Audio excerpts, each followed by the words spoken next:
Prophecy of Daniel. Chapter 1. Daniel and his companions are taken into the palace of the king of Babylon. They abstain from his meat and wine and succeed better with pulse and water, their excellence and wisdom. In the 3rd year of the reign of Joachim, king of Judah, Nebuchadnezzar, king of Babylon, came to Jerusalem and besieged it. And the Lord delivered into his hands Joachim, the king of Judah, and part of the vessels of the house of God. And he carried them away into the land of Sinai, to the house of his God. And the vessels he brought into the treasure house of his God. And the king spoke to Ashpenaz, the master of the eunuchs, that he should bring in some of the children of Israel, and of the king's seed, and of the princes, children in whom there was no blemish, well favoured, and skilful in all wisdom, acute in knowledge, and instructed in science, and such as might stand in the king's palace, that he might teach them the learning and the tongue of the Chaldeans. And the king appointed them a daily provision of his own meat, and of the wine of which he drank himself, that being nourished 3 years, afterwards they might stand before the king. Now there were among them of the children of Judah Daniel, Ananias, Mishael, and Azarias. And the master of the eunuchs gave them names: to Daniel, Belteshazzar; to Ananias, Shadrach; to Mishael, Meshach; and to Azarias, Abednego. But Daniel purposed in his heart that he would not be defiled with the king's table, nor with the wine which he drank. And he requested the master of the eunuchs that he might not be defiled. And God gave to Daniel grace and mercy in the sight of the prince of the eunuchs. And the prince of the eunuchs said to Daniel, I fear my lord the king, who hath appointed you meat and drink, who, if he should see your faces leaner than those of the other youths your equals, you shall endanger my head to the king. And Daniel said to Manasseh, whom the prince of the eunuchs had appointed over Daniel, Ananias, Mishael, and Azarias, Try, I beseech thee, thy servants for 10 days, and let pulse be given us to eat, and water to drink. And look upon our faces, and the faces of the children that eat of the king's meat. And as thou shalt see, deal with thy servants. And when he had heard these words, he tried them for 10 days. And after 10 days their faces appeared fairer and fatter than all the children that ate of the king's meat. So Manasseh took their portions and the wine that they should drink, and he gave them pulse. And to these children God gave a knowledge and understanding in every book and wisdom. But to Daniel the understanding also of all visions and dreams. And when the days were ended, after which the king had ordered they should be brought in, the prince of the eunuchs brought them in before Nebuchadnezzar. And when the king had spoken to them, there were not found among them all such as Daniel, Ananias, Mishael, and Azarias, and they stood in the king's presence.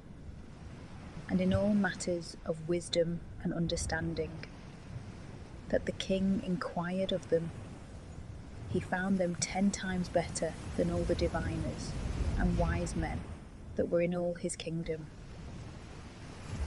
And Daniel continued even to the 1st year of King Cyrus.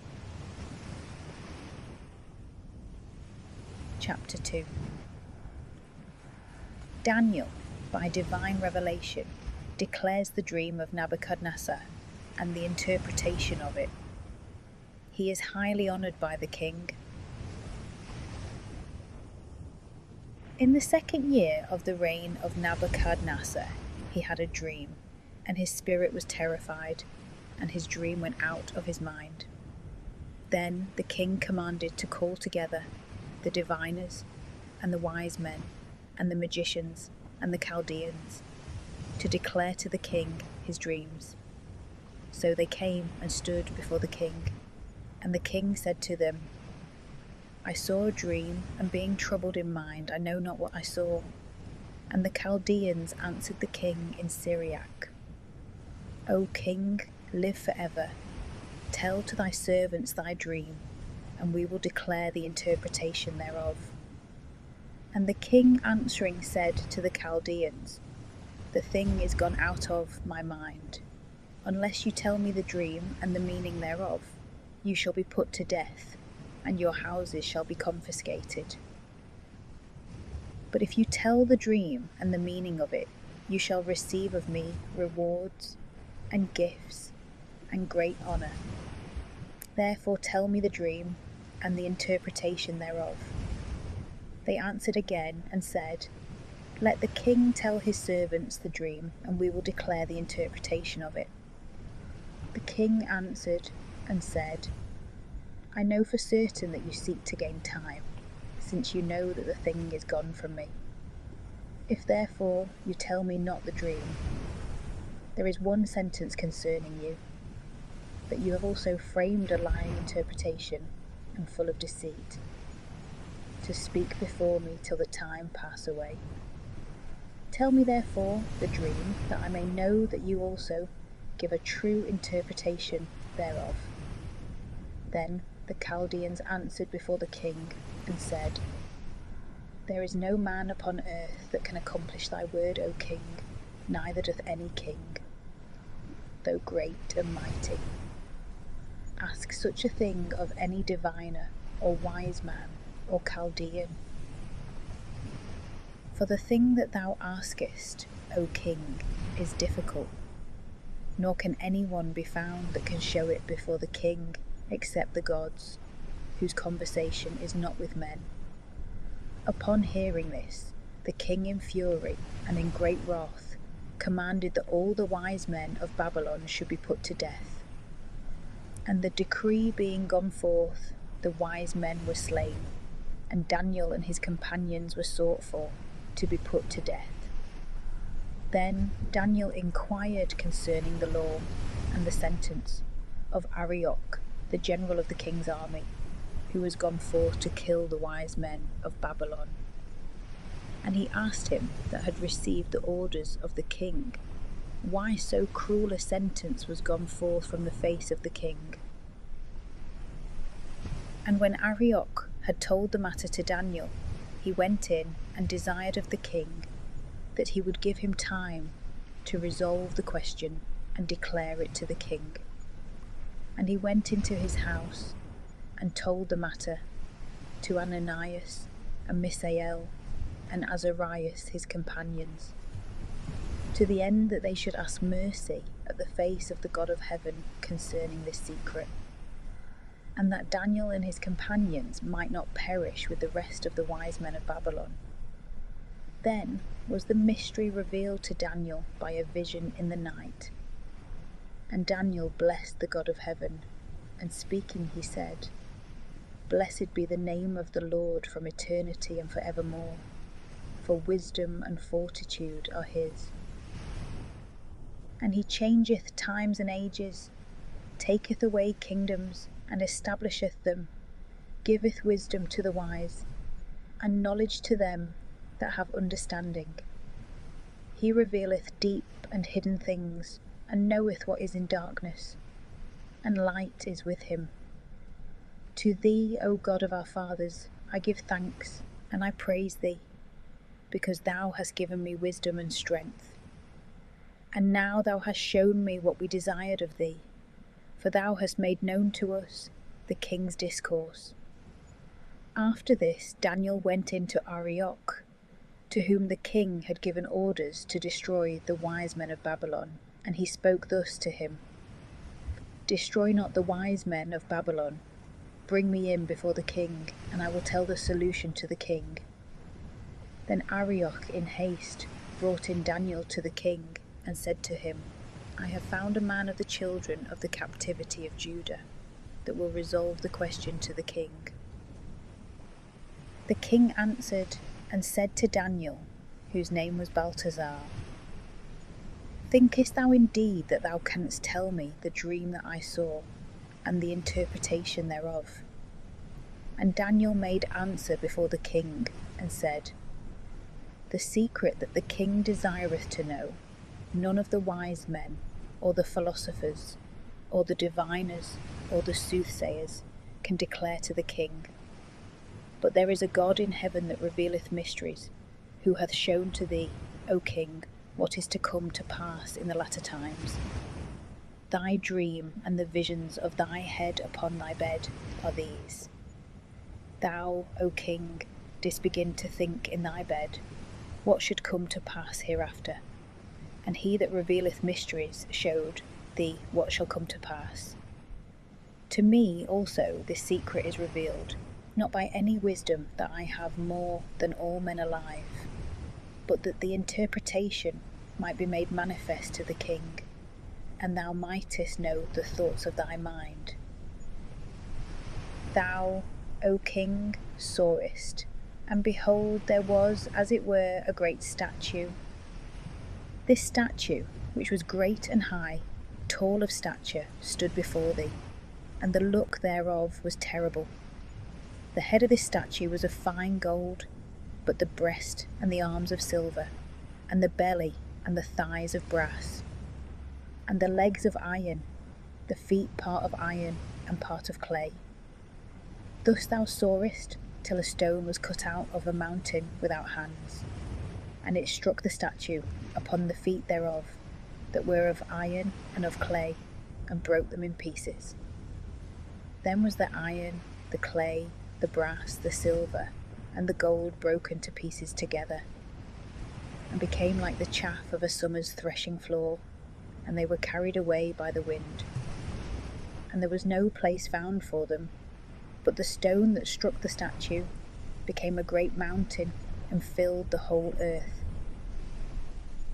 This is the dream. We will also tell the interpretation thereof before thee, O king. Thou art a king of kings, and the God of heaven hath given thee a kingdom, and strength, and power, and glory. And all places wherein the children of men and the beasts of the field do dwell. He hath also given the birds of the air into thy hand, and hath put all things under thy power. Thou therefore art the head of gold. And after thee shall rise up another kingdom, inferior to thee, of silver, and another third kingdom of brass, which shall rule over all the world. And the fourth kingdom shall be as iron breaketh into pieces, and subdueth all things, so shall that break and destroy all these. And whereas thou sawest the feet and the toes, part of potter's clay and part of iron, the kingdom shall be divided, but yet it shall take its origin from the iron, according as thou sawest the iron mixed with the miry clay. And as the toes of the feet were part of iron and part of clay, the kingdom shall be partly strong and partly broken. And whereas thou sawest the iron mixed with miry clay, they shall be mingled indeed together with the seed of man, but they shall not stick fast one to another, as iron cannot be mixed with clay. But in the days of those kingdoms the God of heaven will set up a kingdom that shall never be destroyed, and his kingdom shall not be delivered up to another people. And it shall break in pieces, and shall consume all these kingdoms, and itself shall stand forever. According as thou sawest that the stone was cut out of the mountain without hands, and broke in pieces, the clay, and the iron, and the brass, and the silver, and the gold. The great God hath shown the king what shall come to pass hereafter, and the dream is true, and the interpretation thereof is faithful. Then the king fell on his face, and worshipped Daniel, and commanded that they should offer in sacrifice to him victims and incense. And the king spoke to Daniel, and said, Verily, your God is the God of gods, and Lord of kings, and a revealer of hidden things, seeing thou couldst discover this secret. Then the king advanced Daniel to a high station, and gave him many and great gifts. And he made him governor over all the provinces of Babylon, and chief of the magistrates over all the wise men of Babylon. And Daniel requested of the king, and he appointed Shadrach, Meshach, and Abednego over the works of the province of Babylon. But Daniel himself was in the king's palace. Chapter 3. The king set up a golden statue, which he commands all to adore. The 3 children, for refusing to do it, are cast into the fiery furnace, but are not hurt by the flames, their prayer and canticle of praise. The king made a statue of gold of 60 cubits high and 6 cubits broad, and he set it up in the plain of Dura of the province of Babylon. Then he sent to call together the nobles, the magistrates, and the judges, the captains, the rulers and governors, and all the chief men of the provinces, to come to the dedication of the statue which he had set up. Then the nobles, the magistrates, and the judges, the captains, and rulers, and the great men that were placed in authority, and all the princes of the provinces were gathered together to come to the dedication of the statue which the king had set up. And they stood before the statue which King Nebuchadnezzar had set up. Then a herald cried with a strong voice, "To you it is commanded, O nations, tribes, and languages, that in the hour that you shall hear the sound of the trumpet, and of the flute, and of the harp, of the sackbut, and of the psaltery, and of the symphony, and of all kind of music, ye fall down and adore the golden statue which our king hath set up.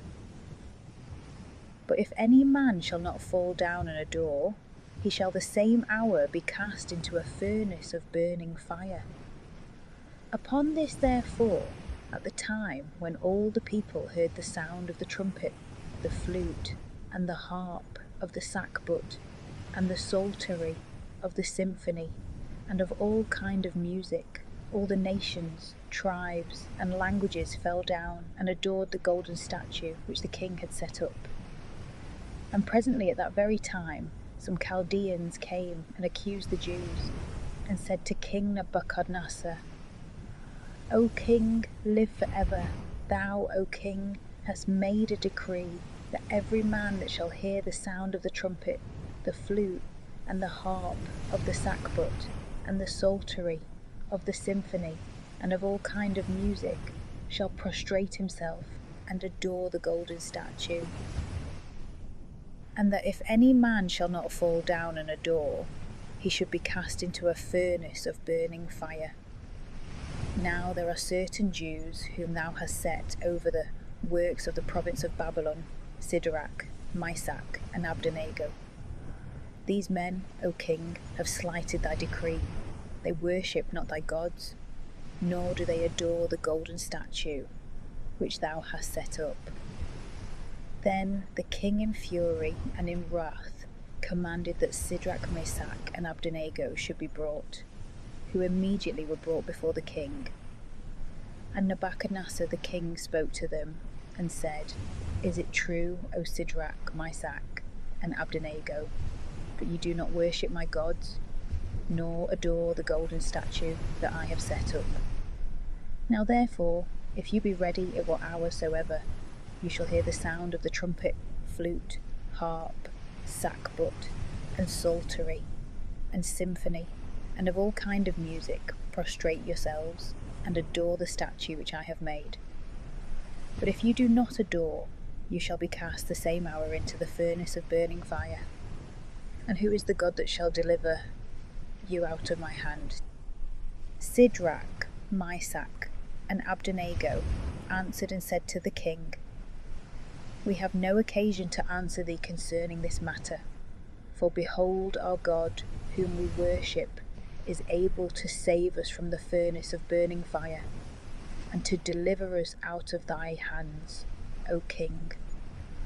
But if he will not, be it known to thee, O King, that we will not worship thy gods, nor adore the golden statue which thou hast set up. Then was the king filled with fury, and the countenance of his face was changed against Shadrach, Meshach, and Abednego. And he commanded that the furnace should be heated 7 times more than it had been accustomed to be heated. And he commanded the strongest men that were in his army to bind the feet of Shadrach, Meshach, and Abednego, and to cast them into the furnace of burning fire. And immediately these men were bound, and were cast into the furnace of burning fire, with their coats, and their caps, and their shoes, and their garments. For the king's commandment was urgent, and the furnace was heated exceedingly. And the flame of the fire slew those men that had cast in Shadrach, Meshach, and Abednego. But these 3 men, that is, Shadrach, Meshach, and Abednego, fell down, bound in the midst of the furnace of burning fire. And they walked in the midst of the flame, praising God and blessing the Lord. Then Azarias, standing up, prayed in this manner, and opening his mouth in the midst of the fire, he said, Blessed art thou, O Lord, the God of our fathers, and thy name is worthy of praise and glorious for ever. For thou art just in all that thou hast done to us, and all thy works are true, and thy ways right, and all thy judgments true. For thou hast executed true judgments in all the things that thou hast brought upon us, and upon Jerusalem the holy city of our fathers. For according to truth and judgment thou hast brought all these things upon us for our sins. For we have sinned and committed iniquity, departing from thee. And we have trespassed in all things, and we have not hearkened to thy commandments, nor have we observed nor done as thou hadst commanded us, that it might go well with us. Wherefore all that thou hast brought upon us, and everything that thou hast done to us, thou hast done in true judgment. And thou hast delivered us into the hands of our enemies that are unjust, and most wicked, and prevaricators, and to a king unjust, and most wicked, beyond all that are upon the earth. And now we cannot open our mouths, we are become a shame and reproach to thy servants, and to them that worship thee. Deliver us not up for ever, we beseech thee, for thy name's sake, and abolish not thy covenant. And take not away thy mercy from us for the sake of Abraham thy beloved, and Isaac thy servant, and Israel thy Holy One,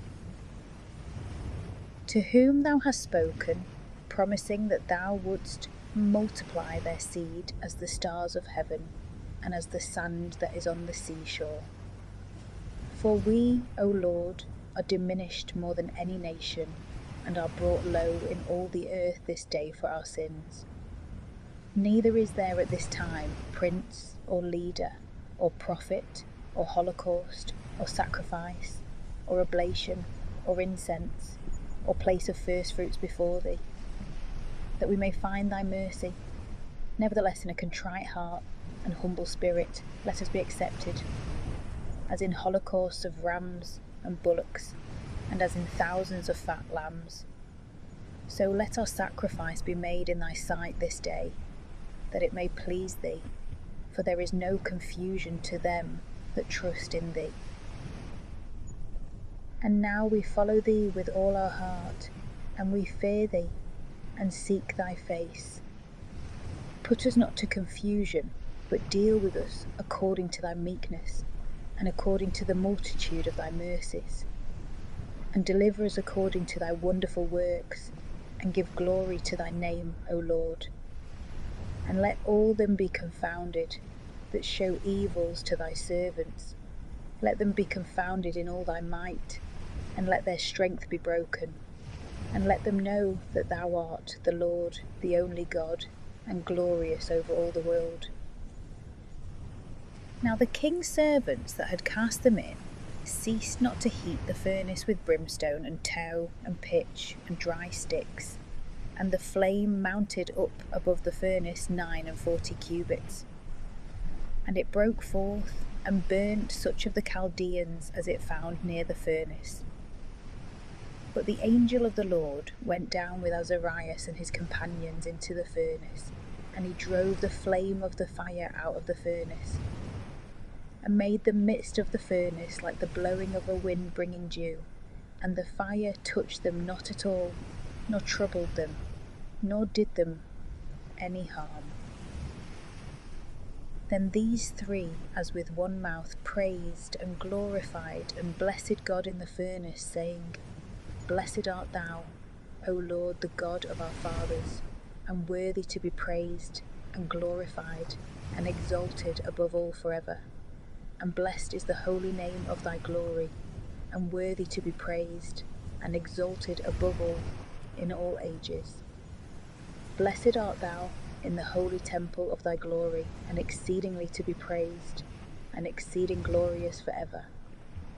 Blessed art thou on the throne of thy kingdom, and exceedingly to be praised, and exalted above all forever. Blessed art thou that beholdest the depths, and sittest upon the cherubims, and worthy to be praised and exalted above all forever. Blessed art thou in the firmament of heaven, and worthy of praise, and glorious forever. All ye works of the Lord, bless the Lord, praise and exalt him above all forever. O ye angels of the Lord, bless the Lord, praise and exalt him above all forever. O ye heavens, bless the Lord, praise and exalt him above all forever. O all ye waters that are above the heavens, bless the Lord, praise and exalt him above all forever. O all ye powers of the Lord, bless the Lord, praise and exalt him above all forever. O ye sun and moon, bless the Lord, praise and exalt him above all forever. O ye stars of heaven, bless the Lord, praise and exalt him above all forever. O every shower and dew, bless ye the Lord, praise and exalt him above all forever. O all ye spirits of God, bless the Lord, praise and exalt him above all forever. O ye fire and heat, bless the Lord, praise and exalt him above all forever. O ye cold and heat, bless the Lord, praise and exalt him above all forever. O ye dews and hoar frosts, bless the Lord, praise and exalt him above all forever. O ye frost and cold, bless the Lord, praise and exalt him above all forever. O ye ice and snow, bless the Lord, praise and exalt him above all forever. O ye nights and days, bless the Lord, praise and exalt him above all forever. O ye light and darkness, bless the Lord, praise and exalt him above all forever. O ye lightnings and clouds, bless the Lord, praise and exalt him above all forever. O let the earth bless the Lord, let it praise and exalt him above all forever. O ye mountains and hills, bless the Lord, praise and exalt him above all forever. O all ye things that spring up in the earth, bless the Lord, praise and exalt him above all forever. O ye fountains, bless the Lord, praise and exalt him above all forever. O ye seas and rivers, bless the Lord, praise and exalt him above all forever. O ye whales, and all that move in the waters, bless the Lord, praise praise and exalt him above all forever. O all ye fowls of the air, bless the Lord, praise and exalt him above all forever. O all ye beasts and cattle, bless the Lord, praise and exalt him above all forever. O ye sons of men, bless the Lord, praise and exalt him above all forever. O let Israel bless the Lord, let them praise and exalt him above all forever. O ye priests of the Lord, bless the Lord, praise and exalt him above all forever. O ye servants of the Lord, bless the Lord, praise and exalt him above all forever. O ye spirits and souls of the just, bless the Lord, praise and exalt him above all forever. O ye holy and humble of heart, bless the Lord, praise and exalt him above all forever. O Azarias and Misael, bless ye the Lord, praise and exalt him above all forever. For he hath delivered us from hell, and saved us out of the hand of death, and delivered us out of the midst of the burning flame, and saved us out of the midst of the fire. O give thanks to the Lord, because he is good, because his mercy endureth for ever and ever. O all ye religious, bless the Lord, the God of gods, praise him and give him thanks, because his mercy endureth for ever and ever. Then Nebuchadnezzar the king was astonished, and rose up in haste, and said to his nobles, Did we not cast 3 men bound into the midst of the fire? They answered the king and said, True, O king. He answered and said, Behold, I see 4 men loose, and walking in the midst of the fire, and there is no hurt in them, and the form of the 4th is like the Son of God. Then the king came to the door of the burning fiery furnace, and said, Shadrach, Meshach, and Abednego, ye servants of the Most High God, go ye forth, and come. And immediately Shadrach, Meshach, and Abednego went out from the midst of the fire. And the nobles, and the magistrates, and the judges, and the great men of the king being gathered together, considered these men, that the fire had no power on their bodies, and that not a hair of their head had been singed, nor their garments altered, nor the smell of the fire had passed on them. Then Nebuchadnezzar, breaking forth, said, Blessed be the God of them, to wit, of Shadrach, Meshach, and Abednego, who hath sent his angel, and delivered his servants that believed in him. And they changed the king's word, and delivered up their bodies, that they might not serve, nor adore any god, except their own God. By me, therefore, this decree is made, that every people, tribe, and tongue, which shall speak blasphemy against the God of Shadrach, Meshach, and Abednego, shall be destroyed, and their houses laid waste. For there is no other God that can save in this manner. Then the king promoted Shadrach, Meshach, and Abednego in the province of Babylon. Nebuchadnezzar the king, to all peoples, nations, and tongues that dwell in all the earth, peace be multiplied unto you. The Most High God hath wrought signs and wonders toward me. It hath seemed good to me therefore to publish his signs, because they are great, and his wonders, because they are mighty, and his kingdom is an everlasting kingdom, and his power to all generations. Chapter 4. Nebuchadnezzar's dream, by which the judgments of God are denounced against him for his pride, is interpreted by Daniel, and verified by the event. I, King Nebuchadnezzar, was at rest in my house, and flourishing in my palace. I saw a dream that affrighted me, and my thoughts in my bed, and the visions of my head troubled me. Then I set forth a decree that all the wise men of Babylon should be brought in before me, and that they should show me the interpretation of the dream. Then came in the diviners, the wise men, the Chaldeans, and the soothsayers, and I told the dream before them, but they did not show me the interpretation thereof, till their colleague Daniel came in before me, whose name is Balthazar, according to the name of my God, who hath in him the spirit of the holy gods, and I told the dream before him. Balthazar, prince of the diviners, because I know that thou hast in thee the spirit of the holy gods, and that no secret is impossible to thee.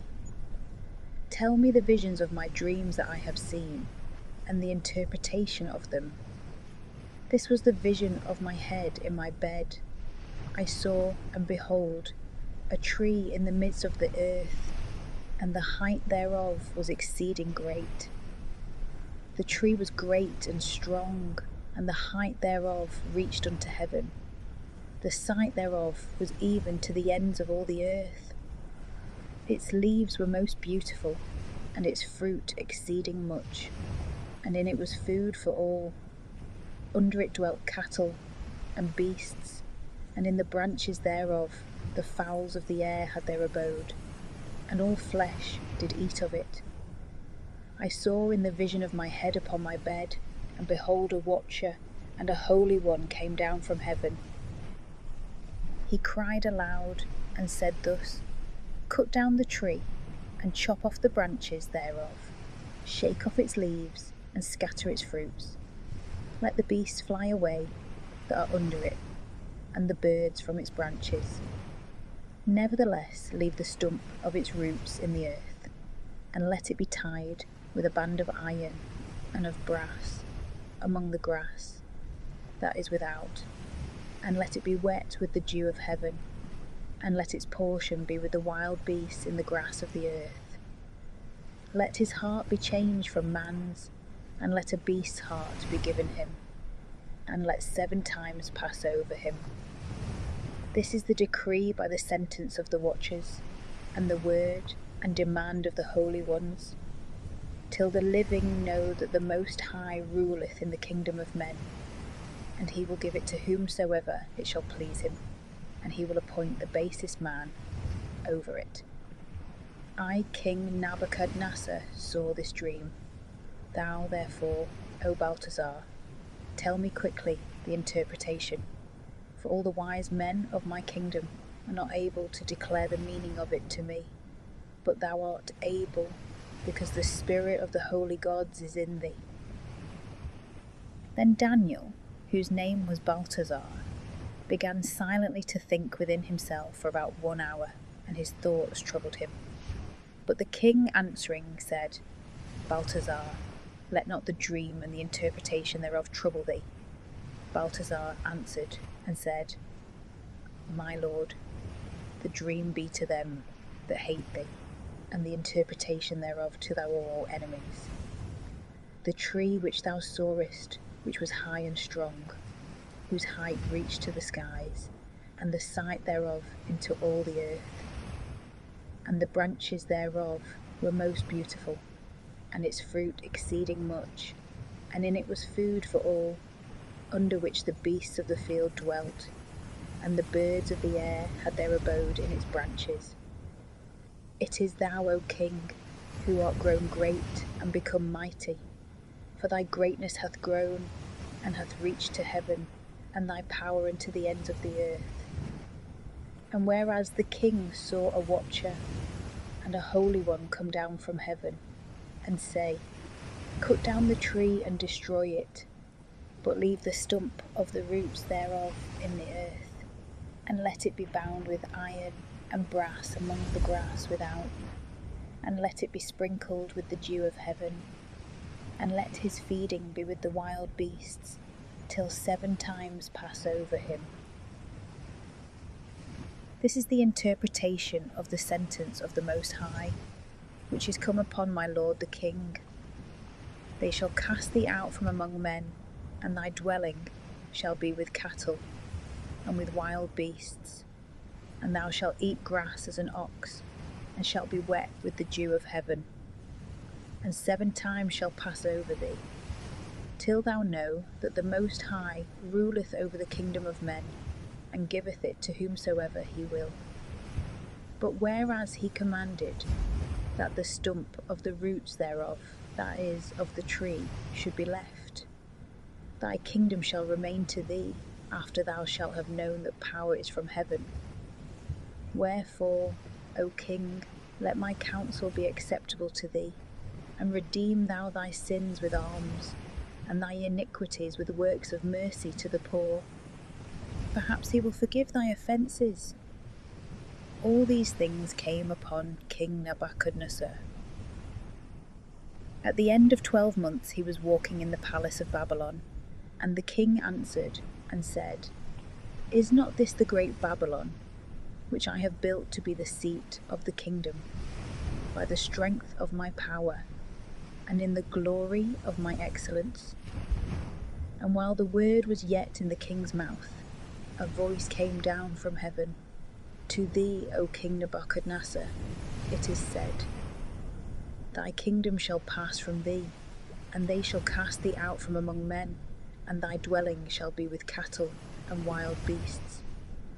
Thou shalt eat grass like an ox, and 7 times shall pass over thee, till thou know that the Most High ruleth in the kingdom of men, and giveth it to whomsoever he will. The same hour the word was fulfilled upon Nebuchadnezzar, and he was driven away from among men, and did eat grass like an ox, and his body was wet with the dew of heaven, till his hairs grew like the feathers of eagles, and his nails like birds' claws.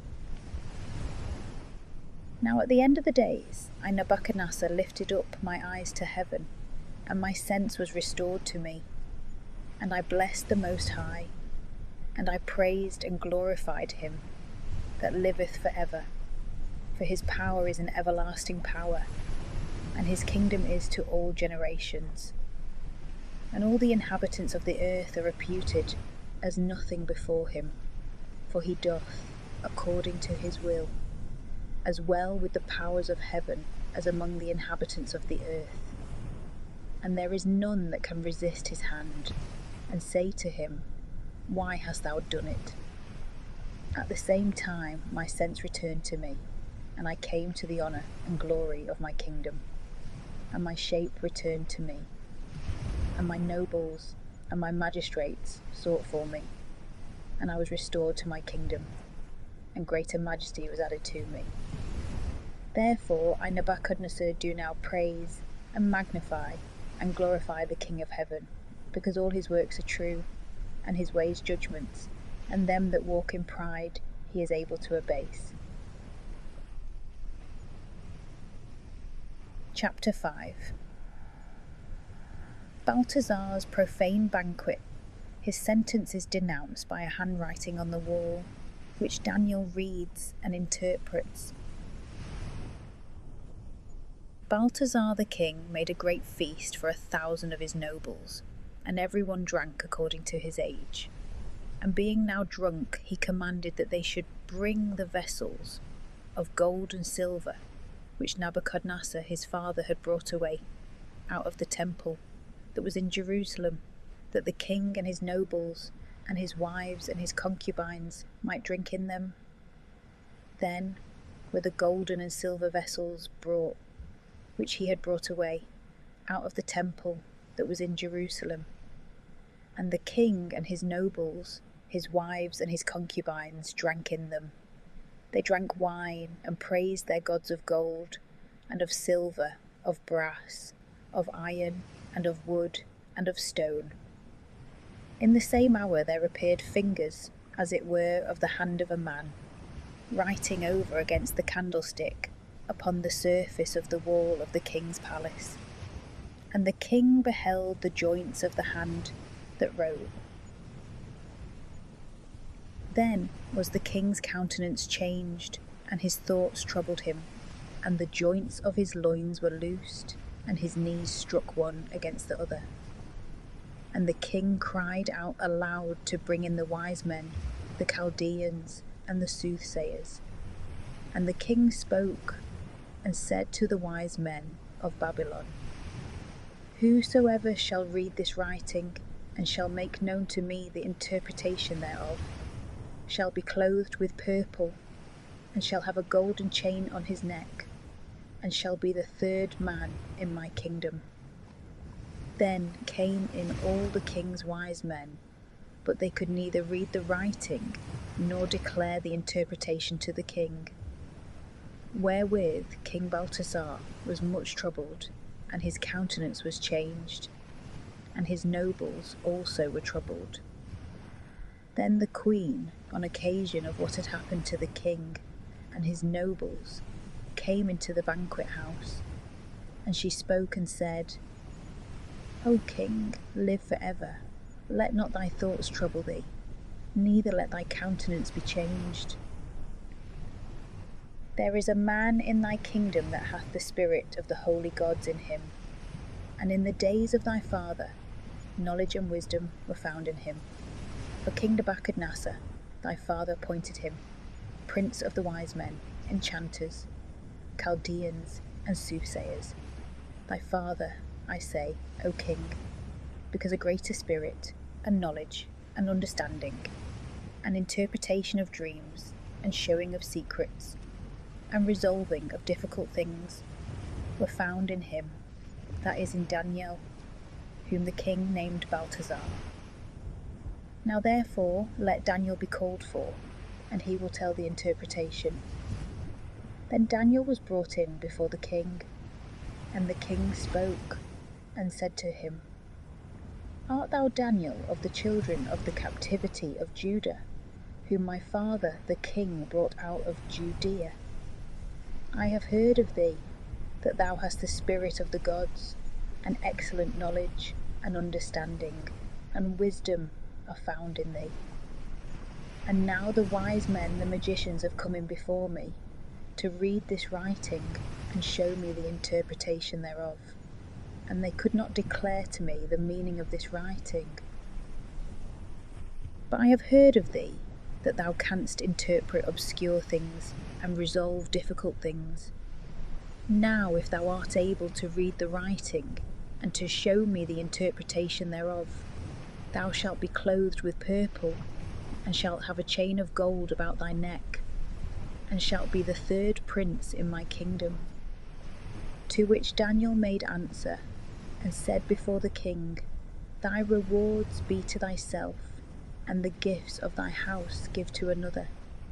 But the writing I will read to thee, O king, and show thee the interpretation thereof. O king, the Most High God gave to Nebuchadnezzar thy father a kingdom, and greatness, and glory, and honour. And for the greatness that he gave to him, all people, tribes, and languages trembled, and were afraid of him. Whom he would, he slew, and whom he would, he destroyed, and whom he would, he set up, and whom he would, he brought down. But when his heart was lifted up, and his spirit hardened unto pride, he was put down from the throne of his kingdom, and his glory was taken away. And he was driven out from the sons of men, and his heart was made like the beasts, and his dwelling was with the wild asses, and he did eat grass like an ox, and his body was wet with the dew of heaven, till he knew that the Most High ruled in the kingdom of men, and that he will set over it whomsoever it shall please him. Thou also his son, O Balthasar, hast not humbled thy heart, whereas thou knewest all these things, but hast lifted thyself up against the Lord of heaven, and the vessels of his house have been brought before thee, and thou, and thy nobles, and thy wives, and thy concubines have drunk wine in them. And thou hast praised the gods of silver, and of gold, and of brass, of iron, and of wood, and of stone, that neither see, nor hear, nor feel. But the God who hath thy breath in his hand, and all thy ways, thou hast not glorified. Wherefore he hath sent the part of the hand which hath written this that is set down. And this is the writing that is written, Mene, Thekel, Veris. And this is the interpretation of the word. Mene, God hath numbered thy kingdom, and hath finished it. Thekel, thou art weighed in the balance, and art found wanting. Veris, thy kingdom is divided, and is given to the Medes and Persians. Then, by the king's command, Daniel was clothed with purple, and a chain of gold was put about his neck, and it was proclaimed of him that he had power as the third man in the kingdom. The same night Balthazar, the Chaldean king, was slain. And Darius the Mede succeeded to the kingdom, being 62 years old. Chapter 6. Daniel is promoted by Darius. His enemies procure a law forbidding prayer. For the transgression of this law, Daniel is cast into the lion's den, but miraculously delivered. It seemed good to Darius, and he appointed over the kingdom 120 governors to be over his whole kingdom, and 3 princes over them, of whom Daniel was one, that the governors might give an account to them, and the king might have no trouble. And Daniel excelled all the princes and governors, because a greater spirit of God was in him. And the king thought to set him over all the kingdom. Whereupon the princes and the governors sought to find occasion against Daniel with regard to the king, and they could find no cause nor suspicion, because he was faithful, and no fault nor suspicion was found in him. Then these men said, We shall not find any occasion against this Daniel, unless perhaps concerning the law of his God. Then the princes and the governors craftily suggested to the king, and spoke thus unto him, King Darius, live for ever. All the princes of the kingdom, the magistrates and governors, the senators and judges have consulted together, that an imperial decree and an edict be published, that whosoever shall ask any petition of any god or man for 30 days, but of thee, O king, shall be cast into the den of lions.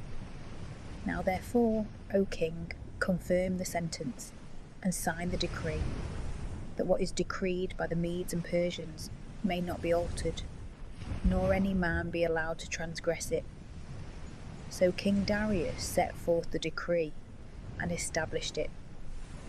Now when Daniel knew this, that is to say, that the law was made, he went into his house, and opening the windows in his upper chamber towards Jerusalem, he knelt down 3 times a day, and adored and gave thanks before his God, as he had been accustomed to do before. Wherefore those men carefully watching him found Daniel praying and making supplication to his God. And they came and spoke to the king concerning the edict. O king, hast thou not decreed that every man that should make a request to any of the gods or men for 30 days, but to thyself, O king, should be cast into the den of the lions? And the king answered them, saying, The word is true according to the decree of the Medes and Persians, which it is not lawful to violate. Then they answered and said before the king, Daniel, who is of the children of the captivity of Judah, hath not regarded thy law, nor the decree that thou hast made, but 3 times a day he maketh his prayer.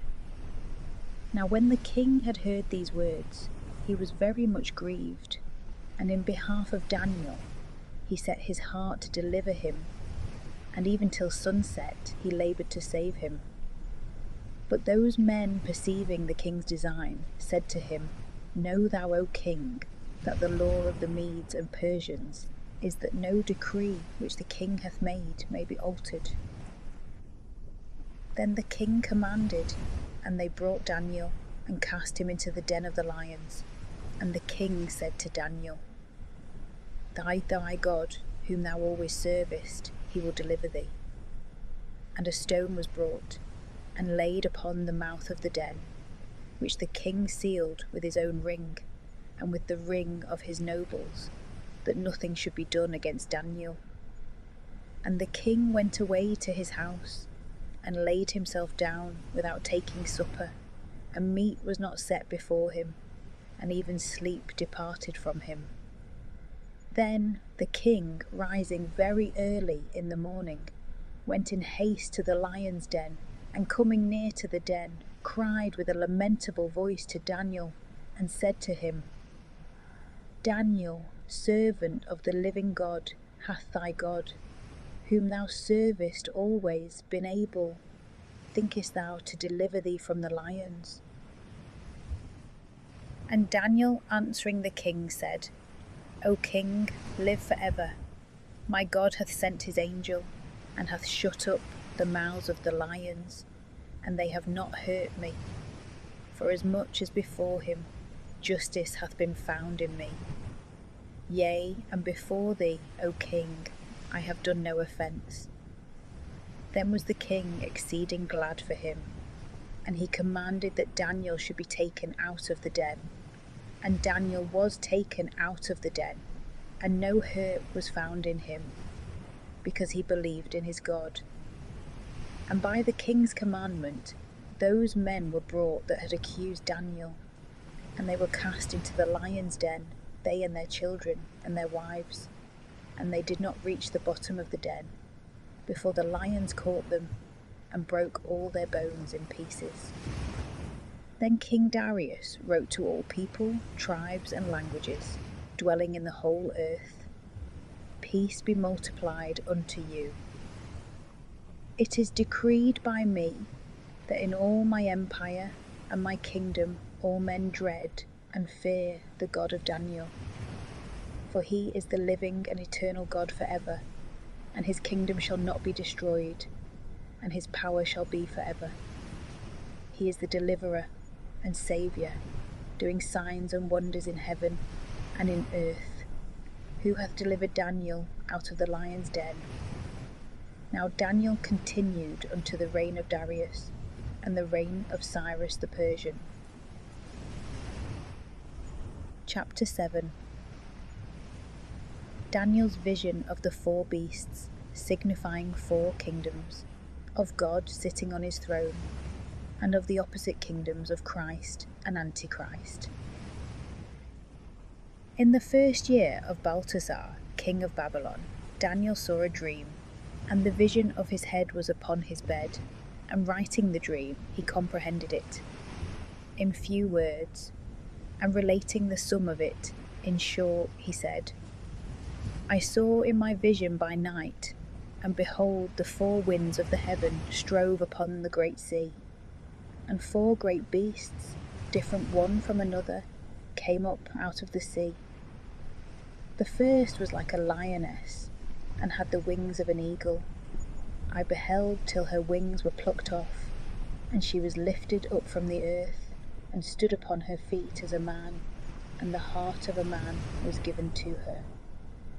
And behold, another beast, like a bear, stood up on one side, and there were 3 rows in the mouth thereof, and in the teeth thereof, and thus they said to it, Arise, devour much flesh.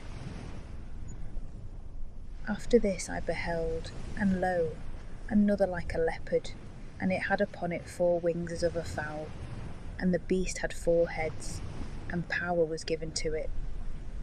After this I beheld in the vision of the night, and lo, a 4th beast, terrible and wonderful, and exceeding strong.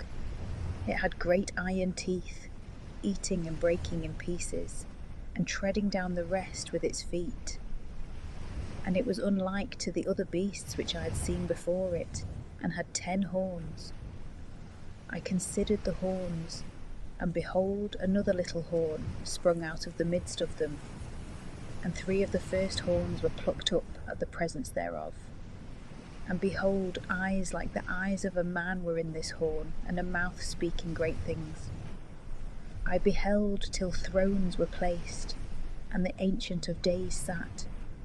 His garment was white as snow, and the hair of his head like clean wool, his throne like flames of fire, the wheels of it like a burning fire. A swift stream of fire issued forth from before him, thousands of thousands ministered to him, and 10,000 times 100,000 stood before him. The judgment sat, and the books were opened. I beheld, because of the voice of the great words which that horn spoke, and I saw that the beast was slain, and the body thereof was destroyed, and given to the fire to be burnt, and that the power of the other beasts was taken away, and that times of life were appointed them for a time and a time. I beheld therefore in the vision of the night, and lo, one like the Son of Man came with the cloud of heaven, and he came even to the Ancient of Days, and they presented him before him. And he gave him power, and glory, and a kingdom, and all peoples, tribes, and tongues shall serve him. His power is an everlasting power that shall not be taken away, and his kingdom that shall not be destroyed. My spirit trembled, I Daniel was affrighted at these things, and the visions of my head troubled me. I went near to one of them that stood by, and asked the truth of him concerning all these things, and he told me the interpretation of the words, and instructed me. These 4 great beasts are 4 kingdoms, which shall arise out of the earth. But the saints of the Most High God shall take the kingdom, and they shall possess the kingdom for ever and ever. After this I would diligently learn concerning the 4th beast, which was very different from all, and exceeding terrible. His teeth and claws were of iron. He devoured and broke in pieces, and the rest he stamped upon with his feet.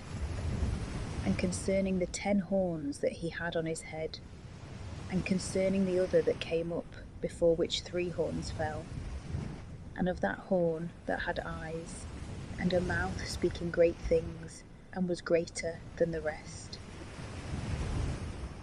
I beheld, and lo, that horn made war against the saints, and prevailed over them, till the Ancient of Days came, and gave judgment to the saints of the Most High. And the time came, and the saints obtained the kingdom. And thus he said, the 4th beast shall be the 4th kingdom upon earth, which shall be greater than all the kingdoms, and shall devour the whole earth, and shall tread it down, and break it in pieces. And the 10 horns of the same kingdom shall be 10 kings, and another shall rise up after them, and he shall be mightier than the former, and he shall bring down 3 kings. And he shall speak words against the High One, and shall crush the saints of the Most High. And he shall think himself able to change times and laws, and they shall be delivered into his hand until a time, and times, and half a time. And judgment shall sit, that his power may be taken away, and be broken in pieces, and perish even to the end. And that the kingdom, and power, and the greatness of the kingdom, under the whole heaven, may be given to the people of the saints of the Most High, whose kingdom is an everlasting kingdom, and all kings shall serve him, and shall obey him. Hitherto is the end of the word. I, Daniel, was much troubled with my thoughts, and my countenance was changed in me, but I kept the word in my heart. Chapter 8. Daniel's vision of the ram and the he-goat interpreted by the angel Gabriel. In the 3rd year of the reign of King Balthazar, a vision appeared to me. I, Daniel, after what I had seen in the beginning, saw in my vision when I was in the castle of Susa, which is in the province of Elam. And I saw in the vision that I was over the gate of Uli, And I lifted up my eyes and saw, and behold, a ram stood before the water, having 2 high horns, and one higher than the other, and growing up.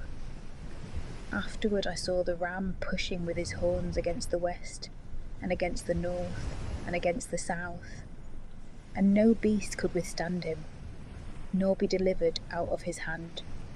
And he did according to his own will, and became great. And I understood, and behold, a he-goat came from the west on the face of the whole earth, and he touched not the ground, and the he-goat had a notable horn between his eyes. And he went up to the ram that had the horns, which I had seen standing before the gate, and he ran towards him in the force of his strength. And when he was come near the ram, he was enraged against him, and struck the ram, and broke his 2 horns, and the ram could not withstand him. And when he had cast him down on the ground, he stamped upon him, and none could deliver the ram out of his hand. And the he-goat became exceeding great, and when he was grown, the great horn was broken, and there came up 4 horns under it towards the 4 winds of heaven, and out of one of them came forth a little horn, and it became great against the south, and against the east, and against the strength. And it was magnified even unto the strength of heaven, and it threw down of the strength, and of the stars, and trod upon them. And it was magnified even to the prince of the strength, and it took away from him the continual sacrifice, and cast down the place of his sanctuary. And strength was given him against the continual sacrifice, because of sins, and truth shall be cast down on the ground, and he shall do and shall prosper. And I heard one of the saints speaking, and one saint said to another, I know not to whom that was speaking, how long shall be the vision concerning the continual sacrifice, and the sin of the desolation that is made, and the sanctuary, and the strength be trodden underfoot? And he said to him, Unto evening and morning 2,300 days, and the sanctuary shall be cleansed. And it came to pass, when I Daniel saw the vision, and sought the meaning, that behold, there stood before me, as it were, the appearance of a man. And I heard the voice of a man between Uli, and he called and said, Gabriel, make this man to understand the vision.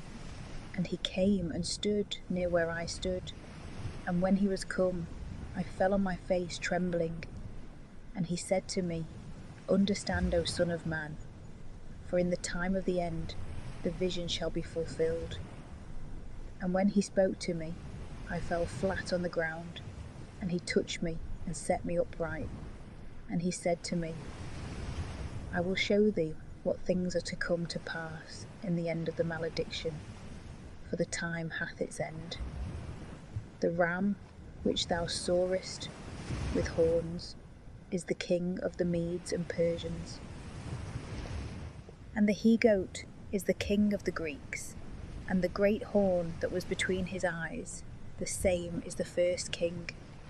But whereas when that was broken, there arose up 4 for it, 4 kings shall rise up of his nation, but not with his strength. And after their reign, when iniquity shall be grown up, there shall arise a king of a shameless face, and understanding dark sentences. And his power shall be strengthened, but not by his own force, and he shall lay all things waste, and shall prosper, and do more than can be believed. And he shall destroy the mighty and the people of the saints, according to his will, and craft shall be successful in his hand, and his heart shall be puffed up, and in the abundance of all things he shall kill many. And he shall rise up against the prince of princes, and shall be broken without hand. And the vision of the evening and the morning, which was told, is true. Thou therefore seal up the vision, because it shall come to pass after many days. And I, Daniel, languished, and was sick for some days. And when I was risen up, I did the king's business, and I was astonished at the vision, and there was none that could interpret it. Chapter 9. Daniel's confession and prayer. Gabriel informs him concerning the 70 weeks to the coming of Christ. In the first year of Darius, the son of Ahasuerus of the seed of the Medes, who reigned over the kingdom of the Chaldeans.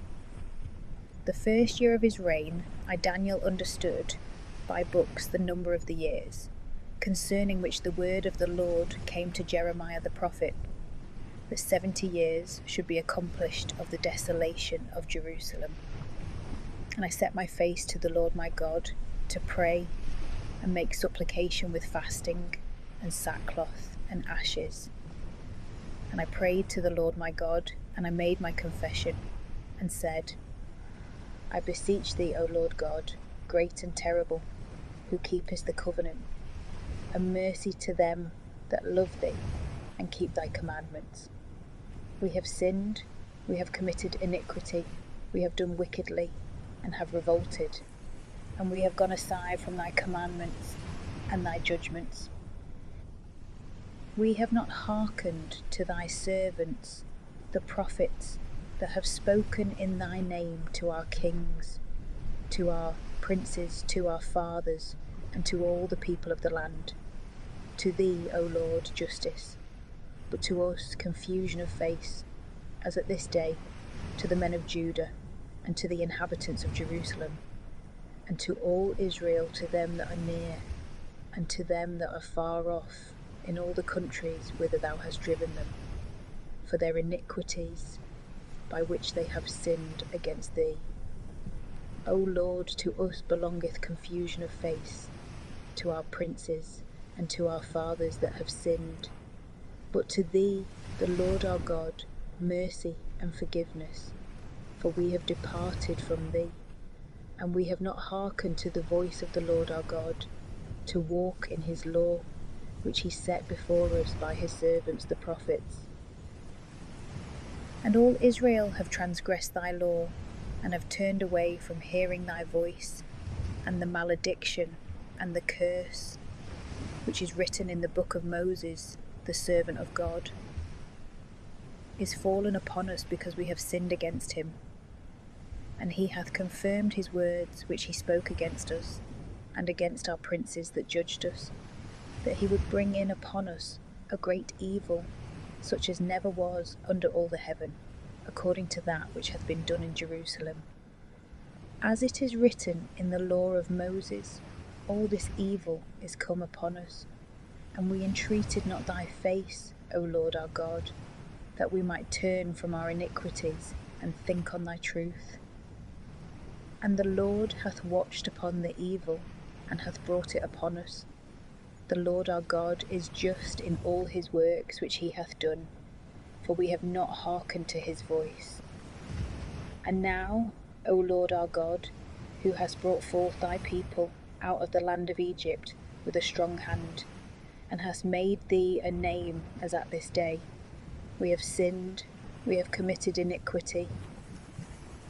O Lord, against all thy justice, let thy wrath and thy indignation be turned away, I beseech thee, from thy city Jerusalem, and from thy holy mountain. For by reason of our sins and the iniquities of our fathers, Jerusalem and thy people are a reproach to all that are round about us.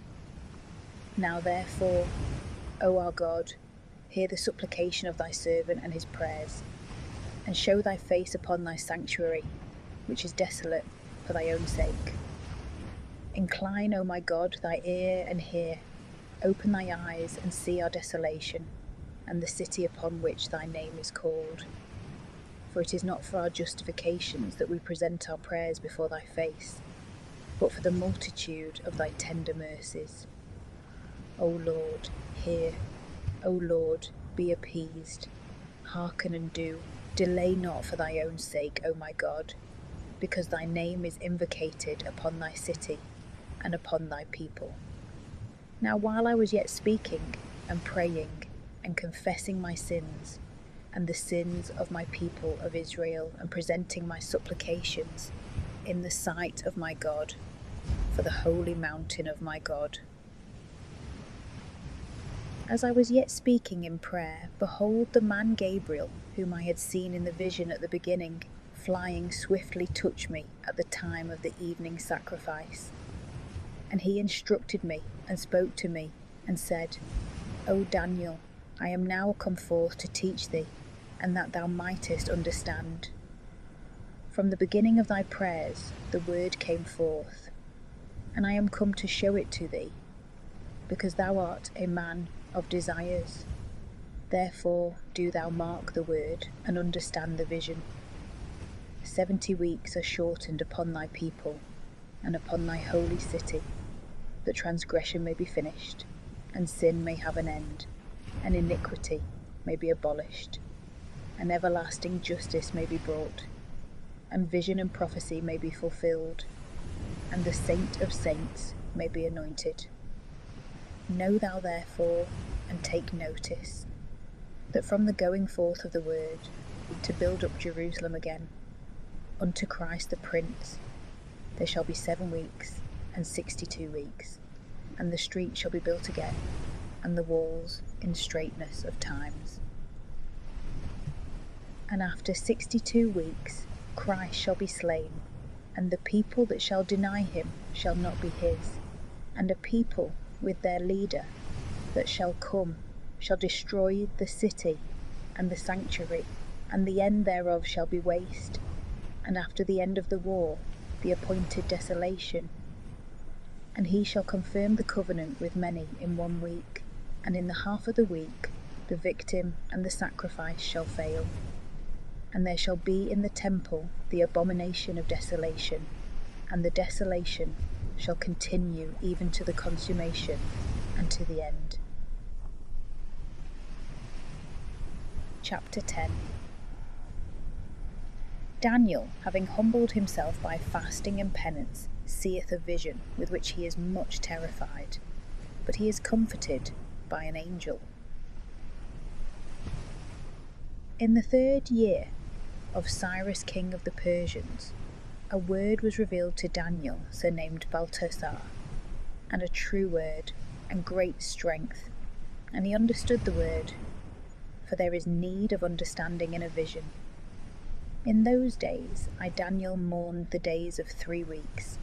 I ate no desirable bread, and neither flesh nor wine entered into my mouth, neither was I anointed with ointment, till the days of 3 weeks were accomplished. And in the 24th day of the 1st month I was by the great river which is the Tigris, and I lifted up my eyes, and I saw, and behold, a man clothed in linen, and his loins were girded with the finest gold, and his body was like the chrysolite, and his face as the appearance of lightning, and his eyes as a burning lamp, and his arms, and all downward even to the feet, like in appearance to glittering brass, and the voice of his word like the voice of a multitude. And I, Daniel, alone saw the vision, for the men that were with me saw it not, but an exceeding great terror fell upon them, and they fled away and hid themselves. And I, being left alone, saw this great vision, and there remained no strength in me, and the appearance of my countenance was changed in me, and I fainted away and retained no strength. And I heard the voice of his words, and when I heard, I lay in a consternation upon my face, and my face was close to the ground. And behold, a hand touched me, and lifted me up upon my knees, and upon the joints of my hands. And he said to me, Daniel, thou man of desires, understand the words that I speak to thee, and stand upright, for I am sent now to thee. And when he had said this word to me, I stood trembling. And he said to me, Fear not, Daniel, for from the first day that thou didst set thy heart to understand, to afflict thyself in the sight of thy God, thy words have been heard, and I am come for thy words. But the prince of the kingdom of the Persians resisted me 21 days, and behold, Michael, one of the chief princes, came to help me, and I remained there by the king of the Persians. But I am come to teach thee what things shall befall thy people in the latter days, for as yet the vision is for days. And when he was speaking such words to me, I cast down my countenance to the ground, and held my peace. And behold, as it were, the likeness of a son of man touched my lips. Then I opened my mouth and spoke, and said to him that stood before me, O my Lord, at the sight of thee my joints are loosed, and no strength hath remained in me. And how can the servant of my Lord speak with my Lord? For no strength remaineth in me. Moreover, my breath is stopped. Therefore he that looked like a man touched me again, and strengthened me. And he said, Fear not, O man of desires, peace be to thee, take courage and be strong. And when he spoke to me, I grew strong, and I said, Speak, O my Lord, for thou hast strengthened me. And he said, Dost thou know wherefore I am come to thee? And now I will return to fight against the prince of the Persians. When I went forth, there appeared the prince of the Greeks coming. But I will tell thee what is set down in the scripture of truth. And none is my helper in all these things, but Michael your prince. Chapter 11. The angel declares to Daniel many things to come with regard to the Persian and Grecian kings, more especially with regard to Antiochus as a figure of Antichrist. And from the first year of Darius the Mede, I stood up that he might be strengthened and confirmed. And now I will show thee the truth. Behold, there shall stand yet 3 kings in Persia, and the 4th shall be enriched exceedingly above them all. And when he shall be grown mighty by his riches, he shall stir up all against the kingdom of Greece. But there shall rise up a strong king, and shall rule with great power, and he shall do what he pleaseth. And when he shall come to his height, his kingdom shall be broken, and it shall be divided towards the 4 winds of the heaven, but not to his posterity, nor according to his power with which he ruled. For his kingdom shall be rent in pieces, even for strangers beside these. And the king of the south shall be strengthened, and one of his princes shall prevail over him, and he shall rule with great power, for his dominion shall be great. And after the end of years they shall be in league together, and the daughter of the king of the south shall come to the king of the north to make friendship, but she shall not obtain the strength of the arm, neither shall her seed stand, and she shall be given up, and her young men that brought her, and they that strengthened her in these times. And a plant of the bud of her roots shall stand up, and he shall come with an army, and shall enter into the province of the king of the north, and he shall abuse them, and shall prevail. And he shall also carry away captive into Egypt their gods, and their graven things, and their precious vessels of gold and silver. He shall prevail against the king of the north, and the king of the south shall enter into the kingdom, and shall return to his own land. And his sons shall be provoked, and they shall assemble a multitude of great forces. And he shall come with haste like a flood, and he shall return and be. And the king of the south, being provoked, shall go forth, and shall fight against the king of the north, and shall prepare an exceeding great multitude, and a multitude shall be given into his hand. And he shall take a multitude, and his heart shall be lifted up, and he shall cast down many thousands, but he shall not prevail.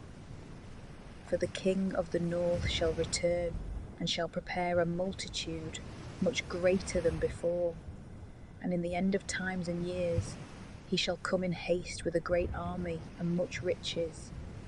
And in those times many shall rise up against the king of the south, and the children of prevaricators of thy people shall lift up themselves to fulfill the vision, and they shall fall. And the king of the north shall come, and shall cast up a mount, and shall take the best fenced cities. And the arms of the south shall not withstand, and his chosen ones shall rise up to resist, and they shall not have strength. And he shall come upon him, and do according to his pleasure, and there shall be none to stand against his face. And he shall stand in the glorious land, and it shall be consumed by his hand. And he shall set his face to come to possess all his kingdom, and he shall make upright conditions with him. And he shall give him a daughter of women to overthrow it, and she shall not stand, neither shall she be for him. And he shall turn his face to the islands, and shall take many, and he shall cause the prince of his reproach to cease, and his reproach shall be turned upon him. And he shall turn his face to the empire of his own land, and he shall stumble and fall, and shall not be found. And there shall stand up in his place one most vile and unworthy of kingly honour, and in a few days he shall be destroyed, not in rage nor in battle. And there shall stand up in his place one despised, and the kingly honour shall not be given him, and he shall come privately, and shall obtain the kingdom by fraud. And the arms of the fighter shall be overcome before his face, and shall be broken, yea, also the prince of the covenant. And after friendships he will deal deceitfully with him, and he shall go up, and shall overcome with a small people. And he shall enter into rich and plentiful cities, and he shall do that which his fathers never did, nor his fathers' fathers. He shall scatter their spoils, and their prey, and their riches, and shall forecast devices against the best fenced places, and this until a time. And his strength and his heart shall be stirred up against the king of the south with a great army, and the king of the south shall be stirred up to battle with many and very strong succours, and they shall not stand, for they shall form designs against him. And they that eat bread with him shall destroy him, and his army shall be overthrown, and many shall fall down slain. And the heart of the two kings shall be to do evil, and they shall speak lies at one table, and they shall not prosper, because as yet the end is unto another time. And he shall return into his land with much riches, and his heart shall be against the holy covenant, and he shall succeed and shall return into his own land. At the time appointed he shall return, and he shall come to the south, but the latter time shall not be like the former. And the galleys and the Romans shall come upon him, and he shall be struck, and shall return, and shall have indignation against the covenant of the sanctuary, and he shall succeed. And he shall return, and shall devise against them that have forsaken the covenant of the sanctuary. And arms shall stand on his part, and they shall defile the sanctuary of strength, and shall take away the continual sacrifice, and they shall place there the abomination unto desolation. And such as deal wickedly against the covenant shall deceitfully dissemble, but the people that know their God shall prevail and succeed. And they that are learned among the people shall teach many, and they shall fall by the sword, and by fire, and by captivity, and by spoil, for many days. And when they shall have fallen, they shall be relieved with a small help, and many shall be joined to them deceitfully. And some of the learned shall fall, that they may be tried, and may be chosen, and made white even to the appointed time, because yet there shall be another time. And the king shall do according to his will, and he shall be lifted up, and shall magnify himself against every god, and he shall speak great things against the God of gods, and shall prosper, till the wrath be accomplished. For the determination is made, and he shall make no account of the God of his fathers, and he shall follow the lust of women, and he shall not regard any gods, for he shall rise up against all things. But he shall worship the god Maozim in his place, and a god whom his fathers knew not he shall worship with gold, and silver, and precious stones, and things of great price. And he shall do this to fortify Maozim with a strange god, whom he hath acknowledged, and he shall increase glory, and shall give them power over many, and shall divide the land gratis. And at the time prefixed, the king of the south shall fight against him, and the king of the north shall come against him like a tempest, with chariots, and with horsemen, and with a great navy, and he shall enter into the countries, and shall destroy and pass through. And he shall enter into the glorious land, and many shall fall, and these only shall be saved out of his hand, Edom and Moab, and the principality of the children of Ammon. And he shall lay his hand upon the lands, and the land of Egypt shall not escape. And he shall have power over the treasures of gold and of silver, and all the precious things of Egypt. And he shall pass through the Libya and Ethiopia, and tidings out of the east and out of the north shall trouble him. And he shall come with a great multitude to destroy and slay many. And he shall fix his tabernacle Apadno between the seas, upon a glorious and holy mountain. And he shall come even to the top thereof, and none shall help him. Chapter 12. Michael shall stand up for the people of God, with other things relating to Antichrist and the end of the world. But at that time shall Michael rise up, the great prince, who standeth for the children of thy people. And a time shall come such as never was from the time that nations began even until that time. And at that time shall thy people be saved, every one that shall be found written in the book. And many of those that sleep in the dust of the earth shall awake, some unto life everlasting, and others unto reproach, to see it always. But they that are learned shall shine as the brightness of the firmament, and they that instruct many to justice as stars for all eternity. But thou, O Daniel, shut up the words, and seal the book, even to the time appointed. Many shall pass over, and knowledge shall be manifold. And I, Daniel, looked, and behold, as it were, two others stood, one on this side upon the bank of the river, and another on that side, on the other bank of the river. And I said to the man that was clothed in linen, that stood upon the waters of the river, How long shall it be to the end of these wonders? And I heard the man that was clothed in linen, that stood upon the waters of the river, when he had lifted up his right hand and his left hand to heaven, and had sworn by him that liveth for ever, that it should be unto a time, and times, and half a time. And when the scattering of the band of the holy people shall be accomplished, all these things shall be finished. And I heard, and understood not. And I said, O my Lord, what shall be after these things? And he said, Go, Daniel, because the words are shut up, and sealed until the appointed time. Many shall be chosen, and made white, and shall be tried as fire, and the wicked shall deal wickedly, and none of the wicked shall understand, but the learned shall understand. And from the time when the continual sacrifice shall be taken away, and the abomination unto desolation shall be set up. There shall be 1,290 days. Blessed is he that waiteth and cometh unto 1,335 days.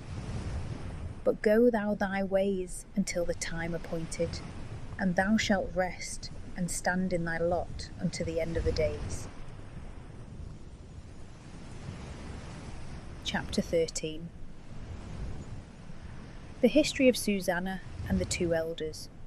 This history of Susanna, in all the ancient Greek and Latin Bibles, was placed in the beginning of the book of Daniel, till St. Jerome, in his translation, detached it from thence, because he did not find it in the Hebrew, which is also the case of the history of Bel and the dragon, but both the one and the other are received by the Catholic Church, and were from the very beginning a part of the Christian Bible. Now there was a man that dwelt in Babylon, and his name was Joachim, and he took a wife whose name was Susanna, the daughter of Helcias, a very beautiful woman, and one that feared God, for her parents being just had instructed their daughter according to the law of Moses. Now Joachim was very rich, and had an orchard near his house, and the Jews resorted to him, because he was the most honourable of them all. And there were two of the ancients of the people appointed judges that year, of whom the Lord said, Iniquity came out from Babylon from the ancient judges that seemed to govern the people. These men frequented the house of Joachim, and all that had any matters of judgment came to them. And when the people departed away at noon, Susanna went in and walked in her husband's orchard. And the old men saw her going in every day and walking, and they were inflamed with lust towards her. And they perverted their own mind, and turned away their eyes, that they might not look unto heaven, nor remember just judgments. So they were both wounded with the love of her, yet they did not make known their grief one to the other, for they were ashamed to declare to one another their lust, being desirous to have to do with her. And they watched carefully every day to see her. And one said to the other, Let us now go home, for it is dinner time. So going out, they departed one from another. And turning back again, they came both to the same place, and asking one another the cause, they acknowledged their lust, and then they agreed upon a time when they might find her alone. And it fell out, as they watched a fit day, she went in on a time, as yesterday and the day before, with two maids only, and was desirous to wash herself in the orchard, for it was hot weather. And there was nobody there but the two old men that had hid themselves and were beholding her. So she said to the maids, Bring me oil and washing balls, and shut the doors of the orchard, that I may wash me. And they did as she bade them, and they shut the doors of the orchard, and went out by a back door, to fetch what she had commanded them, and they knew not that the elders were hid within. Now when the maids were gone forth, the two elders arose, and ran to her, and said, Behold, the doors of the orchard are shut, and nobody seeth us, and we are in love with thee. Wherefore consent to us, and lie with us. But if thou wilt not, we will bear witness against thee, that a young man was with thee, and therefore thou didst send away thy maids from thee. Susanna sighed, and said, I am straitened on every side, for if I do this thing, it is death to me, and if I do it not, I shall not escape your hands. But it is better for me to fall into your hands without doing it, than to sin in the sight of the Lord. With that Susanna cried out with a loud voice, and the elders also cried out against her. And one of them ran to the door of the orchard and opened it. So when the servants of the house heard the cry in the orchard, they rushed in by the back door to see what was the matter. But after the old men had spoken, the servants were greatly ashamed, for never had there been any such word said of Susanna. And on the next day, when the people were come to Joachim her husband, the two elders also came full of wicked device against Susanna, to put her to death. And they said before the people, Send to Susanna, daughter of Helcias, the wife of Joachim. And presently they sent, and she came with her parents and children and all her kindred.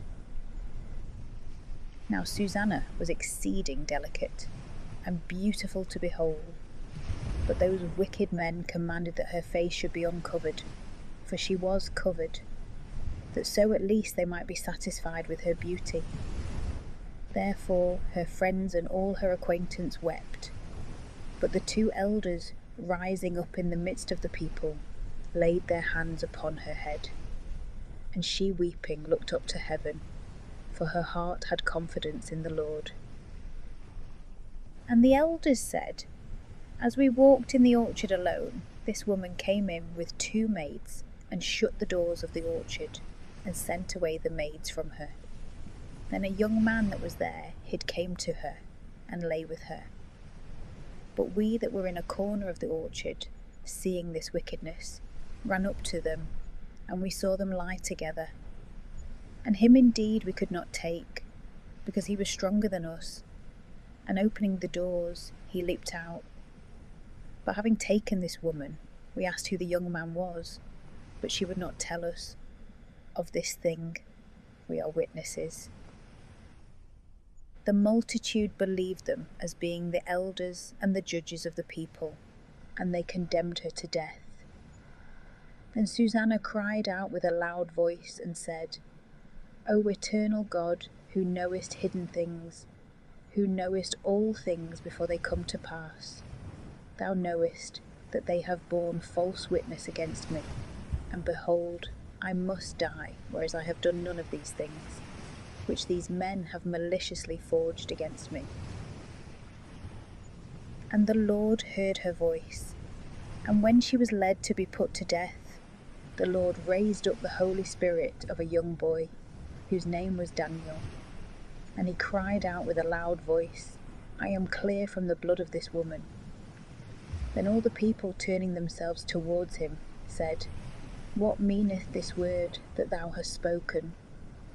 But he, standing in the midst of them, said, Are ye so foolish, ye children of Israel, that without examination or knowledge of the truth you have condemned a daughter of Israel?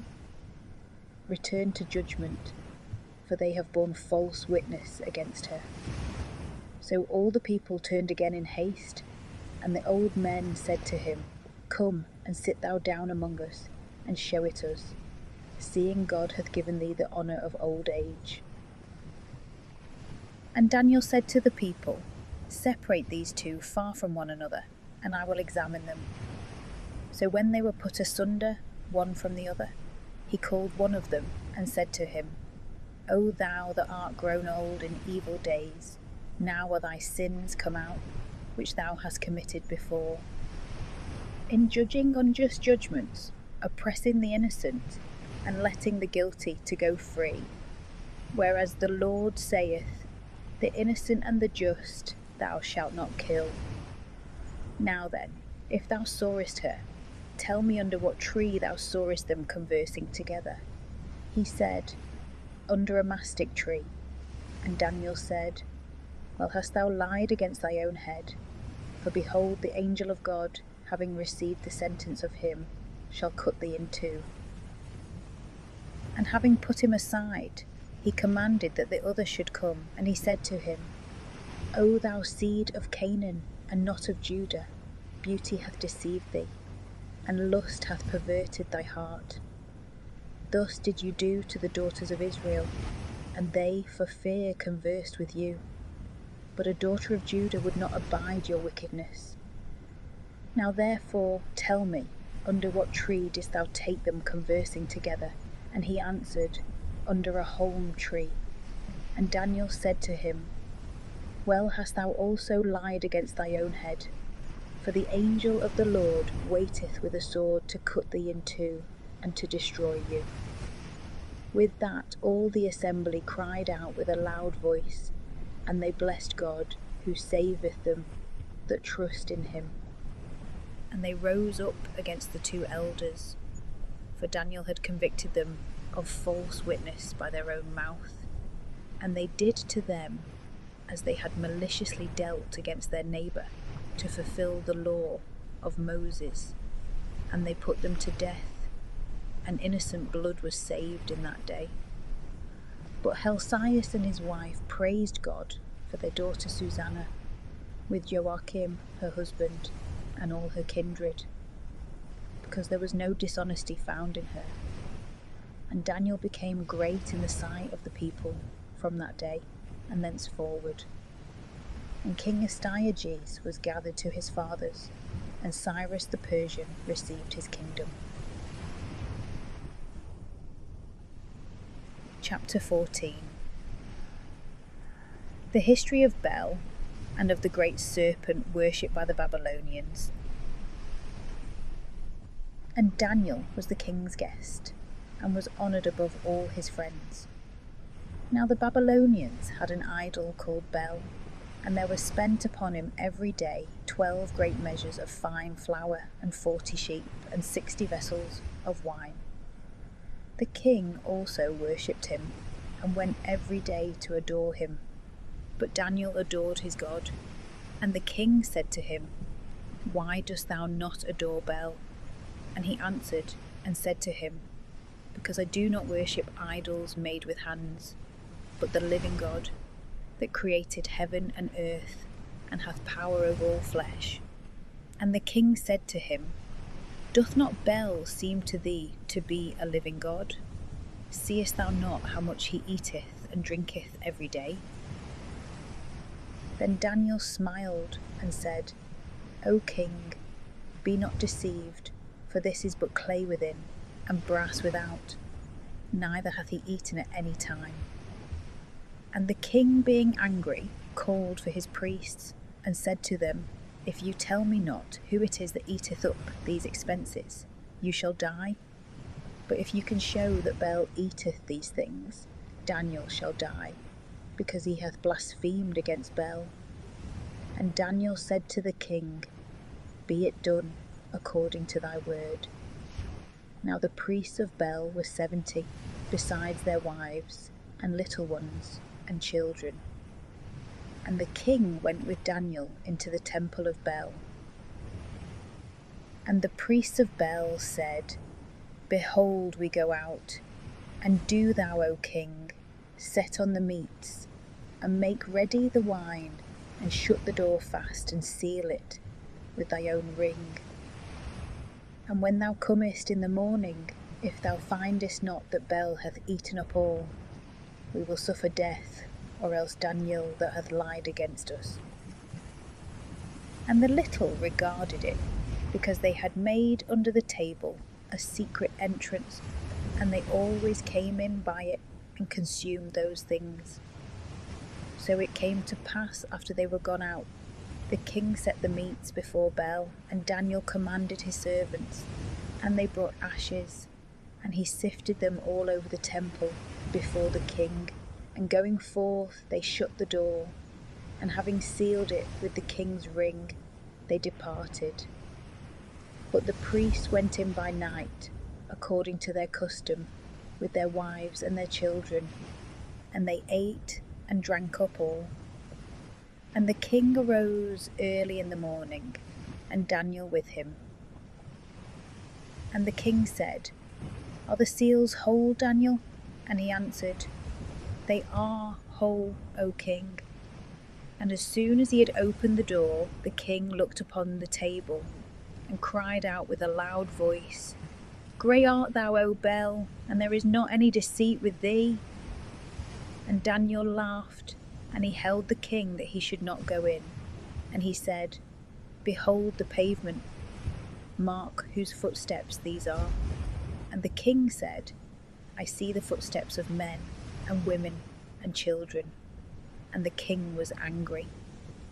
Then he took the priests, and their wives and their children, and they showed him the private doors by which they came in, and consumed the things that were on the table.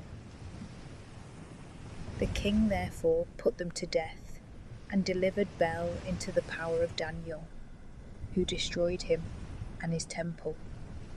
And there was a great dragon in that place, and the Babylonians worshipped him. And the king said to Daniel, Behold, thou canst not say now that this is not a living God. Adore him therefore. And Daniel said, I adore the Lord my God, for he is the living God, but that is no living God. But give me leave, O king, and I will kill this dragon without sword or club.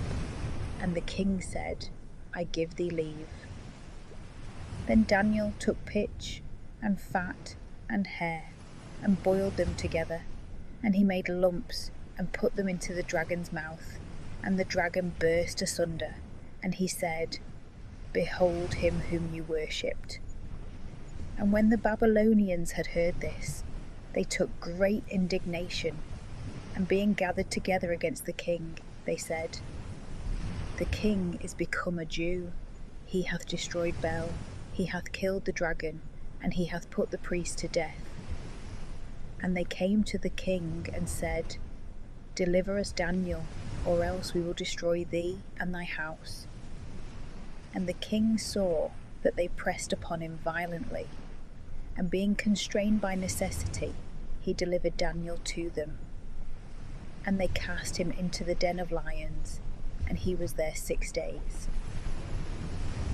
And in the den there were 7 lions, and they had given to them 2 carcasses every day, and 2 sheep.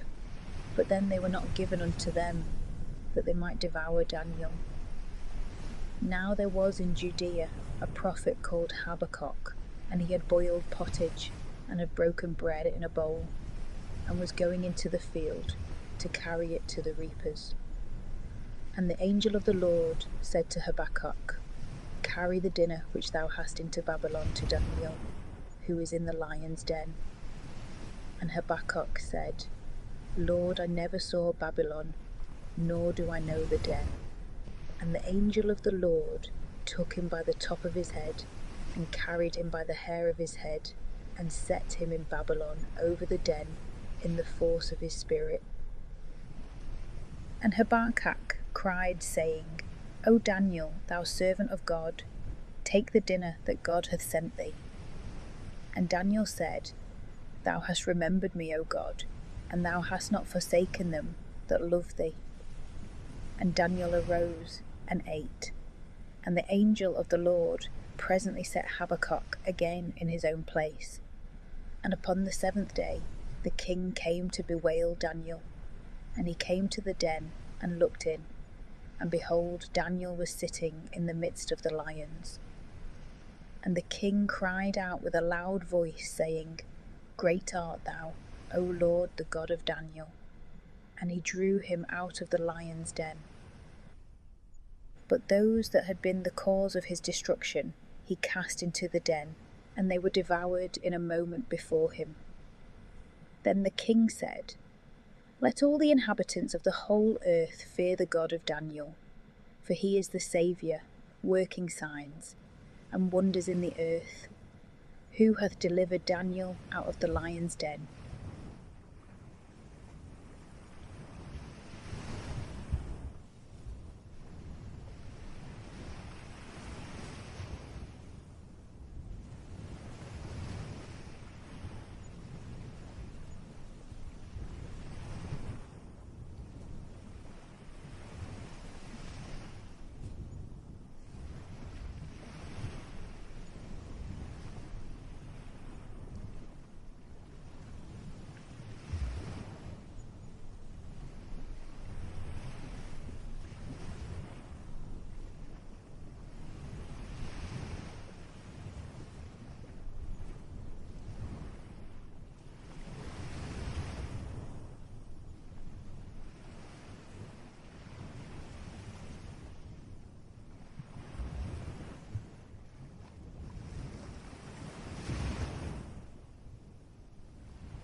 Prophecy of Hosea. Chapter 1. By marrying a harlot, and by the names of his children, the prophet sets forth the crimes of Israel and their punishment. He foretells their redemption by Christ. The word of the Lord that came to Osee, the son of Beeri, in the days of Ozias, Joatham, Achaz, and Ezekias, kings of Judah, and in the days of Jeroboam, the son of Joash, king of Israel. The beginning of the Lord speaking by Osee. And the Lord said to Osee, Go, take thee a wife of fornications, and have of her children of fornications. For the land by fornication shall depart from the Lord. So he went, and took Gomer the daughter of Debalaim, and she conceived, and bore him a son. And the Lord said to him, Call his name Jezrahel, for yet a little while, and I will visit the blood of Jezrahel upon the house of Jehu, and I will cause to cease the kingdom of the house of Israel. And in that day I will break in pieces the bow of Israel in the valley of Jezrahel. And she conceived again, and bore a daughter, and he said to him, Call her name Without Mercy, for I will not add any more to have mercy on the house of Israel, but I will utterly forget them. And I will have mercy on the house of Judah, and I will save them by the Lord their God. And I will not save them by bow, nor by sword, nor by battle, nor by horses, nor by horsemen. And she weaned her that was called Without Mercy, and she conceived, and bore a son. And he said, Call his name Not My People, for you are not my people, and I will not be yours. And the number of the children of Israel shall be as the sand of the sea, that is without measure, and shall not be numbered. And it shall be in the place where it shall be said to them, You are not my people, it shall be said to them, Ye are the sons of the living God. And the children of Judah and the children of Israel shall be gathered together, and they shall appoint themselves one head, and shall come up out of the land. For great is the day of Jezrahel. Chapter 2. Israel is justly punished for leaving God, the abundance of grace in the church of Christ. Say ye to your brethren, You are my people, and to your sister, Thou hast obtained mercy. Judge your mother, judge her, because she is not my wife, and I am not her husband. Let her put away her fornications from her face, and her adulteries from between her breasts, lest I strip her naked, and set her as in the day that she was born, and I will make her as a wilderness, and will set her as a land that none can pass through, and will kill her with drought. And I will not have mercy on her children, for they are the children of fornications. For their mother hath committed fornication, she that conceived them is covered with shame. For she said, I will go after my lovers, that give me my bread and my water, my wool and my flax, my oil and my drink. Wherefore, behold, I will hedge up thy way with thorns, and I will stop it up with a wall, and she shall not find her paths. And she shall follow after her lovers, and shall not overtake them. And she shall seek them, and shall not find. And she shall say, I will go and return to my first husband, because it was better with me then than now. And she did not know that I gave her corn and wine and oil, and multiplied her silver and gold, which they have used in the service of Baal. Therefore will I return and take away my corn in its season, and my wine in its season, and I will set at liberty my wool and my flax, which covered her disgrace. And now I will lay open her folly in the eyes of her lovers, and no man shall deliver her out of my hand. And I will cause all her mirth to cease, her solemnities, her new moons, her Sabbaths, and all her festival times. And I will destroy her vines and her fig trees, of which she said, These are my rewards, which my lovers have given me, and I will make her as a forest, and the beasts of the field shall devour her. And I will visit upon her the days of Baalim, to whom she burnt incense, and decked herself out with her earrings and with her jewels, and went after her lovers, and forgot me, saith the Lord. Therefore, behold, I will allure her, and will lead her into the wilderness, and I will speak to her heart. And I will give her vine dressers out of the same place, and the valley of Achor for an opening of hope. And she shall sing there according to the days of her youth, and according to the days of her coming up out of the land of Egypt. And it shall be in that day, saith the Lord, that she shall call me my husband, and she shall call me no more Baalim. And I will take away the names of Baalim out of her mouth, and she shall no more remember their name. And in that day I will make a covenant with them, with the beasts of the field, and with the fowls of the air, and with the creeping things of the earth. And I will destroy the bow and the sword, and war out of the land, and I will make them sleep secure. And I will espouse thee to me forever, and I will espouse thee to me in justice and judgment, and in mercy, and in commiserations. And I will espouse thee to me in faith, and thou shalt know that I am the Lord. And it shall come to pass in that day, I will hear, saith the Lord, I will hear the heavens, and they shall hear the earth. And the earth shall hear the corn, and the wine, and the oil, and these shall hear Jezrahel. And I will sow her unto me in the earth, and I will have mercy on her that was without mercy. And I will say to that which was not my people, Thou art my people, and they shall say, Thou art my God. Chapter 3. The prophet is commanded again to love an adulteress, to signify God's love to the synagogue, the wretched state of the Jews for a long time, till at last they shall be converted. And the Lord said to me, Go yet again, and love a woman beloved of her friend, and an adulteress, as the Lord loveth the children of Israel, and they look to strange gods, and love the husks of the grapes. And I bought her to me for 15 pieces of silver, and for a core of barley, and for half a core of barley. And I said to her, Thou shalt wait for me many days, thou shalt not play the harlot, and thou shalt be no man's, and I also will wait for thee. For the children of Israel shall sit many days without king, and without prince, and without sacrifice, and without altar, and without ephod, and without teraphim. And after this the children of Israel shall return, and shall seek the Lord their God, and David their king, and they shall fear the Lord and his goodness in the last days.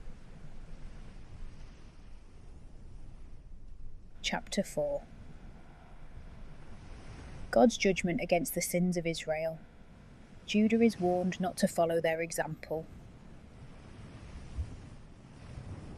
Hear the word of the Lord, ye children of Israel, for the Lord shall enter into judgment with the inhabitants of the land. For there is no truth, and there is no mercy, and there is no knowledge of God in the land. Cursing and lying and killing and theft and adultery have overflowed, and blood hath touched blood.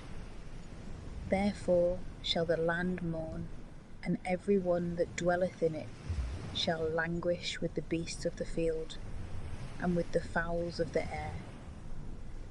Yea, the fishes of the sea also shall be gathered together.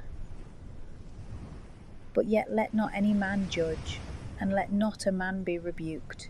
For thy people are as they that contradict the priest. And thou shalt fall today, and the prophet also shall fall with thee. In the night I have made thy mother to be silent. My people have been silent because they had no knowledge. Because thou hast rejected knowledge, I will reject thee, that thou shalt not do the office of priesthood to me. And thou hast forgotten the law of thy God, I also will forget thy children. According to the multitude of them, so have they sinned against me. I will change their glory into shame. They shall eat the sins of my people, and shall lift up their souls to their iniquity. And there shall be like people like priests, and I will visit their ways upon them, and I will repay them their devices. And they shall eat, and shall not be filled. They have committed fornication, and have not ceased, because they have forsaken the Lord in not observing his law. Fornication, and wine, and drunkenness take away the understanding. My people have consulted their stocks, and their staff hath declared unto them. For the spirit of fornication hath deceived them, and they have committed fornication against their God. They offered sacrifice upon the tops of the mountains, and burnt incense upon the hills, under the oak, and the poplar, and the turpentine tree, because the shadow thereof was good. Therefore shall your daughters commit fornication, and your spouses shall be adulteresses. I will not visit upon your daughters when they shall commit fornication, and upon your spouses when they shall commit adultery, because themselves conversed with harlots, and offered sacrifice with the effeminate. And the people that doth not understand shall be beaten. If thou play the harlot, O Israel, at least let not Judah offend, and go ye not into Galgal, and come not up into Bethaven, and do not swear. The Lord liveth. For Israel hath gone astray, like a wanton heifer. Now will the Lord feed them, as a lamb in a spacious place. Ephraim is a partaker with idols, let him alone. Their banquet is separated, they have gone astray by fornication. They that should have protected them have loved to bring shame upon them. The wind hath bound them up in its wings, and they shall be confounded because of their sacrifices. Chapter 5. God's threats against the priests, the people, and princes of Israel for their idolatry. Hear ye this, O priests, and hearken, O ye house of Israel, and give ear, O house of the king. For there is a judgment against you, because you have been a snare to them whom you should have watched over, and a net spread upon Thabor. And you have turned aside victims into the depth, and I am the teacher of them all. I know Ephraim, and Israel is not hid from me. For now Ephraim hath committed fornication, Israel is defiled. They will not set their thoughts to return to their God, for the spirit of fornication is in the midst of them, and they have not known the Lord. And the pride of Israel shall answer in his face, and Israel and Ephraim shall fall in their iniquity. Judah also shall fall with them. With their flocks and with their herds they shall go to seek the Lord, and shall not find him. He is withdrawn from them. They have transgressed against the Lord, for they have begotten children that are strangers. Now shall a month devour them with their portions. Blow ye the cornet in Garbiah, the trumpet in Ramah. Howl ye in Bethaven, behind thy back, O Benjamin. Ephraim shall be in desolation in the day of rebuke. Among the tribes of Israel I have shown that which shall surely be. The princes of Judah are become as they that take up the bound. I will pour out my wrath upon them like water. Ephraim is under oppression, and broken in judgment, because he began to go after filthiness. And I will be like a moth to Ephraim, and like rottenness to the house of Judah. And Ephraim saw his sickness, and Judah his band. And Ephraim went to the Assyrian, and sent to the avenging king. And he shall not be able to heal you, neither shall he be able to take off the band from you. For I will be like a lioness to Ephraim, and like a lion's whelp to the house of Judah. I will catch and go, I will take away, and there is none that can rescue. I will go and return to my place, until you are consumed, and seek my face. Chapter 6. Affliction shall be a means to bring many to Christ, a complaint of the untowardness of the Jews. God loves mercy more than sacrifice. In their affliction they will rise early to me. Come, and let us return to the Lord, for he hath taken us, and he will heal us. He will strike, and he will cure us. He will revive us after 2 days. On the 3rd day he will raise us up, and we shall live in his sight. We shall know, and we shall follow on, that we may know the Lord. His going forth is prepared as the morning light, and he will come to us as the early and the latter rain to the earth. What shall I do to thee, O Ephraim? What shall I do to thee, O Judah? Your mercy is as a morning cloud, and as the dew that goeth away in the morning. For this reason have I hewed them by the prophets, I have slain them by the words of my mouth. And thy judgment shall go forth as the light. For I desired mercy, and not sacrifice, and the knowledge of God more than holocausts. But they, like Adam, have transgressed the covenant. There have they dealt treacherously against me. Is a city of workers of idols, supplanted with blood. And like the jaws of highway robbers, they conspire with the priests who murder in the way those that pass out of Shechem, for they have wrought wickedness. I have seen a horrible thing in the house of Israel, the fornications of Ephraim there. Israel is defiled. And thou also, O Judah, set thee a harvest, when I shall bring back the captivity of my people. Chapter 7. The manifold sins of Israel and of their kings hinder the Lord from healing them. When I would have healed Israel, the iniquity of Ephraim was discovered, and the wickedness of Samaria, for they have committed falsehood, and the thief is come in to steal, the robber is without. Unless they may say in their hearts that I remember all their wickedness. Their own devices now have beset them about. They have been done before my face.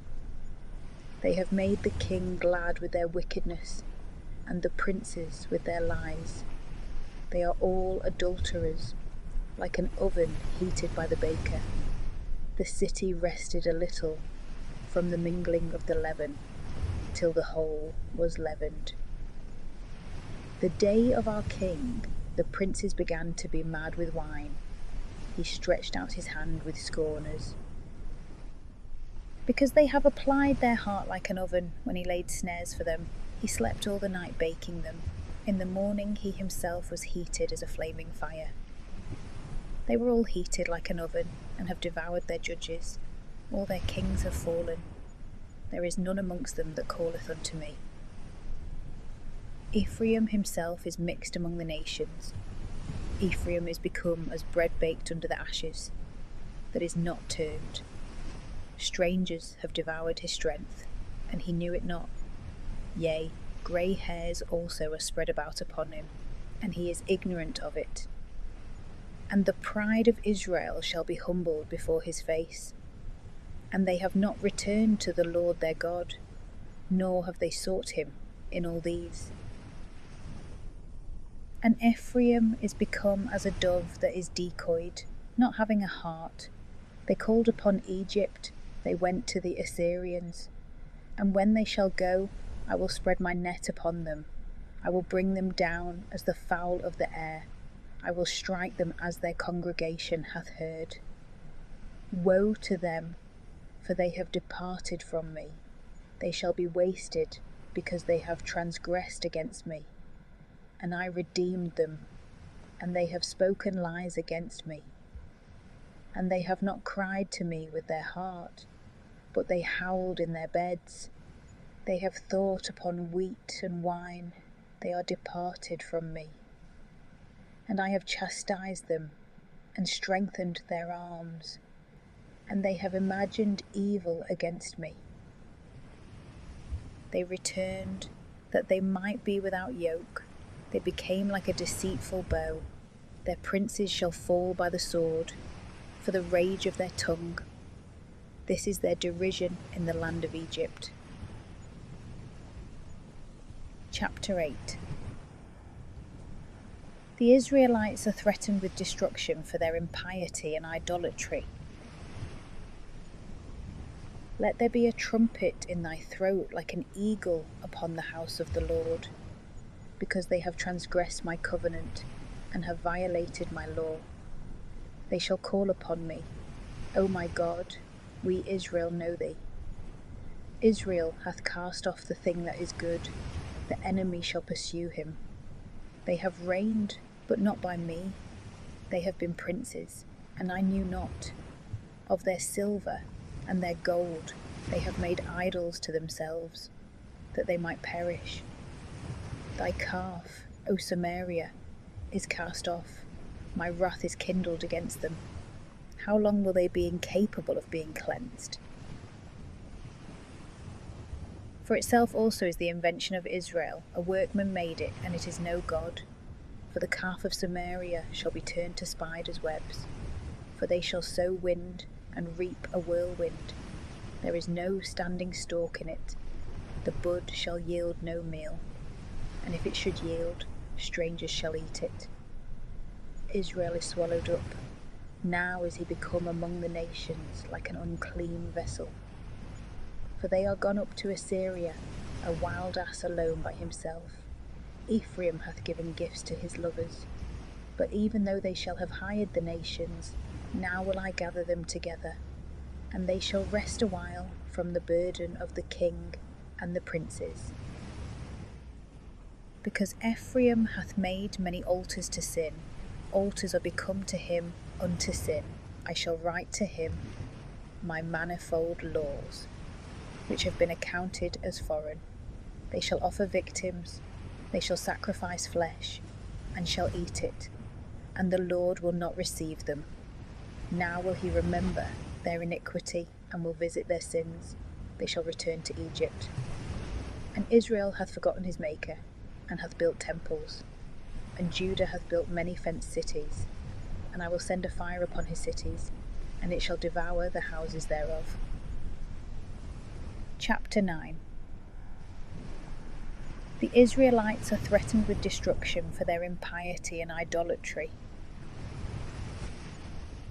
Let there be a trumpet in thy throat, like an eagle upon the house of the Lord, because they have transgressed my covenant, and have violated my law. They shall call upon me, O my God, we Israel know thee. Israel hath cast off the thing that is good, the enemy shall pursue him. They have reigned, but not by me. They have been princes, and I knew not. Of their silver and their gold they have made idols to themselves, that they might perish.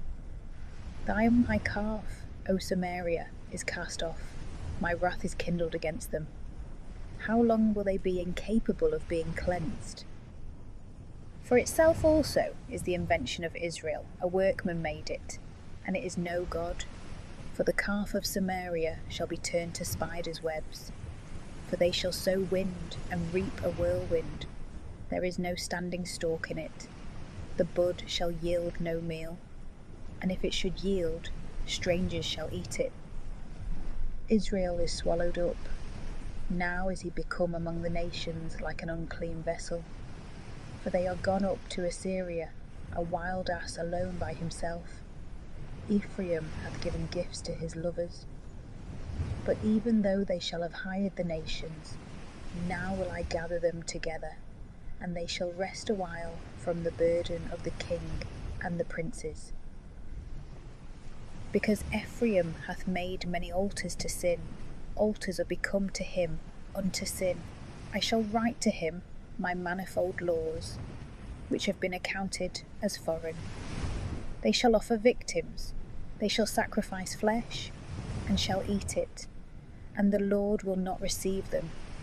Now will he remember their iniquity, and will visit their sins. They shall return to Egypt. And Israel hath forgotten his Maker, and hath built temples. And Judah hath built many fenced cities, and I will send a fire upon his cities, and it shall devour the houses thereof. Chapter 10. After many benefits, great affliction shall fall upon the 10 tribes, for their ingratitude to God.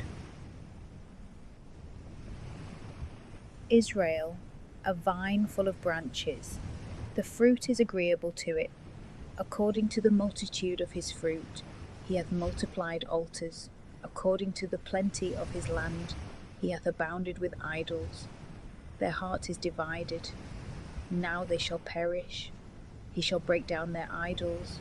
He shall destroy their altars. For now they shall say, We have no king, because we fear not the Lord. And what shall a king do to us? You speak words of an unprofitable vision, and you shall make a covenant. And judgment shall spring up as bitterness in the furrows of the field.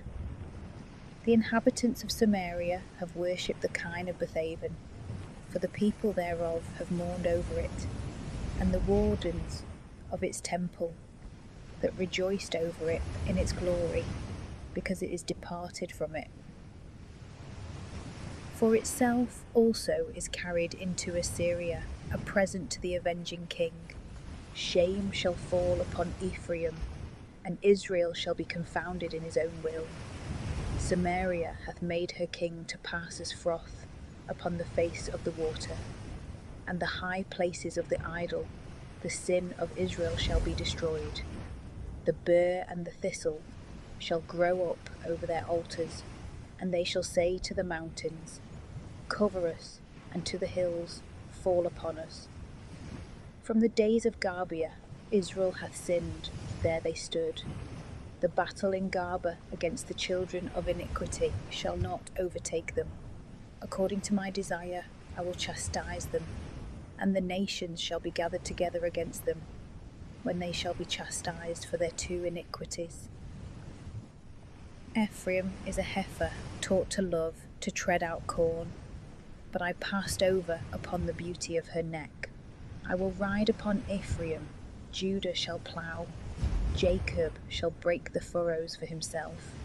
Sow for yourselves in justice, and reap in the mouth of mercy. Break up your fallow ground, but the time to seek the Lord is, when he shall come that shall teach you justice. You have ploughed wickedness, you have reaped iniquity, you have eaten the fruit of lying, because thou hast trusted in thy ways, in the multitude of thy strong ones. A tumult shall arise among thy people, and all thy fortresses shall be destroyed, as Salmana was destroyed, by the house of him that judged Baal in the day of battle, the mother being dashed in pieces upon her children. So hath Bethel done to you, because of the evil of your iniquities. Chapter 11.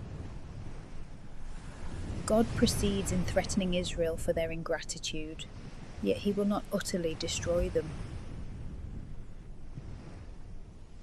As the morning passeth, so hath the king of Israel passed away. Because Israel was a child, and I loved him, and I called my son out of Egypt. As they called them, they went away from before their face. They offered victims to Baalim, and sacrificed to idols. And I was like a foster father to Ephraim. I carried them in my arms, and they knew not that I healed them. I will draw them with the cords of Adam, with the bands of love, and I will be to them as one that taketh off the yoke on their jaws. And I put his meat to him, that he might eat.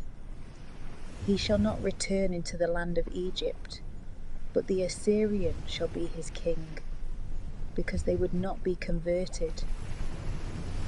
The sword hath begun in his cities, and it shall consume his chosen men, and shall devour their heads. And my people shall long for my return, but a yoke shall be put upon them together, which shall not be taken off. How shall I deal with thee, O Ephraim? Shall I protect thee, O Israel? How shall I make thee as Adoma? Shall I set thee as Zeboim? My heart is turned within me, my repentance is stirred up. I will not execute the fierceness of my wrath. I will not return to destroy Ephraim, because I am God and not man, the Holy One in the midst of thee, and I will not enter into the city. They shall walk after the Lord, he shall roar as a lion, because he shall roar, and the children of the sea shall fear. And they shall fly away like a bird out of Egypt, and like a dove out of the land of the Assyrians. And I will place them in their own houses, saith the Lord. Ephraim hath compassed me about with denials, and the house of Israel with deceit. But Judah went down as a witness with God, and is faithful with the saints. Chapter 12. Israel is reproved for sin, God's favours to them. Ephraim feedeth on the wind, and followeth the burning heat. All the day long he multiplied lies and desolation, and he hath made a covenant with the Assyrians, and carried oil into Egypt. Therefore there is a judgment of the Lord with Judah, and a visitation for Jacob. He will render to him according to his ways and according to his devices. In the womb he supplanted his brother, and by his strength he had success with an angel. And he prevailed over the angel, and was strengthened. He wept, and made supplication to him. He found him in Bethel, and there he spoke with us. Even the Lord, the God of hosts, the Lord is his memorial. Therefore turn thou to thy God, keep mercy and judgment, and hope in thy God always. He is like Canaan. There is a deceitful balance in his hand. He hath loved oppression. And Ephraim said, But yet I am become rich. I have found me an idol. All my labours shall not find me, the iniquity that I have committed. And I that am the Lord, thy God from the land of Egypt, will yet cause thee to dwell in tabernacles, as in the days of the feast. And I have spoken by the prophets, and I have multiplied visions, and I have used similitudes by the ministry of the prophets. If Gilead be an idol, then in vain were they in Galgal, offering sacrifices with bullocks. For their altars also are as heaps in the furrows of the field. Jacob fled into the country of Syria, and Israel served for a wife, and was a keeper for a wife. But the Lord by a prophet brought Israel out of Egypt, and he was preserved by a prophet. Ephraim hath provoked me to wrath with his bitterness, and his blood shall come upon him, and his Lord will render his reproach unto him. Chapter 13. The judgments of God upon Israel for their sins. Christ shall one day redeem them. When Ephraim spoke, a horror seized Israel, and he sinned in Baal and died. And now they have sinned more and more, and they have made to themselves a molten thing of their silver as the likeness of idols. The whole is the work of craftsmen. To these that say, Sacrifice men, ye that adore calves. Therefore they shall be as a morning cloud, and as the early dew that passeth away, as the dust that is driven with a whirlwind out of the floor, and as the smoke out of the chimney. But I am the Lord thy God from the land of Egypt, and thou shalt know no God but me, and there is no Saviour beside me. I knew thee in the desert, in the land of the wilderness. According to their pastures they were filled, and were made full, and they lifted up their heart, and have forgotten me. And I will be to them as a lioness, as a leopard in the way of the Assyrians. I will meet them as a bear that is robbed of her whelps, and I will rend the inner parts of their liver, and I will devour them there as a lion, the beast of the field shall tear them. Destruction is thy own, O Israel. Thy help is only in me. Where is thy king? Now especially let him save thee in all thy cities, and thy judges of whom thou saidst, give me kings and princes. I will give thee a king in my wrath, and will take him away in my indignation. The iniquity of Ephraim is bound up, his sin is hidden. The sorrows of a woman in labour shall come upon him. He is an unwise son. For now he shall not stand in the breach of the children. I will deliver them out of the hand of death. I will redeem them from death. O death, I will be thy death. O hell, I will be thy bite. Comfort is hidden from my eyes. Because he shall make a separation between brothers.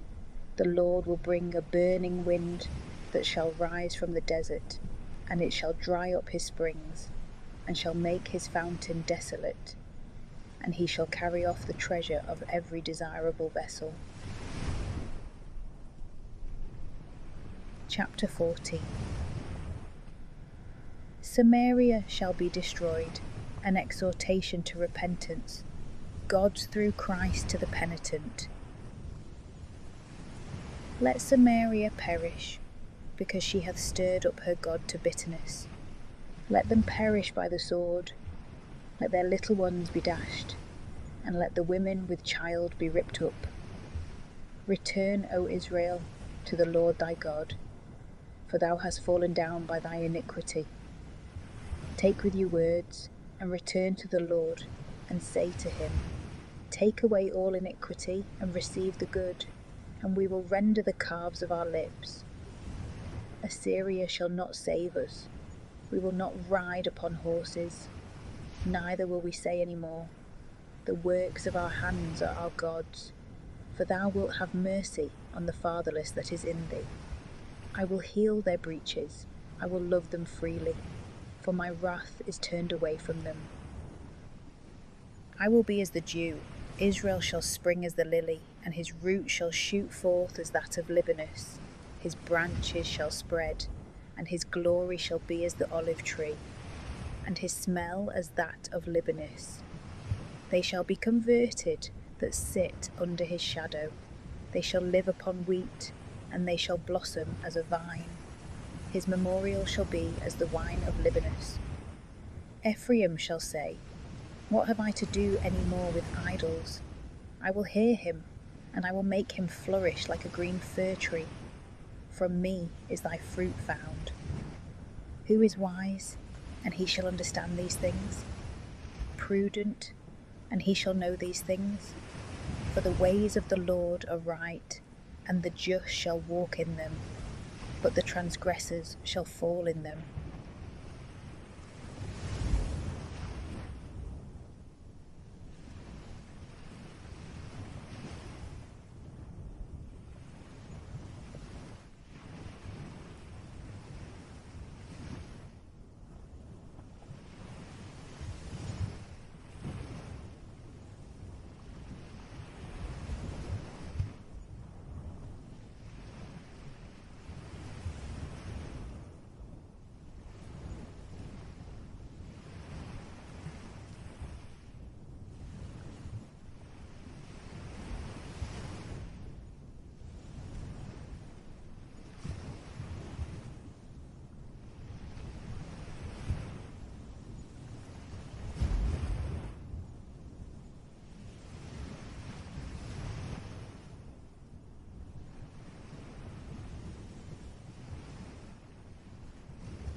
Prophecy of Joel,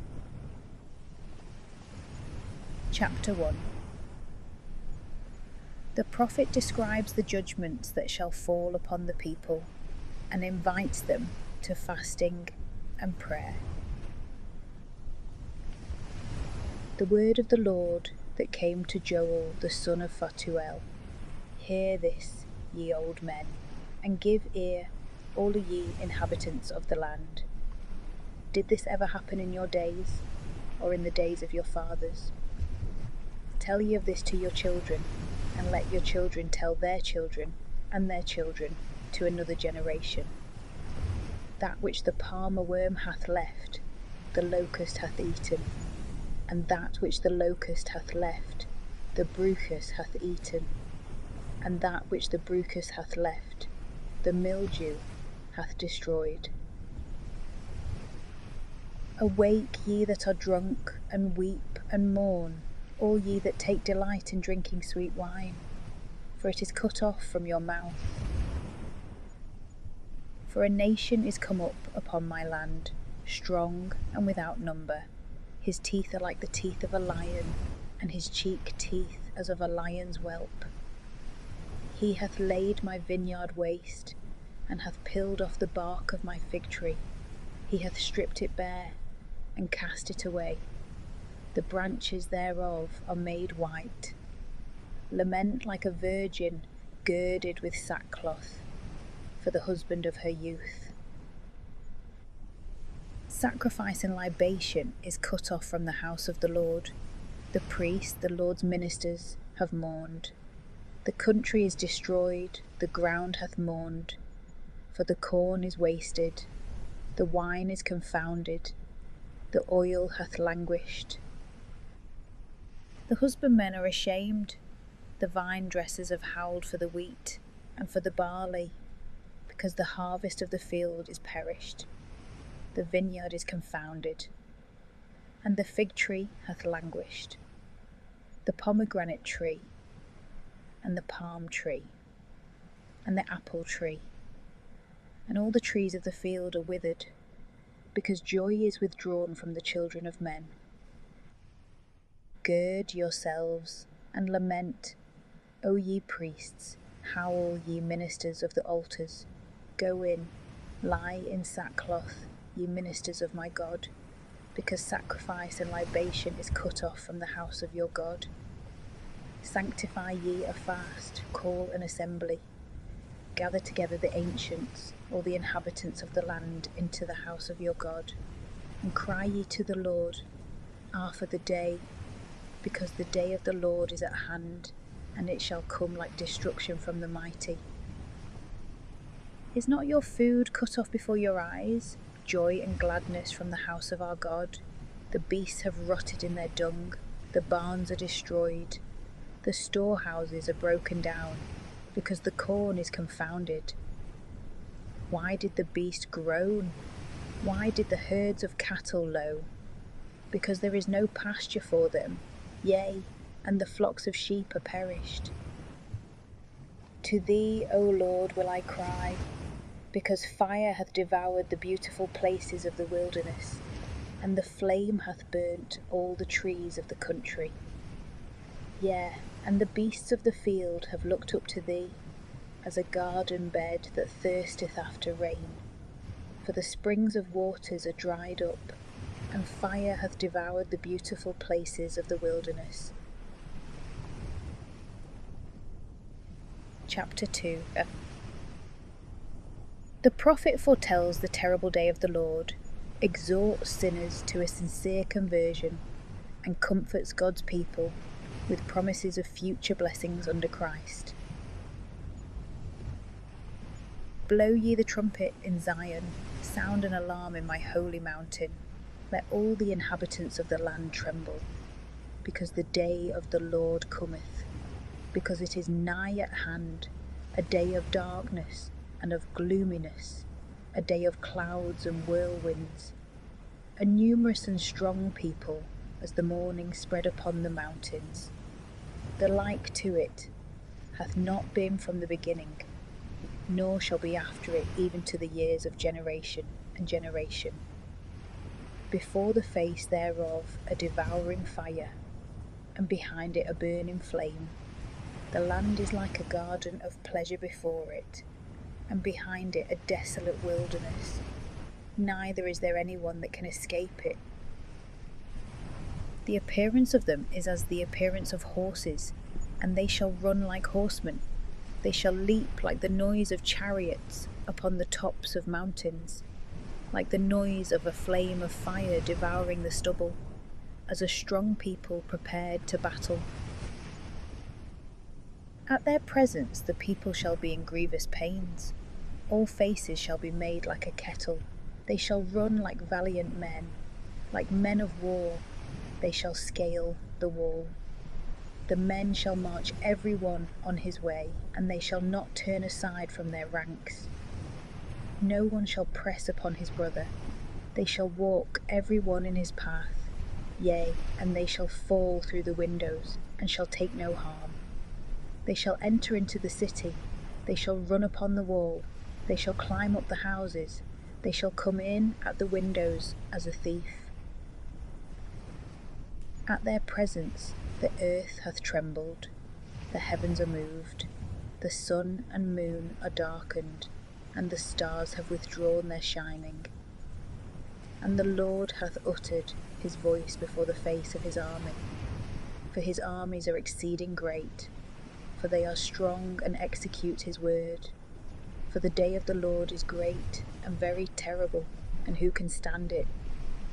Now therefore, saith the Lord, be converted to me with all your heart, in fasting, and in weeping, and in mourning, and rend your hearts, and not your garments, and turn to the Lord your God. For he is gracious and merciful, patient, and rich in mercy, and ready to repent of the evil. Who knoweth but he will return and forgive, and leave a blessing behind him, sacrifice and libation to the Lord your God. Blow the trumpet in Zion, sanctify a fast, call a solemn assembly. Gather together the people, sanctify the church, assemble the ancients. Gather together the little ones, and them that suck at the breasts. Let the bridegroom go forth from his bed, and the bride out of her bride chamber. Between the porch and the altar, the priests, the Lord's ministers, shall weep, and shall say, Spare, O Lord, spare thy people, and give not thy inheritance to reproach, that the heathen should rule over them. Why should they say among the nations, Where is their God? The Lord hath been zealous for his land, and hath spared his people. And the Lord answered and said to his people, Behold, I will send you corn and wine and oil, and you shall be filled with them. And I will no more make you a reproach among the nations.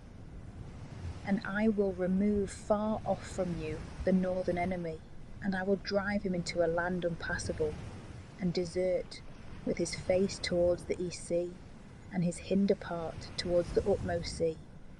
And his stench shall ascend, and his rottenness shall go up, because he hath done proudly. Fear not, O land, be glad and rejoice, for the Lord hath done great things. Fear not, ye beasts of the fields, for the beautiful places of the wilderness are sprung, for the tree hath brought forth its fruit, the fig tree and the vine have yielded their strength. And you, O children of Zion, rejoice, and be joyful in the Lord your God, because he hath given you a teacher of justice, and he will make the early and the latter rain to come down to you as in the beginning. And the floors shall be filled with wheat, and the presses shall overflow with wine and oil. And I will restore to you the ears which the locust, and the bruchus, and the mildew, and the palmer worm have eaten, my great host which I sent upon you. And you shall eat in plenty, and shall be filled, and you shall praise the name of the Lord your God, who hath done wonders with you, and my people shall not be confounded for ever. And you shall know that I am in the midst of Israel, and I am the Lord your God, and there is none besides, and my people shall not be confounded forever. And it shall come to pass after this, that I will pour out my Spirit upon all flesh, and your sons and your daughters shall prophesy, your old men shall dream dreams, and your young men shall see visions. Moreover, upon my servants and handmaids in those days I will pour forth my Spirit, and I will show wonders in heaven and in earth, blood and fire and vapour of smoke. The sun shall be turned into darkness, and the moon into blood, before the great and dreadful day of the Lord doth come. And it shall come to pass, that every one that shall call upon the name of the Lord shall be saved. For in Mount Zion and in Jerusalem shall be salvation, as the Lord hath said, and in the residue whom the Lord shall call. Chapter 3. The Lord shall judge all nations in the valley of Josaphat, the evils that shall fall upon the enemies of God's people, his blessing upon the church of the saints. For behold, in those days and in that time, when I shall bring back the captivity of Judah and Jerusalem, I will gather together all nations, and will bring them down into the valley of Josaphat, and I will plead with them there for my people, and for my inheritance Israel, whom they have scattered among the nations, and have parted my land. And they have cast lots upon my people, and the boy they have put in the stews, and the girl they have sold for wine, that they might drink. But what have you to do with me, O Tyre and Sidon, and all the coast of the Philistines? Will you revenge yourselves on me? And if you revenge yourselves on me, I will very soon return you a recompense upon your own head. For you have taken away my silver and my gold, and my desirable and most beautiful things you have carried into your temples. And the children of Judah and the children of Jerusalem you have sold to the children of the Greeks, that you might remove them far off from their own country. Behold, I will raise them up out of the place wherein you have sold them, and I will return your recompense upon your own heads. And I will sell your sons and your daughters by the hands of the children of Judah, and they shall sell them to the Sabaeans, a nation far off, for the Lord hath spoken it. Proclaim ye this among the nations, prepare war, rouse up the strong, let them come, let all the men of war come up. Cut your plowshares into swords, and your spades into spears. Let the weak say, I am strong. Break forth, and come, all ye nations, from round about, and gather yourselves together. There will the Lord cause all thy strong ones to fall down. Let them arise, and let the nations come up into the valley of Josaphat. For there I will sit to judge all nations round about. Put ye in the sickles, for the harvest is ripe. Come and go down, for the press is full. The fats run over, for their wickedness is multiplied. Nations, nations in the valley of destruction, for the day of the Lord is near in the valley of destruction. The sun and the moon are darkened, and the stars have withdrawn their shining. And the Lord shall roar out of Zion, and utter his voice from Jerusalem. And the heavens and the earth shall be moved, and the Lord shall be the hope of his people, and the strength of the children of Israel.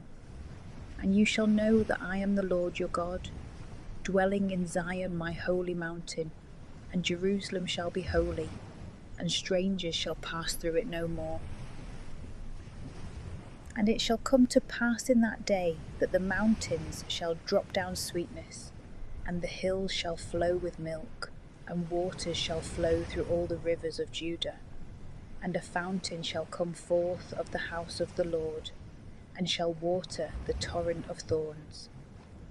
Egypt shall be a desolation, and Edom a wilderness destroyed, because they have done unjustly against the children of Judah, and have shed innocent blood in their land.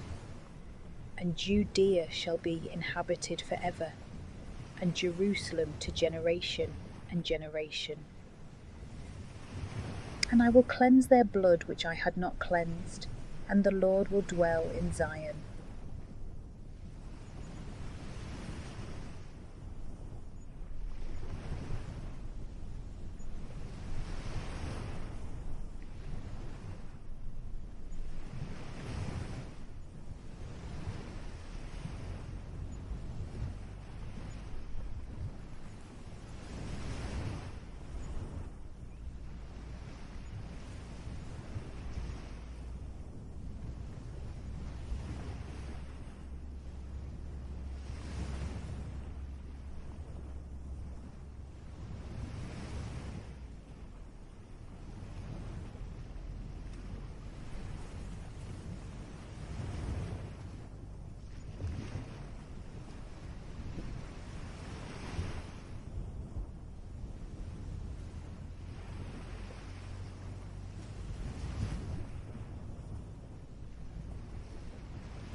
Prophecy of Amos. Chapter 1. He prophet threatens Damascus, Gaza, Tyre, Edom, and Ammon with the judgments of God for their obstinacy and sin. The words of Amos, who was among herdsmen of Tekoa, which he saw concerning Israel in the days of Ozias king of Judah, and in the days of Jeroboam the son of Joash king of Israel, 2 years before the earthquake. And he said, The Lord will roar from Zion, and utter his voice from Jerusalem. And the beautiful places of the shepherds have mourned, and the top of Carmel is withered. Thus saith the Lord, For 3 crimes of Damascus, and for 4 I will not convert it, because they have thrashed Galaad with iron wains. And I will send a fire into the house of Azael, and it shall devour the houses of Ben-Hadad. And I will break the bar of Damascus, and I will cut off the inhabitants from the plain of the idol, and him that holdeth the sceptre from the house of pleasure. And the people of Syria shall be carried away to Cyrene, saith the Lord. Thus saith the Lord, For 3 crimes of Gaza, and for 4 I will not convert it, because they have carried away a perfect captivity to shut them up in Edom. And I will send a fire on the wall of Gaza, and it shall devour the houses thereof. And I will cut off the inhabitant from Azotus, and him that holdeth the sceptre from Askelon. And I will turn my hand against Acharon, and the rest of the Philistines shall perish, saith the Lord God. Thus saith the Lord, For 3 crimes of Tyre, and for 4 I will not convert it, because they have shut up an entire captivity in Edom, and have not remembered the covenant of brethren. And I will send a fire upon the wall of Tyre, and it shall devour the houses thereof.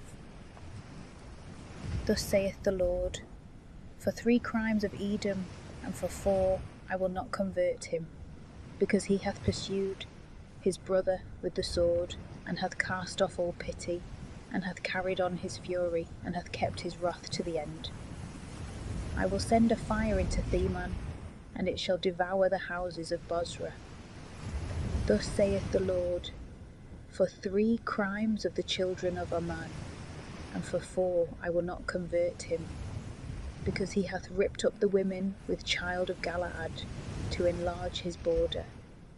And I will kindle a fire in the wall of Rabbah, and it shall devour the houses thereof with shouting in the day of battle, and with a whirlwind in the day of trouble. And Melcom shall go into captivity, both he and his princes together, saith the Lord. Chapter 2. The judgments with which God threatens Moab, Judah, and Israel for their sins and their ingratitude.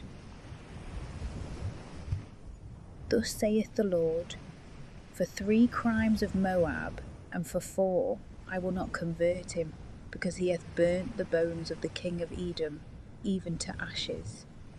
And I will send a fire into Moab, and it shall devour the houses of Carioth. And Moab shall die with a noise, with the sound of the trumpet. And I will cut off the judge from the midst thereof, and will slay all his princes with him, saith the Lord.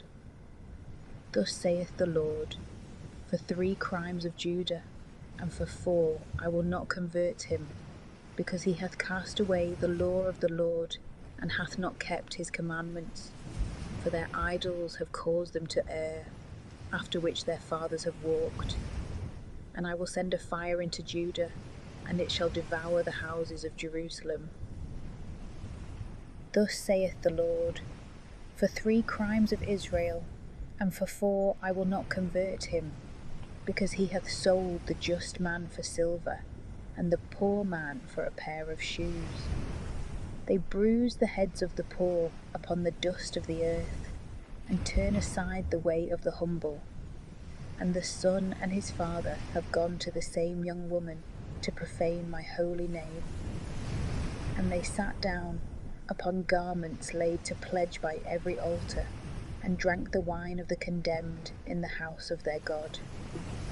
Yet I cast out the Amorite before their face, whose height was like the height of cedars, and who was strong as an oak. And I destroyed his fruit from above, and his roots beneath. It is I that brought you up out of the land of Egypt, and I led you 40 years through the wilderness, that you might possess the land of the Amorite. And I raised up of your sons for prophets, and of your young men for Nazarites. Is it not so, O ye children of Israel, saith the Lord? And you will present wine to the Nazarites, and command the prophets, saying, Prophesy not. Behold, I will skreak under you as a wain skreaketh that is laden with hay. And flight shall perish from the swift, and the valiant shall not possess his strength, neither shall the strong save his life. And he that holdeth the bow shall not stand, and the swift of foot shall not escape, neither shall the rider of the horse save his life. And the stout of heart among the valiant shall flee away naked in that day, saith the Lord. Chapter 3. The evils that shall fall upon Israel for their sins. Hear the word that the Lord hath spoken concerning you, O ye children of Israel, concerning the whole family that I brought up out of the land of Egypt, saying, You only have I known of all the families of the earth. Therefore will I visit upon you all your iniquities. Shall 2 walk together, except they be agreed? Will a lion roar in the forest, if he have no prey? Will the lion's whelp cry out of his den, if he have taken nothing? Will the bird fall into the snare upon the earth, if there be no fowler? Shall the snare be taken up from the earth before it hath taken somewhat? Shall the trumpet sound in a city, and the people not be afraid? Shall there be evil in a city, which the Lord hath not done? For the Lord God doth nothing without revealing his secret to his dear servants, the prophets. The lion shall roar, who will not fear? The Lord God hath spoken, who shall not prophesy? Publish it in the houses of Azotus, and in the houses of the land of Egypt, and say, Assemble yourselves upon the mountains of Samaria, and behold the many follies in the midst thereof, and them that suffer oppression in the inner rooms thereof. And they have not known to do the right thing, saith the Lord, storing up iniquity and robberies in their houses. Therefore thus saith the Lord God, The land shall be in tribulation, and shall be compassed about, and thy strength shall be taken away from thee, and thy houses shall be spoiled. Thus saith the Lord, as if a shepherd should get out of the lion's mouth 2 legs, or the tip of the ear, so shall the children of Israel be taken out that dwell in Samaria, in a piece of a bed, and in the couch of Damascus. Hear ye, and testify in the house of Jacob, saith the Lord, the God of hosts, that in the day when I shall begin to visit the transgressions of Israel, I will visit upon him, and upon the altars of Bethel, and the horns of the altars shall be cut off, and shall fall to the ground. And I will strike the winter house with the summer house, and the houses of ivory shall perish, and many houses shall be destroyed, saith the Lord. Chapter 4. The Israelites are reproved for their oppressing the poor, for their idolatry and their incorrigibleness. Hear this word, ye fat kine, that are in the mountains of Samaria, you that oppress the needy and crush the poor, that say to your masters, Bring, and we will drink. The Lord God hath sworn by his holiness, that lo, the days shall come upon you, when they shall lift you up on pikes, and what shall remain of you in boiling pots. And you shall go out at the breaches, one over against the other, and you shall be cast forth into Armon, saith the Lord. Come ye to Bethel, and do wickedly, to Galgal, and multiply transgressions, and bring in the morning your victims, your tithes in 3 days, and offer a sacrifice of praise with leaven, and call free offerings, and proclaim it. For so you would do, O children of Israel, saith the Lord God. Whereupon I also have given you dullness of teeth in all your cities, and want of bread in all your places.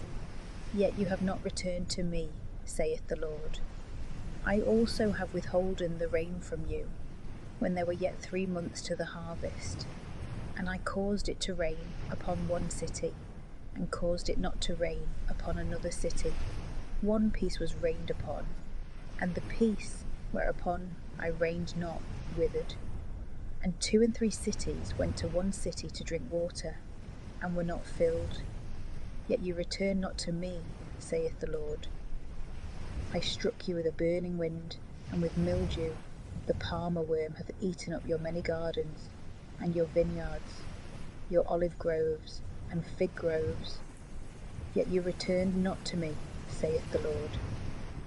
I sent death upon you in the way of Egypt. I slew your young men with the sword, even to the captivity of your horses. And I made the stench of your camp to come up into your nostrils. Yet you returned not to me, saith the Lord. I destroyed some of you, as God destroyed Sodom and Gomorrah, and you were as a firebrand plucked out of the burning. Yet you returned not to me, saith the Lord. Therefore I will do these things to thee, O Israel, and after I shall have done these things to thee, be prepared to meet thy God, O Israel. For behold, he that formeth the mountains, and createth the wind, and declareth his word to man. He that maketh the morning mist, and walketh upon the high places of the earth. The Lord, the God of hosts, is his name. Chapter 5. A lamentation for Israel, an exhortation to return to God. Hear ye this word, which I take up concerning you, for a lamentation. The house of Israel is fallen, and it shall rise no more. The Virgin of Israel is cast down upon her land. There is none to raise her up. For thus saith the Lord God, the city, out of which came forth 1,000, there shall be left in it 100, and out of which there came 100, there shall be left in it 10 in the house of Israel.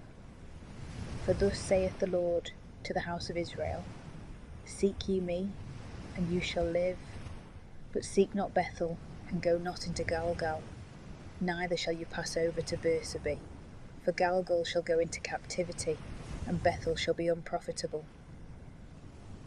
Seek ye the Lord, and live, lest the house of Joseph be burnt with fire, and it shall devour, and there shall be none to quench Bethel. You that turn judgment into wormwood, and forsake justice in the land, seek him that maketh Arcturus and Orion, and that turneth darkness into morning, and that changeth day into night, that calleth the waters of the sea, and poureth them out upon the face of the earth. The Lord is his name. He that with a smile bringeth destruction upon the strong, and waste upon the mighty. They have hated him that rebuketh in the gate, and have abhorred him that speaketh perfectly. Therefore, because you robbed the poor, and took the choice prey from him, you shall build houses with square stone, and shall not dwell in them. You shall plant most delightful vineyards, and shall not drink the wine of them. Because I know your manifold crimes and your grievous sins, enemies of the just, taking bribes, and oppressing the poor in the gate.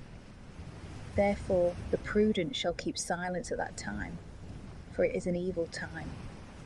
Seek ye good, and not evil, that you may live, and the Lord the God of hosts will be with you, as you have said.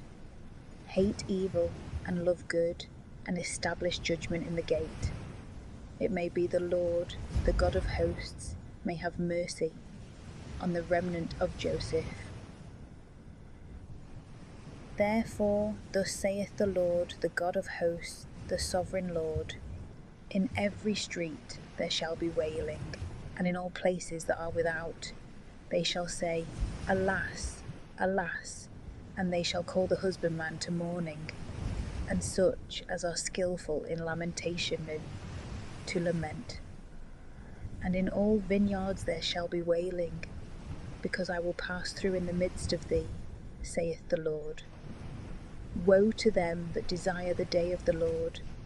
To what end is it for you? The day of the Lord is darkness and not light. As if a man should flee from the face of a lion, and a bear should meet him, or enter into the house, and lean with his hand upon the wall, and a serpent should bite him. Shall not the day of the Lord be darkness, and not light, and obscurity, and no brightness in it?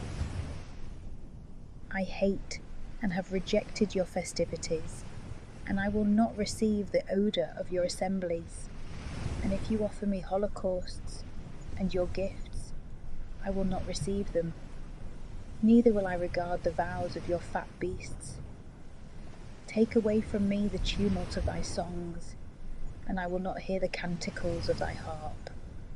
But judgment shall be revealed as water, and justice as a mighty torrent. Did you offer victims and sacrifices to me in the desert for 40 years, O house of Israel? But you carried a tabernacle for your Malach, and the image of your idols, the star of your God, which you made to yourselves.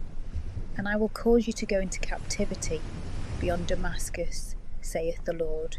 The God of hosts is his name. Chapter 6. The desolation of Israel for their pride and luxury. Woe to you that are wealthy in Zion, and to you that have confidence in the mountain of Samaria, ye great men, heads of the people, that go in with state into the house of Israel. Pass ye over to Calais, and see, and go from thence into Emath the great, and go down into Geth of the Philistines, and to all the best kingdoms of these, if their border be larger than your border. You that are separated unto the evil day, and that approach to the throne of iniquity, you that sleep upon beds of ivory, and are wanton on your couches, that eat the lambs out of the flock, and the calves out of the midst of the herd, you that sing to the sound of the psaltery. They have thought themselves to have instruments of music like David, that drink wine in bowls, and anoint themselves with the best ointments, and they are not concerned for the affliction of Joseph. Wherefore now they shall go captive at the head of them that go into captivity, and the faction of the luxurious ones shall be taken away. The Lord God hath sworn by his own soul, saith the Lord, the God of hosts. I detest the pride of Jacob, and I hate his houses, and I will deliver up the city with the inhabitants thereof. And if there remain 10 men in one house, they also shall die. And a man's kinsman shall take him up, and shall burn him, that he may carry the bones out of the house. And he shall say to him that is in the inner rooms of the house, Is there yet any with thee? And he shall answer, There is an end. And he shall say to him, Hold thy peace, and mention not the name of the Lord. For behold, the Lord hath commanded, and he will strike the greater house with breaches, and the lesser house with clefts. Can horses run upon the rocks, or can anyone plough with buffles? For you have turned judgment into bitterness, and the fruit of justice into wormwood. You that rejoice in a thing of naught, you that say, Have we not taken unto us horns by our own strength?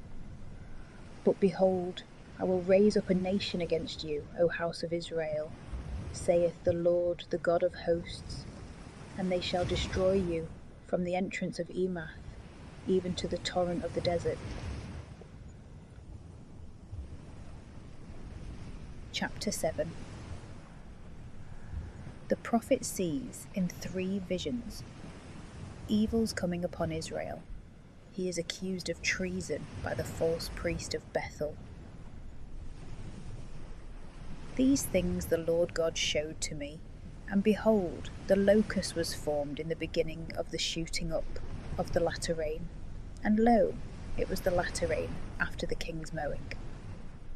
And it came to pass, that when they had made an end of eating the grass of the land, I said, O Lord God, be merciful, I beseech thee. Who shall raise up Jacob, for he is very little?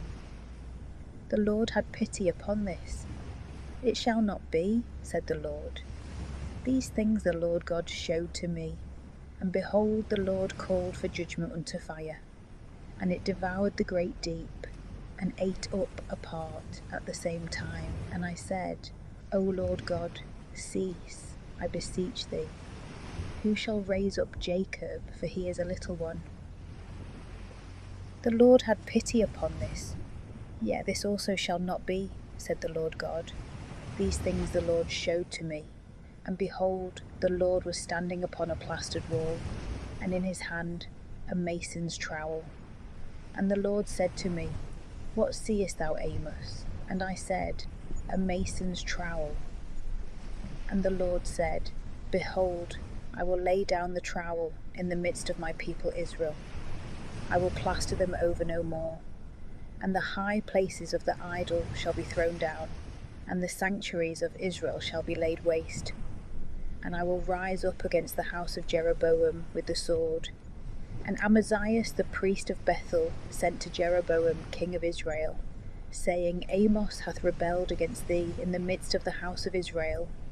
The land is not able to bear all his words.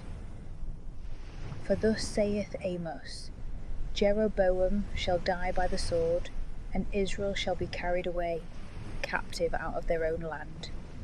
And Amaziah said to Amos, Thou seer, go, flee away into the land of Judah, and eat bread there, and prophesy there. But prophesy not again any more in Bethel, because it is the king's sanctuary, and it is the house of the kingdom. And Amos answered and said to Amaziah, I am not a prophet, nor am I the son of a prophet, but I am a herdsman plucking wild figs. And the Lord took me when I followed the flock, and the Lord said to me, Go, prophesy to my people Israel. And now hear thou the word of the Lord. Thou sayest, Thou shalt not prophesy against Israel, and thou shalt not drop thy word upon the house of the idol. Therefore thus saith the Lord, Thy wife shall play the harlot in the city, and thy sons and thy daughters shall fall by the sword, and thy land shall be measured by a line, and thou shalt die in a polluted land, and Israel shall go into captivity out of their land. Chapter 8. Under the figure of a hook which bringeth down the fruit, the approaching desolation of Israel is foreshewed for their avarice and injustices. These things the Lord showed to me, and behold, a hook to draw down the fruit. And he said, What seest thou, Amos? And I said, A hook to draw down fruit. And the Lord said to me, The end is come upon my people Israel. I will not again pass by them any more, and the hinges of the temple shall skreak in that day, saith the Lord God. Many shall die, silence shall be cast in every place. Hear this, you that crush the poor, and make the needy of the land to fail, saying, When will the month be over, and we shall sell our wares, and the Sabbath, and we shall open the corn, that we may lessen the measure, and increase the cycle, and may convey in deceitful balances, that we may possess the needy for money, and the poor for a pair of shoes, and may sell the refuse of the corn. The Lord hath sworn against the pride of Jacob, surely I will never forget all their works. Shall not the land tremble for this, and every one mourn that dwelleth therein, and rise up altogether as a river, and be cast out, and run down as the river of Egypt? And it shall come to pass in that day, saith the Lord God, that the sun shall go down at midday, and I will make the earth dark in the day of light. And I will turn your feasts into mourning, and all your songs into lamentation. And I will bring up sackcloth upon every back of yours, and baldness upon every head. And I will make it as the morning of an only son, and the latter end thereof as a bitter day. Behold, the days come, saith the Lord, and I will send forth a famine into the land, not a famine of bread, nor a thirst of water, but of hearing the word of the Lord. And they shall move from sea to sea, and from the north to the east. They shall go about seeking the word of the Lord, and shall not find it. In that day the fair virgins and the young men shall faint for thirst, they that swear by the sin of Samaria, and say, Thy God, O Dan, liveth, and the way of Bersabee liveth. And they shall fall, and shall rise no more. Chapter 9. The certainty of the desolation of Israel, the restoring of the tabernacle of David, and the conversion of the Gentiles to the church, which shall flourish forever. I saw the Lord standing upon the altar, and he said, Strike the hinges, and let the lintels be shook, for there is covetousness in the head of them all. And I will slay the last of them with the sword. There shall be no flight for them. They shall flee, and he that shall flee of them shall not be delivered. Though they go down even to hell, thence shall my hand bring them out. And though they climb up to heaven, thence will I bring them down. And though they be hid in the top of Carmel, I will search and take them away from thence. And though they hide themselves from my eyes in the depth of the sea, there will I command the serpent, and he shall bite them. And if they go into captivity before their enemies, there will I command the sword, and it shall kill them. And I will set my eyes upon them for evil, and not for good. And the Lord, the God of hosts, is he who toucheth the earth, and it shall melt. And all that dwell therein shall mourn, and it shall rise up as a river, and shall run down as the river of Egypt.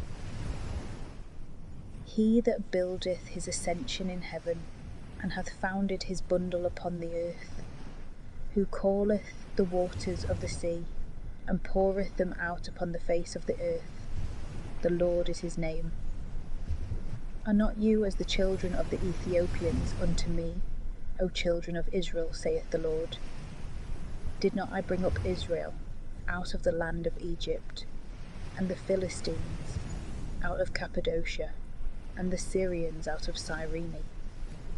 Behold, the eyes of the Lord God are upon the sinful kingdom, and I will destroy it from the face of the earth. But yet I will not utterly destroy the house of Jacob, saith the Lord. For behold, I will command, and I will sift the house of Israel among all nations, as corn is sifted in a sieve, and there shall not a little stone fall to the ground. All the sinners of my people shall fall by the sword, who say, The evil shall not approach, and shall not come upon us. In that day I will raise up the tabernacle of David, that is fallen, and I will close up the breaches of the walls thereof, and repair what was fallen, and I will rebuild it as in the days of old, that they may possess the remnant of Edom and all nations, because my name is invoked upon them, saith the Lord, that doth these things. Behold, the days come, saith the Lord, when the ploughman shall overtake the reaper, and the treader of grapes him that soweth seed. And the mountains shall drop sweetness, and every hill shall be tilled. And I will bring back the captivity of my people Israel, and they shall build the abandoned cities, and inhabit them. And they shall plant vineyards, and drink the wine of them, and shall make gardens, and eat the fruits of them. And I will plant them upon their own land, and I will no more pluck them out of their land which I have given them, saith the Lord thy God.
prophecy of Abdiah.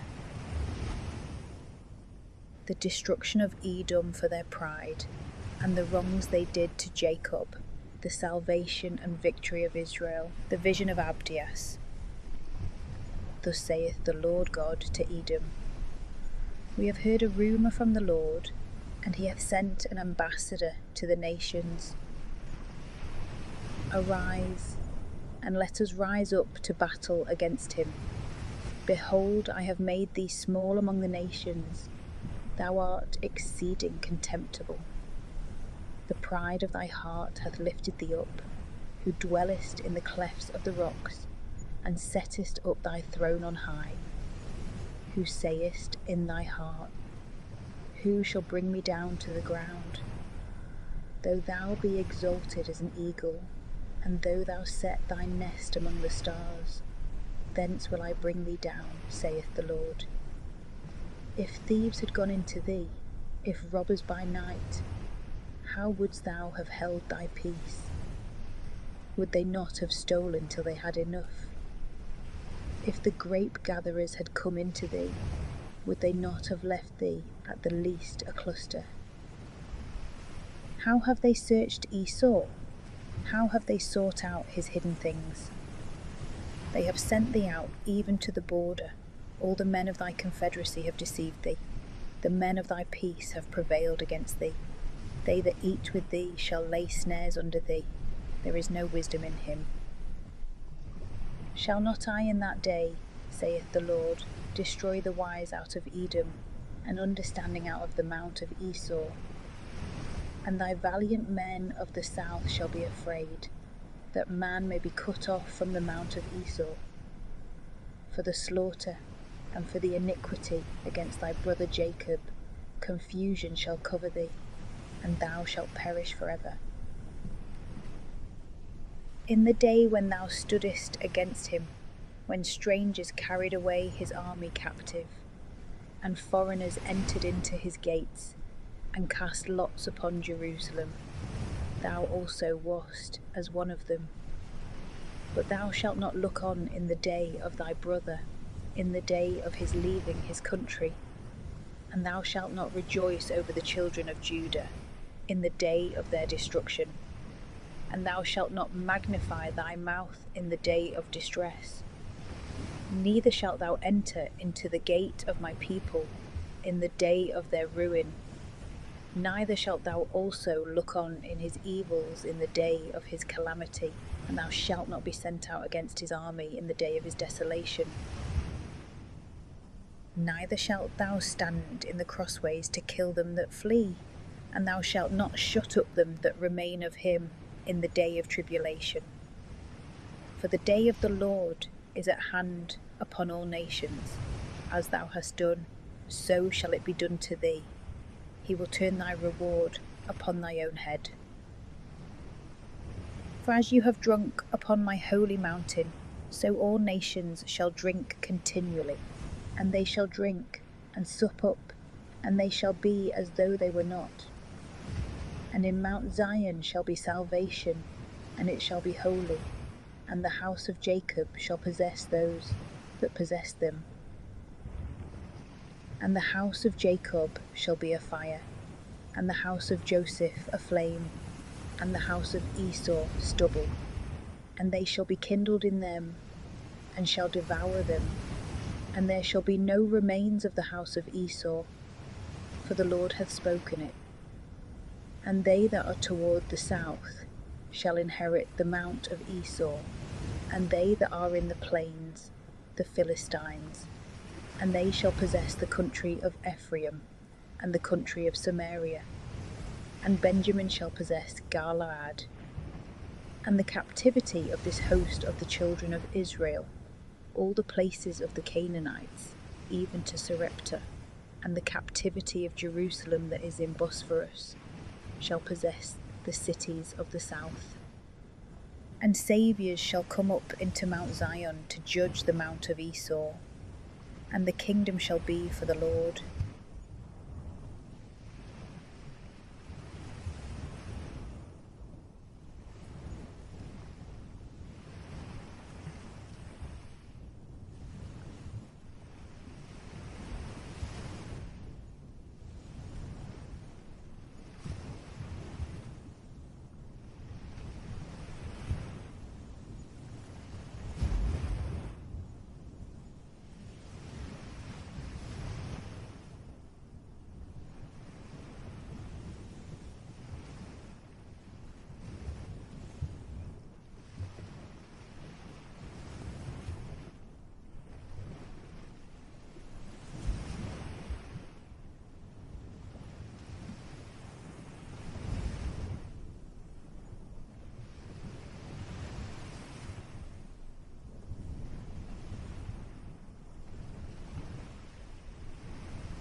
book of Jonah. Chapter 1. Jonah, being sent to preach in Nineveh, fleeth away by sea. A tempest riseth, of which he being found by Lot to be the cause, is cast into the sea, which thereupon is calmed. Now the word of the Lord came to Jonah, the son of Amittai, saying, Arise and go to Nineveh, the great city, and preach in it, for the wickedness thereof is come up before me. And Jonah rose up to flee into Tarsus from the face of the Lord, and he went down to Joppa, and found a ship going to Tarsus, and he paid the fare thereof, and went down into it, to go with them to Tarsus from the face of the Lord. But the Lord sent a great wind into the sea, and a great tempest was raised in the sea, and the ship was in danger to be broken. And the mariners were afraid, and the men cried to their God, and they cast forth the wares that were in the ship into the sea, to lighten it of them.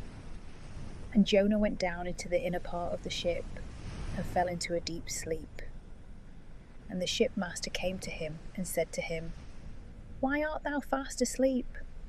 Rise up, call upon thy God, if so be that God will think of us, that we may not perish. And they said every one to his fellow, Come, and let us cast lots, that we may know why this evil is upon us. And they cast lots, and the lot fell upon Jonah. And they said to him, Tell us for what cause this evil is upon us. What is thy business? Of what country art thou, and whither goest thou? Or of what people art thou? And he said to them, I am a Hebrew, and I fear the Lord, the God of heaven, who made both the sea and the dry land. And the men were greatly afraid, and they said to him, Why hast thou done this? For the men knew that he fled from the face of the Lord, because he had told them.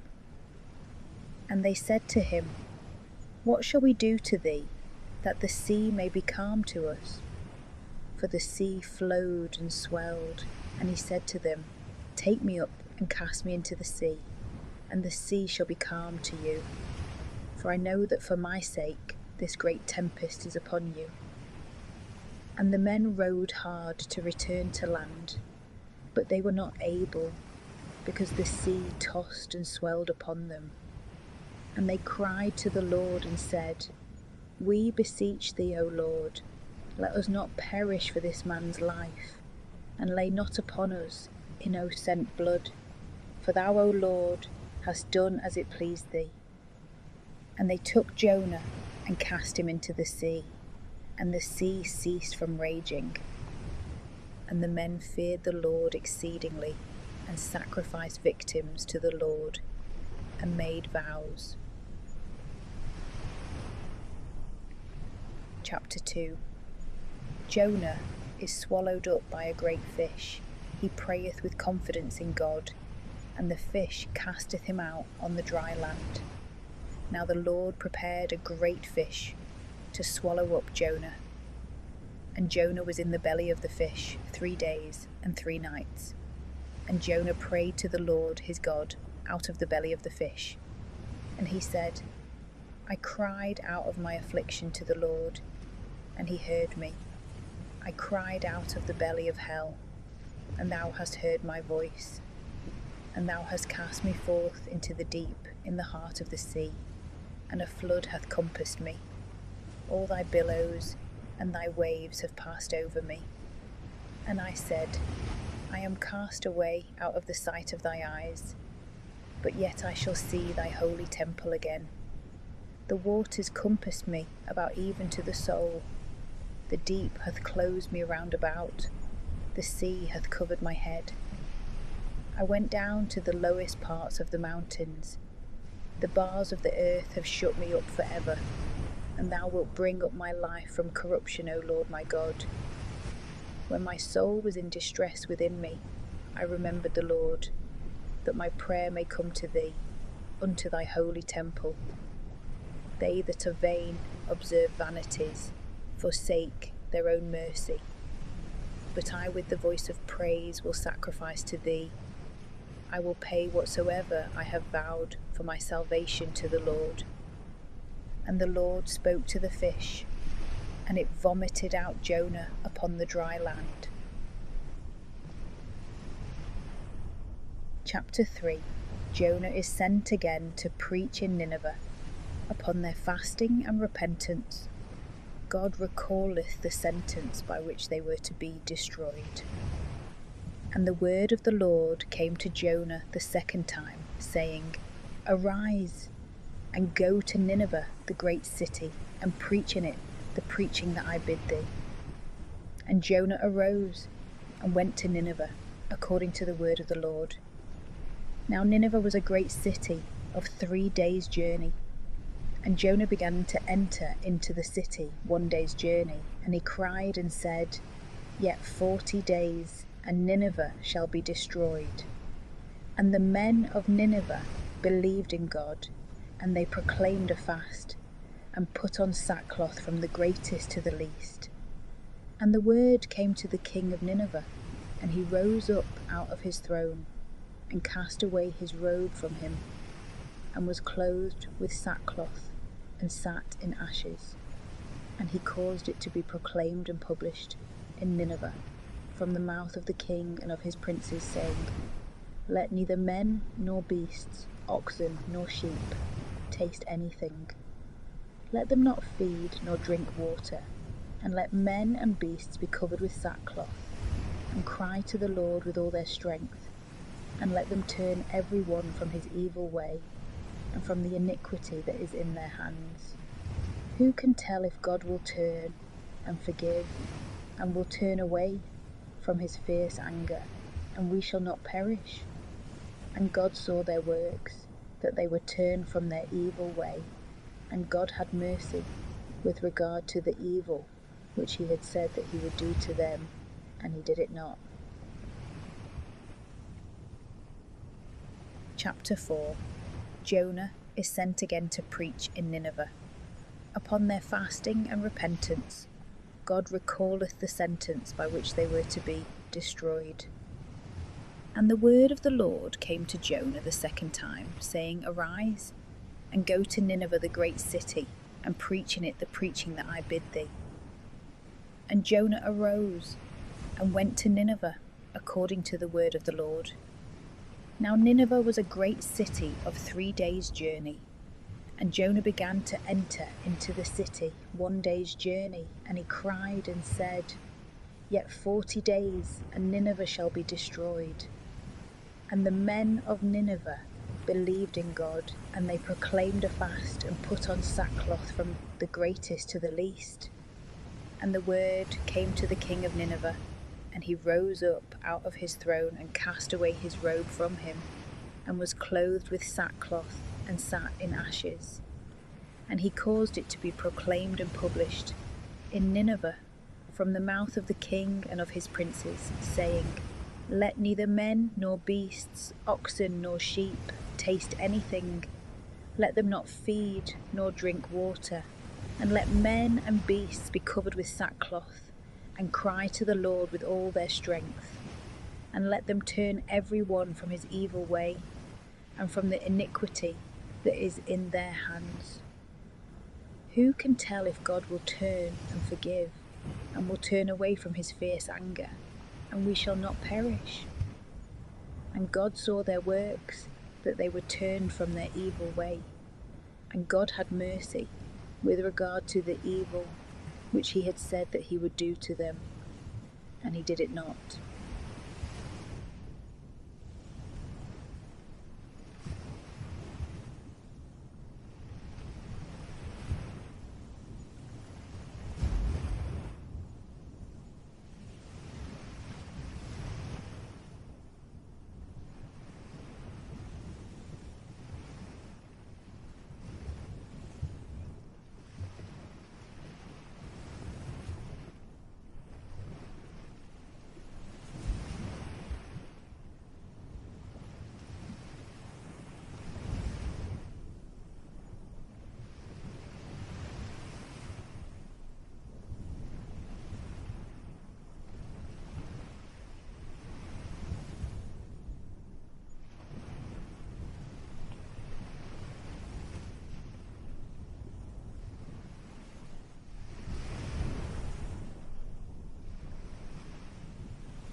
Prophecy of Micah.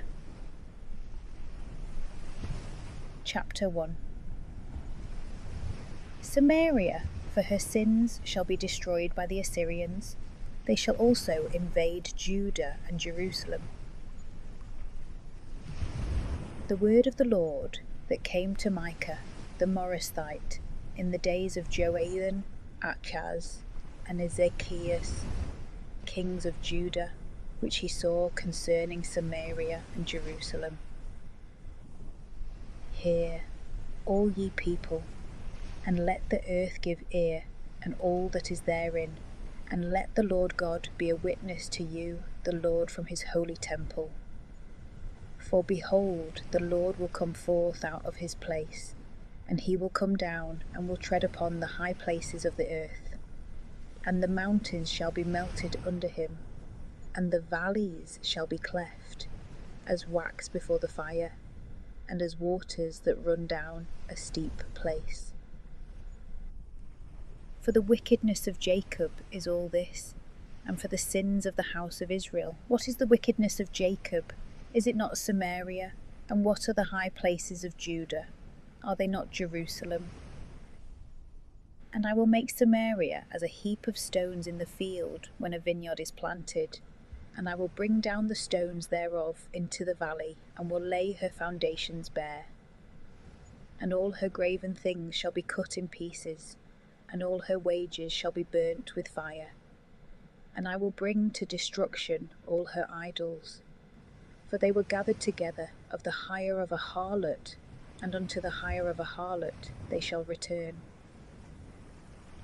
Therefore will I lament and howl, I will go stripped and naked, I will make a wailing like the dragons, and a mourning like the ostriches, because her wound is desperate, because it is come even to Judah, it hath touched the gate of my people, even to Jerusalem. Declare ye it not in Geth, weep ye not with tears. In the house of dust sprinkle yourselves with dust, and pass away, O thou that dwellest in the beautiful place, covered with thy shame. She went not forth that dwelleth in the confines. The house adjoining shall receive mourning from you, which stood by herself.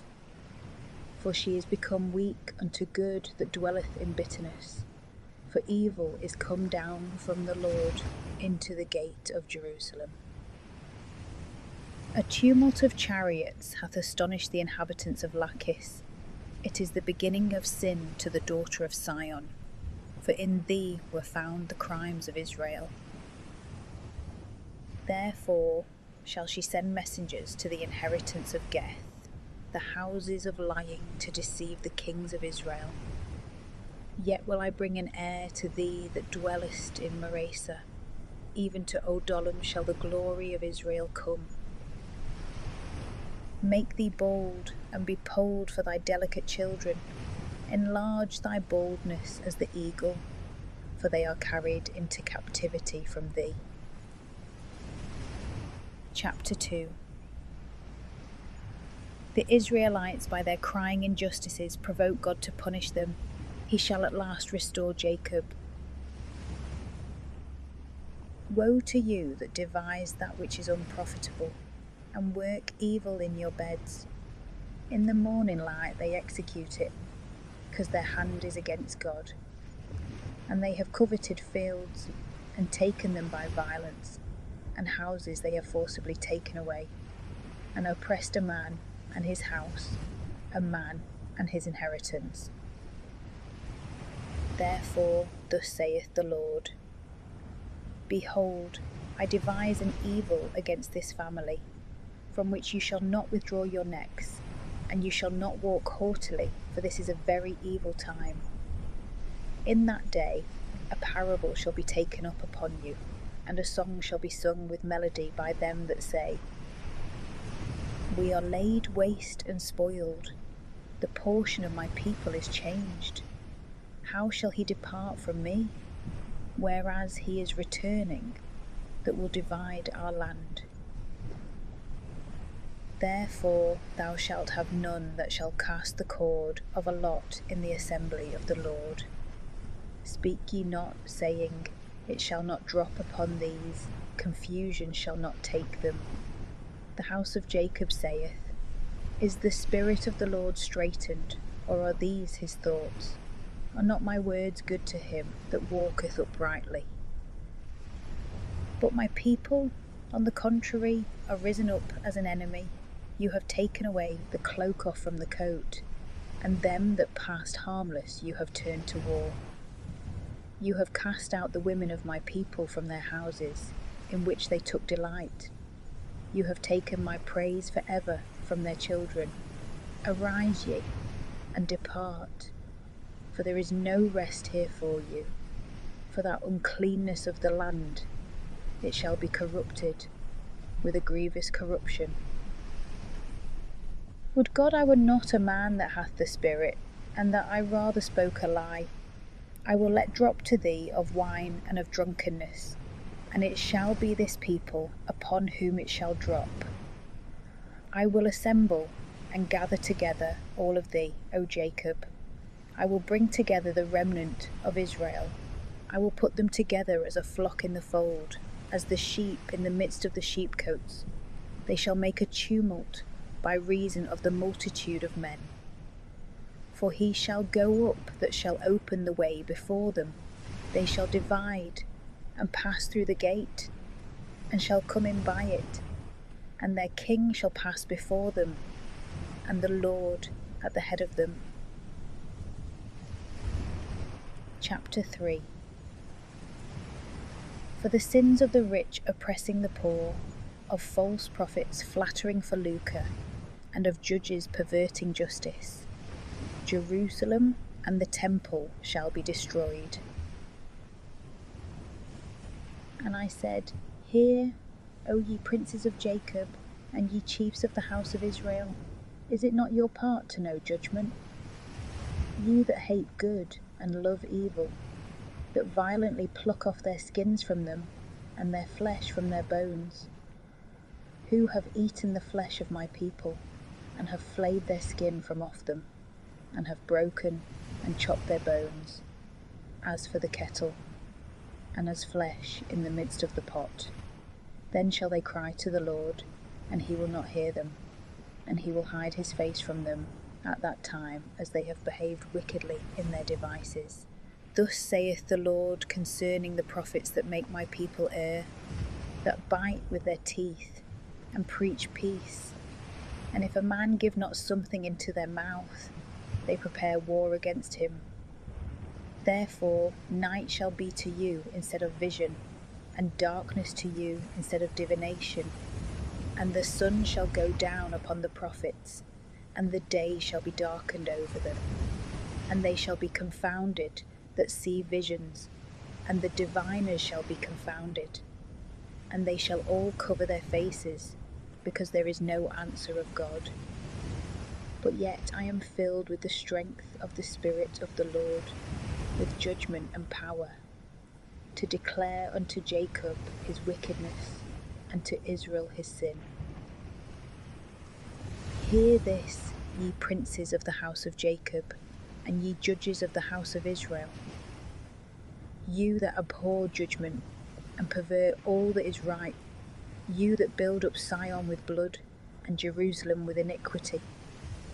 Her princes have judged for bribes, and her priests have taught for hire, and her prophets divined for money. And they leaned upon the Lord, saying, Is not the Lord in the midst of us? No evil shall come upon us. Therefore, because of you, Sion shall be ploughed as a field, and Jerusalem shall be as a heap of stones, and the mountain of the temple as the high places of the forests. Chapter 4. The glory of the Church of Christ by the conversion of the Gentiles. The Jews shall be carried captives to Babylon and be delivered again. And it shall come to pass in the last days that the mountain of the house of the Lord shall be prepared in the top of mountains and high above the hills, and people shall flow to it.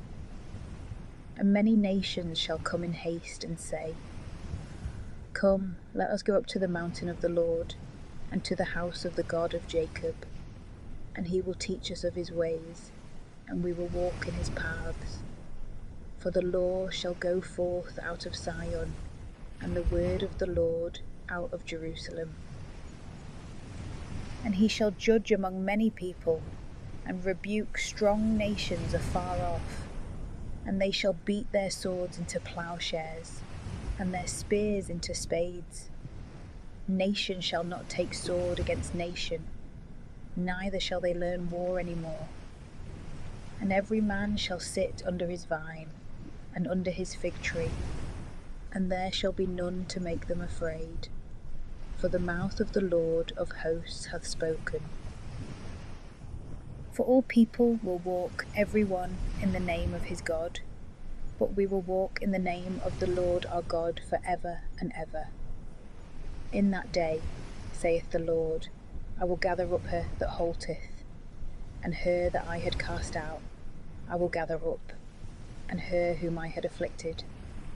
And I will make her that halted a remnant, and her that hath been afflicted a mighty nation, and the Lord will reign over them in Mount Zion, from this time now and forever.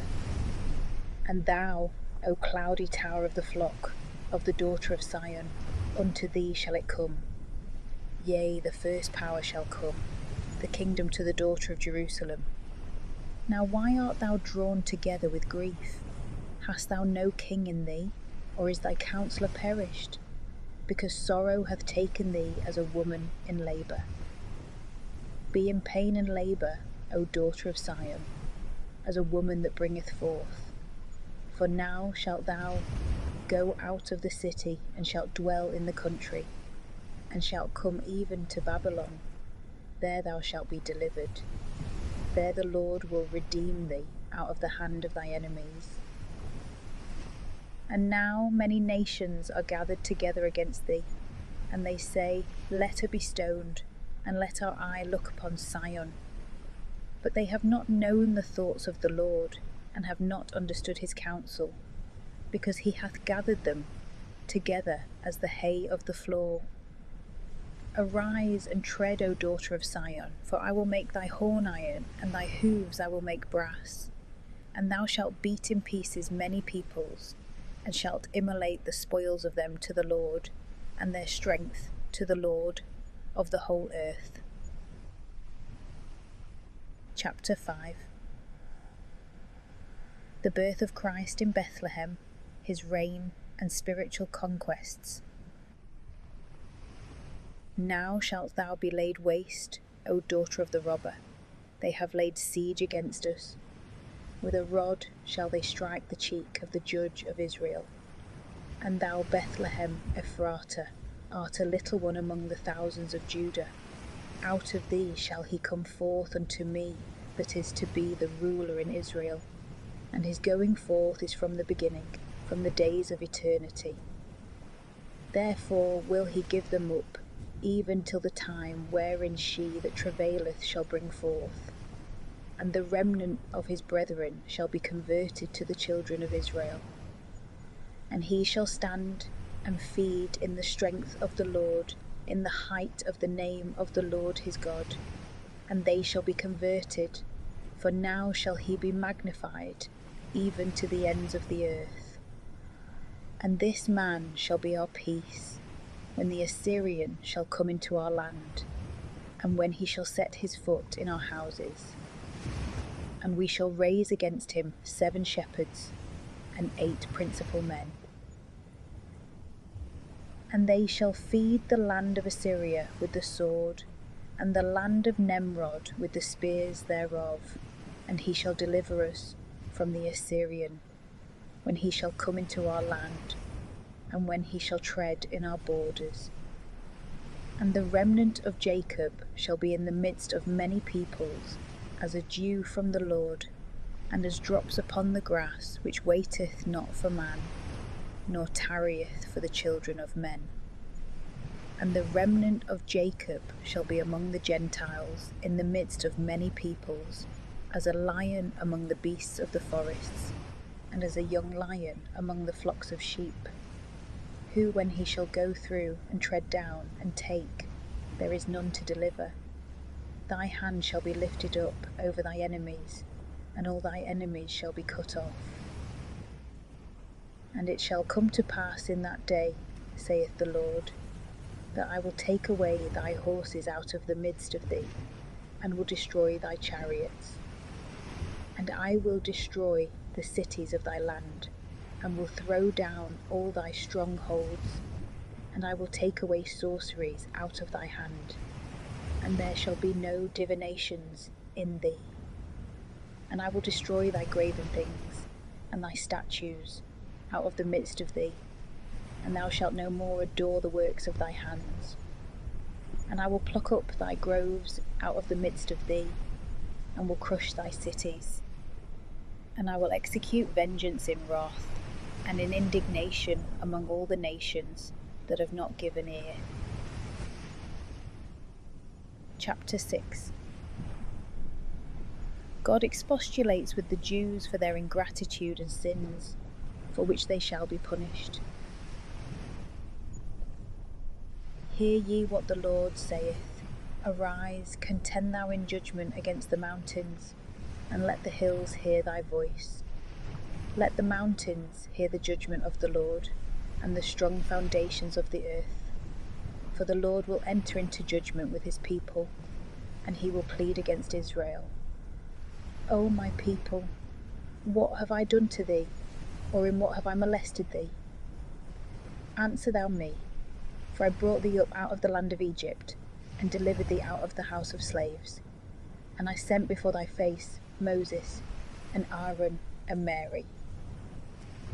O my people, remember, I pray thee, what Balak the king of Moab purposed, and what Balaam the son of Beor answered him, from Sittim to Galgal, that thou mightest know the justices of the Lord. What shall I offer to the Lord that is worthy? Wherewith shall I kneel before the high God? Shall I offer holocaust unto him, and calves of a year old? May the Lord be appeased with thousands of rams, or with many thousands of fat he-goats. Shall I give my firstborn for my wickedness, the fruit of my body for the sin of my soul? I will show thee, O man, what is good, and what the Lord requireth of thee. Verily, to do judgment, and to love mercy, and to walk solicitous with thy God. The voice of the Lord crieth to the city, and salvation shall be to them that fear thy name. Hear, O ye tribes, and who shall approve it? As yet there is a fire in the house of the wicked, the treasures of iniquity, and a scant measure full of wrath. Shall I justify wicked balances, and the deceitful weights of the bag, by which her rich men were filled with iniquity, and the inhabitants thereof have spoken lies, and their tongue was deceitful in their mouth? And I therefore began to strike thee with desolation for thy sins.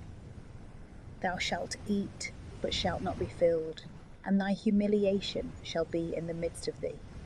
And thou shalt take hold, but shalt not save, and those whom thou shalt save I will give up to the sword.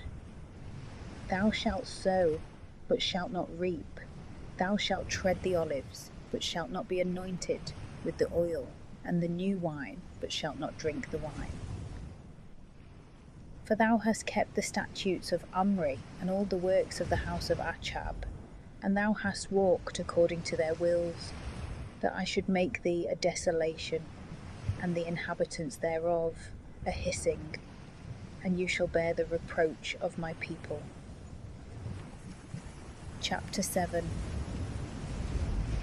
The prophet laments that notwithstanding all his preaching, the generality are still corrupt in their manners, therefore their desolation is at hand. But they shall be restored again and prosper, and all mankind shall be redeemed by Christ. Woe is me, for I am become as one that gleaneth in autumn the grapes of the vintage. There is no cluster to eat, my soul desired the first ripe figs. The holy man is perished out of the earth, and there is none upright among men. They all lie in wait for blood, everyone hunteth his brother to death. The evil of their hands they call good, the prince requireth, and the judge is forgiving. And the great man hath uttered the desire of his soul, and they have troubled it. He that is best among them is as a briar, and he that is righteous as the thorn of the hedge. The day of thy inspection, thy visitation cometh. Now shall be their destruction. Believe not a friend, and trust not in a prince. Keep the doors of thy mouth from her that sleepeth in thy bosom. For the son dishonoureth the father, and the daughter riseth up against her mother, the daughter-in-law against her mother-in-law. And a man's enemies are they of his own household. But I will look towards the Lord, I will wait for God my Saviour. My God will hear me.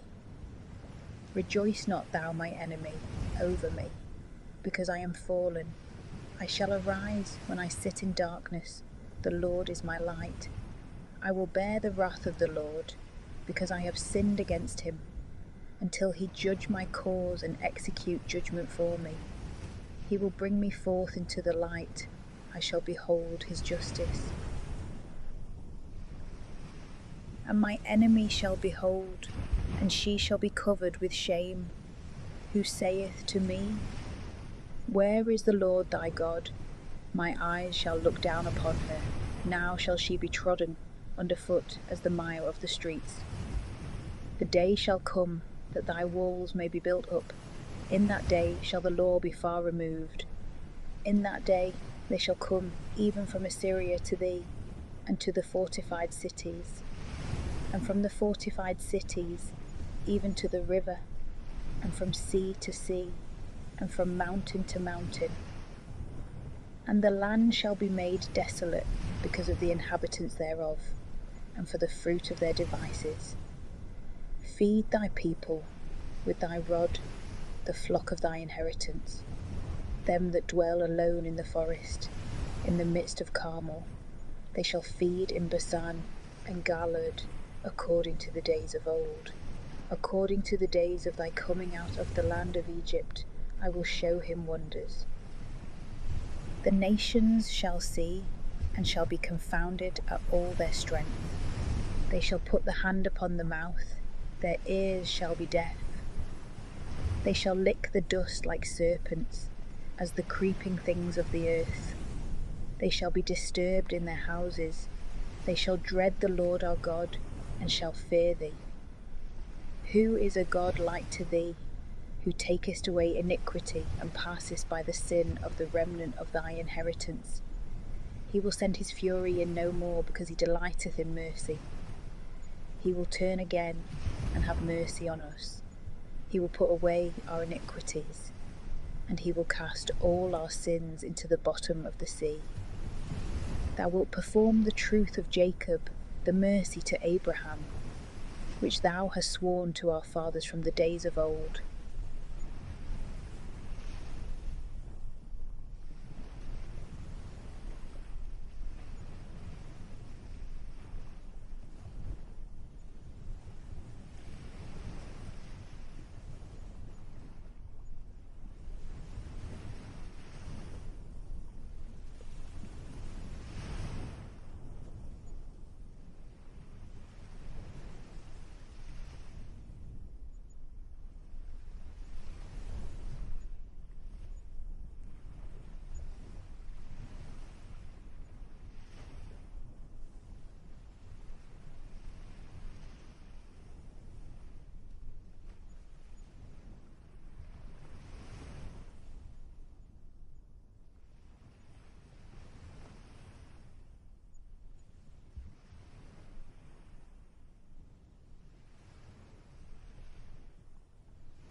Prophecy of Nahum.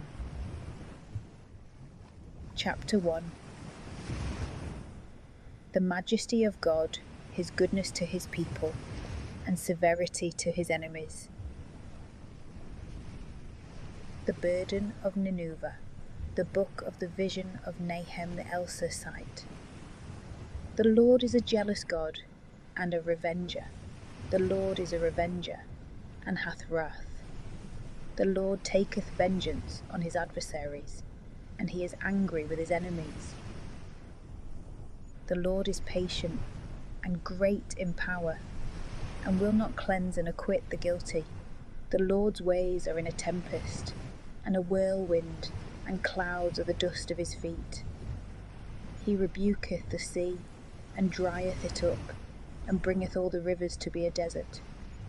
Basan languisheth, and Carmel, and the flower of Libanus fadeth away. The mountains tremble at him, and the hills are made desolate, and the earth hath quaked at his presence, and the world, and all that dwell therein. Who can stand before the face of his indignation, and who shall resist in the fierceness of his anger? His indignation is poured out like fire, and the rocks are melted by him. The Lord is good, and giveth strength in the day of trouble, and knoweth them that hope in him. But with a flood that passeth by, he will make an utter end of the place thereof, and darkness shall pursue his enemies. What do ye devise against the Lord? He will make an utter end. There shall not rise a double affliction, for as thorns embrace one another, so while they are feasting and drinking together, they shall be consumed as stubble that is fully dry. Out of thee shall come forth one that imagineth evil against the Lord, contriving treachery in his mind. Thus saith the Lord, though they were perfect, and many of them so, yet thus shall they be cut off, and he shall pass. I have afflicted thee, and I will afflict thee no more. And now I will break in pieces his rod with which he struck thy back, and I will burst thy bonds asunder. And the Lord will give a commandment concerning thee, that no more of thy name shall be sown. I will destroy the graven and molten thing out of the house of thy God. I will make it thy grave, for thou art disgraced. Behold upon the mountains the feet of him that bringeth good tidings, and that preacheth peace. O Judah, keep thy festivals, and pay thy vows. For Belial shall no more pass through thee again. He is utterly cut off. Chapter 2. God sends his armies against Nineveh to destroy it. He is come up that shall destroy before thy face, that shall keep the siege. Watch the way, fortify thy loins, strengthen thy power exceedingly. For the Lord hath rendered the pride of Jacob as the pride of Israel, because the spoilers have laid them waste, and have marred their vine branches. The shield of his mighty men is like fire. The men of the army are clad in scarlet. The reins of the chariot are flaming in the day of his preparation, and the drivers are stupefied. They are in confusion in the ways. The chariots jostle one against another in the streets. Their looks are like torches, like lightning running to and fro. He will muster up his valiant men. They shall stumble in their march. They shall quickly get upon the walls thereof, and a covering shall be prepared. The gates of the rivers are opened, and the temple is thrown down to the ground, and the soldier is led away captive, and her bondwomen were led away mourning as doves, murmuring in their hearts. And as for Nineveh, her waters are like a great pool, but the men flee away. They cry, Stand, stand, but there is none that will return back. Take ye the spoil of the silver, take the spoil of the gold, for there is no end of the riches of all the precious furniture. She is destroyed and rent and torn. The heart melteth, and the knees fail, and all the loins lose their strength, and the faces of them all are as the blackness of a kettle. Where is now the dwelling of the lions, and the feeding place of the young lions, to which the lion went, to enter in thither the young lion, and there was none to make them afraid? The lion caught enough for his whelps, and killed for his lionesses, and he filled his holes with prey, and his den with rapine. Behold, I come against thee, saith the Lord of hosts, and I will burn thy chariots even to smoke, and the sword shall devour thy young lions, and I will cut off thy prey out of the land, and the voice of thy messengers shall be heard no more. Chapter 3. The miserable destruction of Nineveh. Woe to thee, O city of blood, all full of lies and violence! Rapine shall not depart from thee, the noise of the whip, and the noise of the rattling of the wheels, and of the neighing horse, and of the running chariot, and of the horseman coming up, and of the shining sword, and of the glittering spear, and of a multitude slain, and of a grievous destruction, and there is no end of carcasses, and they shall fall down on their dead bodies, because of the multitude of the fornications of the harlot that was beautiful and agreeable, and that made use of witchcraft, that sold nations through her fornications, and families through her witchcrafts. Behold, I come against thee, saith the Lord of hosts, and I will discover thy shame to thy face, and will show thy nakedness to the nations, and thy shame to kingdoms. And I will cast abominations upon thee, and will disgrace thee, and will make an example of thee. And it shall come to pass that every one that shall see thee shall flee from thee, and shall say, Nineveh is laid waste, who shall bemoan thee? Whence shall I seek a comforter for thee? Art thou better than the populous Alexandria that dwelleth among the rivers?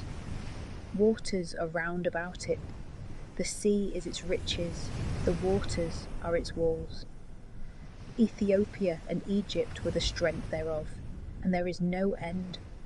Africa and the Libyans were thy helpers. Yet she also was removed and carried into captivity.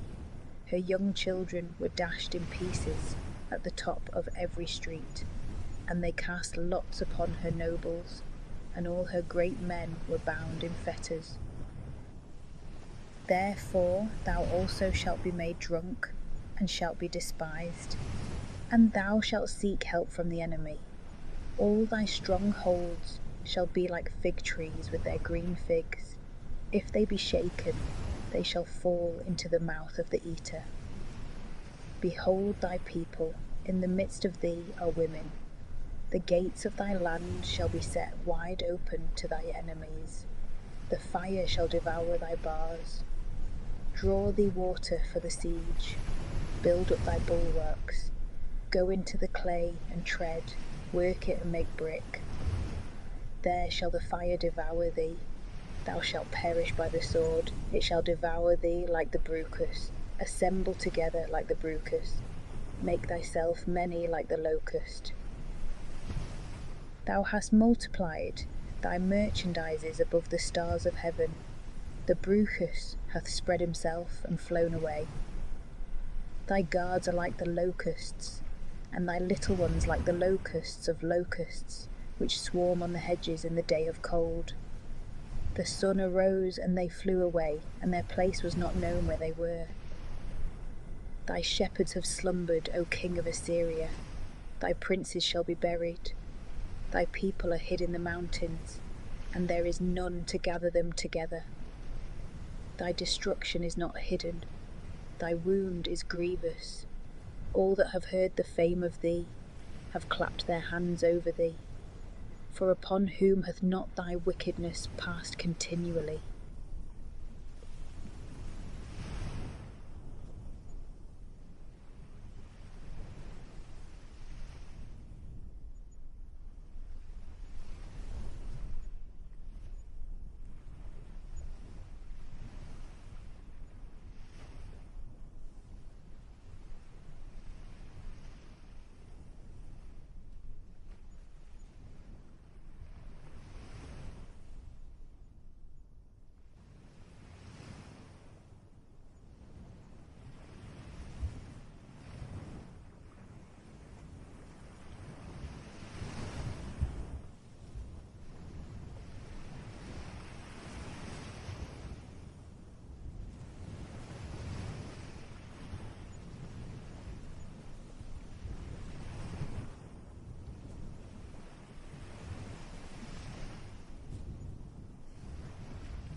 Prophecy of Habakkuk. Chapter 1. The prophet complains of the wickedness of the people. God reveals to him the vengeance he is going to take of them by the Chaldeans. The burden that Habakkuk the prophet saw. How long, O Lord, shall I cry, and thou wilt not hear? Shall I cry out to thee, suffering violence, and thou wilt not save? Why hast thou shown me iniquity and grievance, to see rapine and injustice before me? And there is a judgment, but opposition is more powerful. Therefore the law is torn in pieces, and judgment cometh not to the end, because the wicked prevaileth against the just. Therefore wrong judgment goeth forth.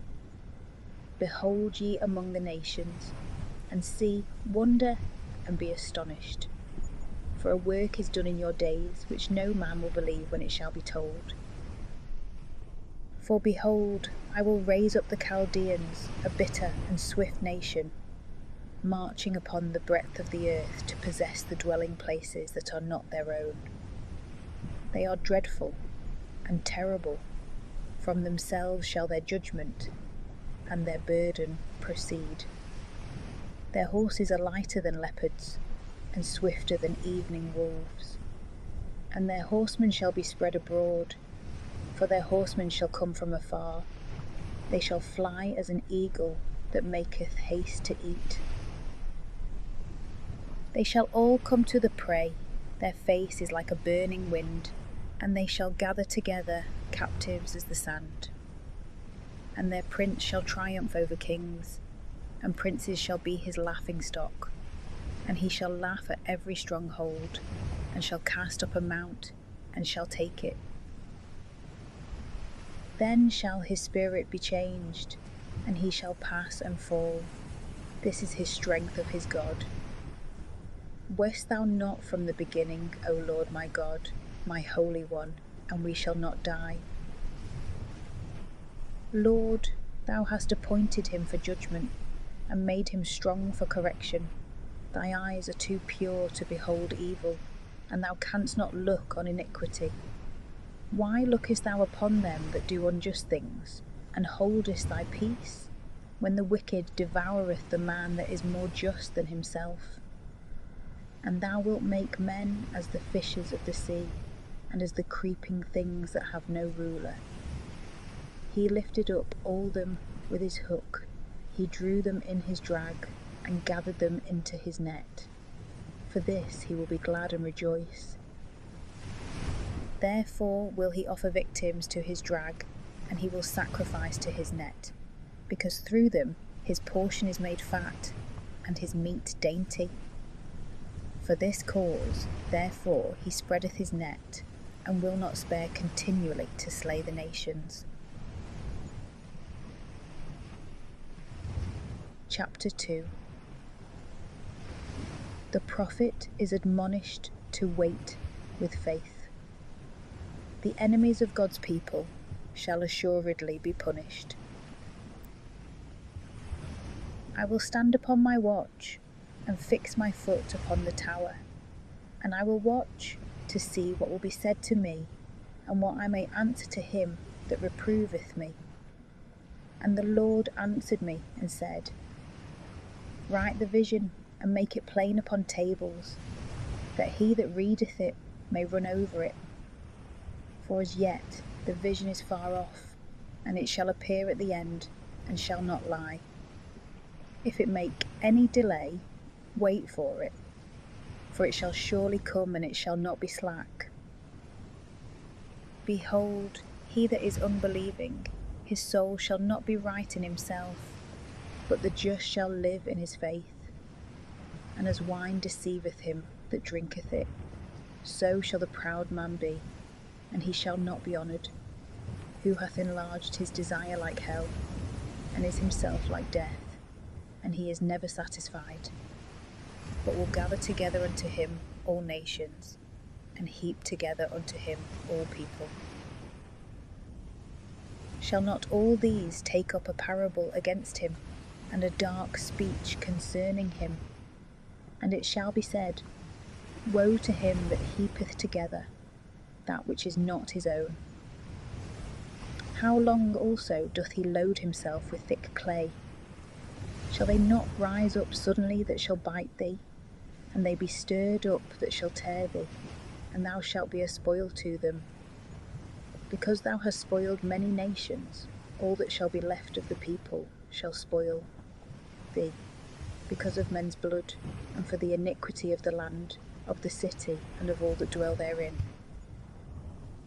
Woe to him that gathereth together an evil covetousness to his house, that his nest may be on high, and thinketh he may be delivered out of the hand of evil.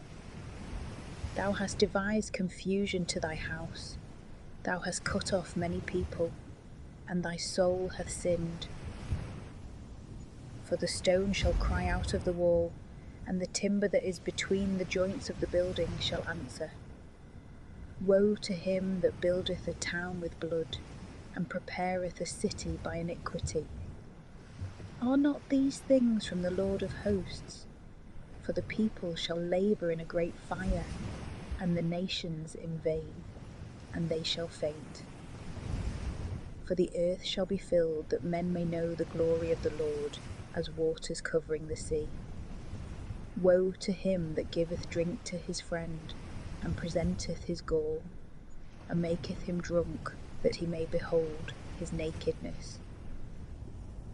Thou art filled with shame instead of glory. Drink thou also, and fall fast asleep. The cup of the right hand of the Lord shall compass thee, and shameful vomiting shall be on thy glory. For the iniquity of Libanus shall cover thee, and the ravaging of beasts shall terrify them, because of the blood of men, and the iniquity of the land, and of the city, and of all that dwell therein. What doth the graven thing avail, because the maker thereof hath graven it, a molten and a false image? Because the forger thereof hath trusted in a thing of his own forging, to make dumb idols. Woe to him that saith to wood, Awake, to the dumb stone, Arise, can it teach? Behold, it is laid over with gold and silver, and there is no spirit in the bowels thereof. But the Lord is in his holy temple. Let all the earth keep silence before him. Chapter 3. A prayer of Habakkuk, the prophet for ignorances. O Lord, I have heard thy hearing, and was afraid. O Lord, thy work in the midst of the years bring it to life. In the midst of the years thou shalt make it known. When thou art angry, thou wilt remember mercy. God will come from the south, and the Holy One from Mount Pharan. His glory covered the heavens, and the earth is full of his praise. His brightness shall be as the light. Horns are in his hands. There is his strength hid. Death shall go before his face, and the devil shall go forth before his feet. He stood and measured the earth. He beheld and melted the nations, and the ancient mountains were crushed to pieces. The hills of the world were bowed down by the journeys of his eternity. I saw the tents of Ethiopia for their iniquity. The curtains of the land of Madian shall be troubled. Wast thou angry, O Lord, with the rivers? Or was thy wrath upon the rivers? Or thy indignation in the sea? Who will ride upon thy horses, and thy chariots are salvation? Thou wilt surely take up thy bow, according to the oaths which thou hast spoken to the tribes. Thou wilt divide the rivers of the earth. The mountains saw thee, and were grieved. The great body of waters passed away. The deep put forth its voice. The deep lifted up its hands. The sun and the moon stood still in their habitation. In the light of thy arrows they shall go in the brightness of thy glittering spear. In thy anger thou wilt tread the earth underfoot. In thy wrath thou wilt astonish the nations. Thou wentest forth for the salvation of thy people, for salvation with thy Christ. Thou struckest the head of the house of the wicked. Thou hast laid bare his foundation even to the neck. Thou hast cursed his sceptres, the head of his warriors, them that came out as a whirlwind to scatter me. Their joy was like that of him that devoureth the poor man in secret. Thou madest a way in the sea for thy horses, in the mud of many waters. I have heard, and my bowels were troubled. My lips trembled at the voice. Let rottenness enter into my bones, and swarm under me, that I may rest in the day of tribulation, that I may go up to our people that are girded. For the fig tree shall not blossom, and there shall be no spring in the vines. The labour of the olive tree shall fail, and the field shall yield no food. The flock shall be cut off from the fold, and there shall be no herd in the stalls. But I will rejoice in the Lord, and I will joy in God my Jesus. The Lord God is my strength, and he will make my feet like the feet of harts, and he the conqueror will lead me upon my high places, singing psalms.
Prophecy of Sophonius.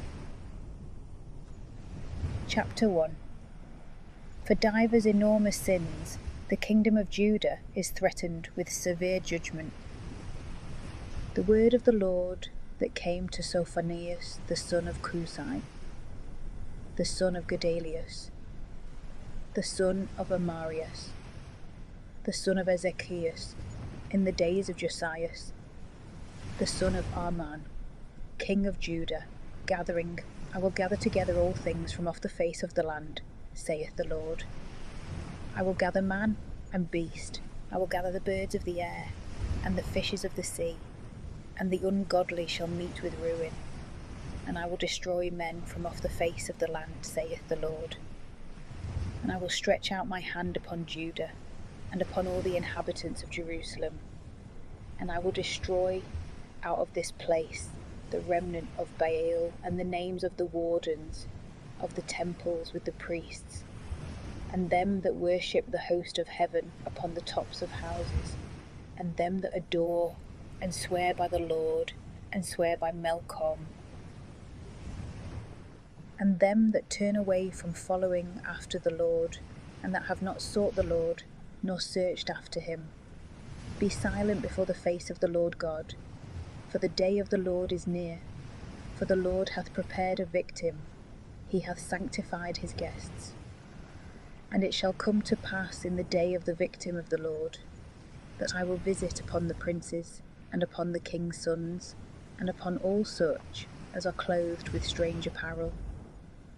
And I will visit in that day upon every one that entereth arrogantly over the threshold, them that fill the house of the Lord their God with iniquity and deceit. And there shall be in that day, saith the Lord, the noise of a cry from the fish gate, and a howling from the second, and a great destruction from the hills. Howl, ye inhabitants of the mortar, all the people of Canaan is hush, all are cut off that were wrapped up in silver. And it shall come to pass at that time, that I will search Jerusalem with lamps, and will visit upon the men that are settled on their lees, that say in their hearts, the Lord will not do good, nor will he do evil. And their strength shall become a booty, and their houses as a desert. And they shall build houses, and shall not dwell in them. And they shall plant vineyards, and shall not drink the wine of them. The great day of the Lord is near, it is near and exceeding swift. The voice of the day of the Lord is bitter. The mighty man shall there meet with tribulation. That day is a day of wrath, a day of tribulation and distress, a day of calamity and misery, a day of darkness and obscurity, a day of clouds and whirlwinds, a day of the trumpet and alarm against the fenced cities, and against the high bulwarks. And I will distress men, and they shall walk like blind men, because they have sinned against the Lord. And their blood shall be poured out as earth, and their bodies as dung. Neither shall their silver and their gold be able to deliver them in the day of the wrath of the Lord. All the land shall be devoured by the fire of his jealousy, for he shall make even a speedy destruction of all them that dwell in the land. Chapter 2. An exhortation to repentance, the judgment of the Philistines, of the Moabites, and the Ammonites, of the Ethiopians, and the Assyrians. Assemble yourselves together, be gathered together, O nation not worthy to be loved. Before the decree bring forth the day as dust passing away. Before the fierce anger of the Lord come upon you. Before the day of the Lord's indignation come upon you. Seek the Lord, all ye meek of the earth, you that have wrought his judgment. Seek the just, seek the meek, if by any means you may be hid in the day of the Lord's indignation. For Gaza shall be destroyed, and Askelon shall be a desert. They shall cast out Azotus at noonday, and Acharon shall be rooted up. Woe to you that inhabit the sea coast, O nation of reprobates! The word of the Lord upon you, O Canaan, the land of the Philistines, and I will destroy thee, so that there shall not be an inhabitant. And the sea coast shall be the resting place of shepherds, and folds for cattle, and it shall be the portion of him that shall remain of the house of Judah. There they shall feed. In the houses of Askelon they shall rest in the evening, because the Lord their God will visit them, and bring back their captivity. I have heard the reproach of Moab, and the blasphemies of the children of Ammon, with which they reproach my people, and have magnified themselves upon their borders. Therefore, as I live, saith the Lord of hosts, the God of Israel, Moab shall be as Sodom, and the children of Ammon as Gomorrah, the dryness of thorns, and heaps of salt, and a desert even forever. The remnant of my people shall make a spoil of them, and the residue of my nation shall possess them. This shall befall them for their pride, because they have blasphemed and have been magnified against the people of the Lord of hosts. The Lord shall be terrible upon them, and shall consume all the gods of the earth, and they shall adore him, every man from his own place, all the islands of the Gentiles. And he will stretch out his hand upon the north, and will destroy Assyria, and he will make the beautiful city a wilderness, and as a place not passable, and as a desert. And flocks shall lie down in the midst thereof, all the beasts of the nations, and the bittern and the urchin shall lodge in the threshold thereof. The voice of the singing bird in the window, the raven on the upper post, for I will consume her strength. This is the glorious city that dwelt in security, that said in her heart, I am, and there is none beside me. How is she become a desert, a place for beasts to lie down in? Everyone that passeth by her shall hiss and wag his hand. Chapter 3. A woe to Jerusalem for her sins, a prophecy of the conversion of the Gentiles and of the poor of Israel. God shall be with them, the Jews shall be converted at last. Woe to the provoking and redeemed city, the dove! She hath not hearkened to the voice, neither hath she received discipline. She hath not trusted in the Lord. She drew not near to her God. Her princes are in the midst of her as roaring lions. Her judges are evening wolves. They left nothing for the morning. Her prophets are senseless men without faith. Her priests have polluted the sanctuary. They have acted unjustly against the law. The just Lord is in the midst thereof. He will not do iniquity. In the morning, he will bring his judgment to light, and it shall not be hid. But the wicked man hath not known shame. I have destroyed the nations, and their towers are beaten down. I have made their ways desert, so that there is none that passeth by. Their cities are desolate. There is not a man remaining, nor any inhabitant. I said, Surely thou wilt fear me, thou wilt receive correction, and her dwelling shall not perish, for all things wherein I have visited her. But they rose early, and corrupted all their thoughts. Wherefore expect me, saith the Lord, in the day of my resurrection that is to come.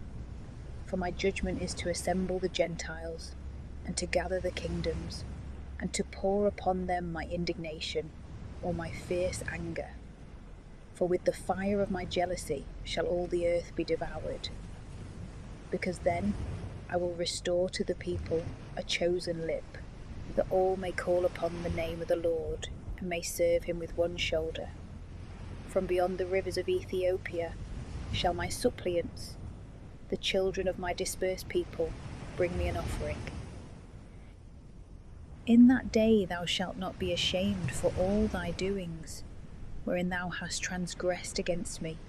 For then I will take away out of the midst of thee thy proud boasters, and thou shalt no more be lifted up because of my holy mountain. And I will leave in the midst of thee a poor and needy people, and they shall hope in the name of the Lord. The remnant of Israel shall not do iniquity, nor speak lies, nor shall a deceitful tongue be found in their mouth. For they shall feed, and shall lie down, and there shall be none to make them afraid. Give praise, O daughter of Zion, shout, O Israel. Be glad and rejoice with all thy heart, O daughter of Jerusalem. The Lord hath taken away thy judgment, he hath turned away thy enemies. The King of Israel, the Lord is in the midst of thee, thou shalt fear evil no more. In that day it shall be said to Jerusalem, Fear not, to Zion, Let not thy hands be weakened. The Lord thy God in the midst of thee is mighty. He will save. He will rejoice over thee with gladness. He will be silent in his love. He will be joyful over thee in praise. The triflers that were departed from the law I will gather together, because they were of thee, that thou mayest no more suffer reproach for them.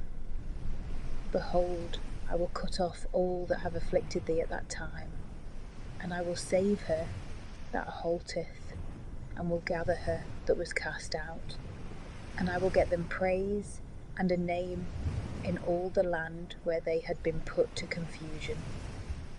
At that time when I will bring you, and at the time that I will gather you, for I will give you a name and praise among all the people of the earth, when I shall have brought back your captivity before your eyes, saith the Lord.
Prophecy of Haggai, Chapter 1. The people are reproved for neglecting to build the temple. They are encouraged to set about the work. In the 2nd year of Darius the king, in the 6th month, in the 1st day of the month, the word of the Lord came by the hand of Aggeus the prophet to Zorobabel the son of Salathiel, governor of Judah, and to Jesus the son of Josedech the high priest, saying, Thus saith the Lord of hosts, saying, This people saith, The time is not yet come for building the house of the Lord. And the word of the Lord came by the hand of Aggeus the prophet, saying, Is it time for you to dwell in sealed houses, and this house lie desolate? And now thus saith the Lord of hosts, Set your hearts to consider your ways. You have sowed much, and brought in little. You have eaten, but have not had enough. You have drunk, but have not been filled with drink.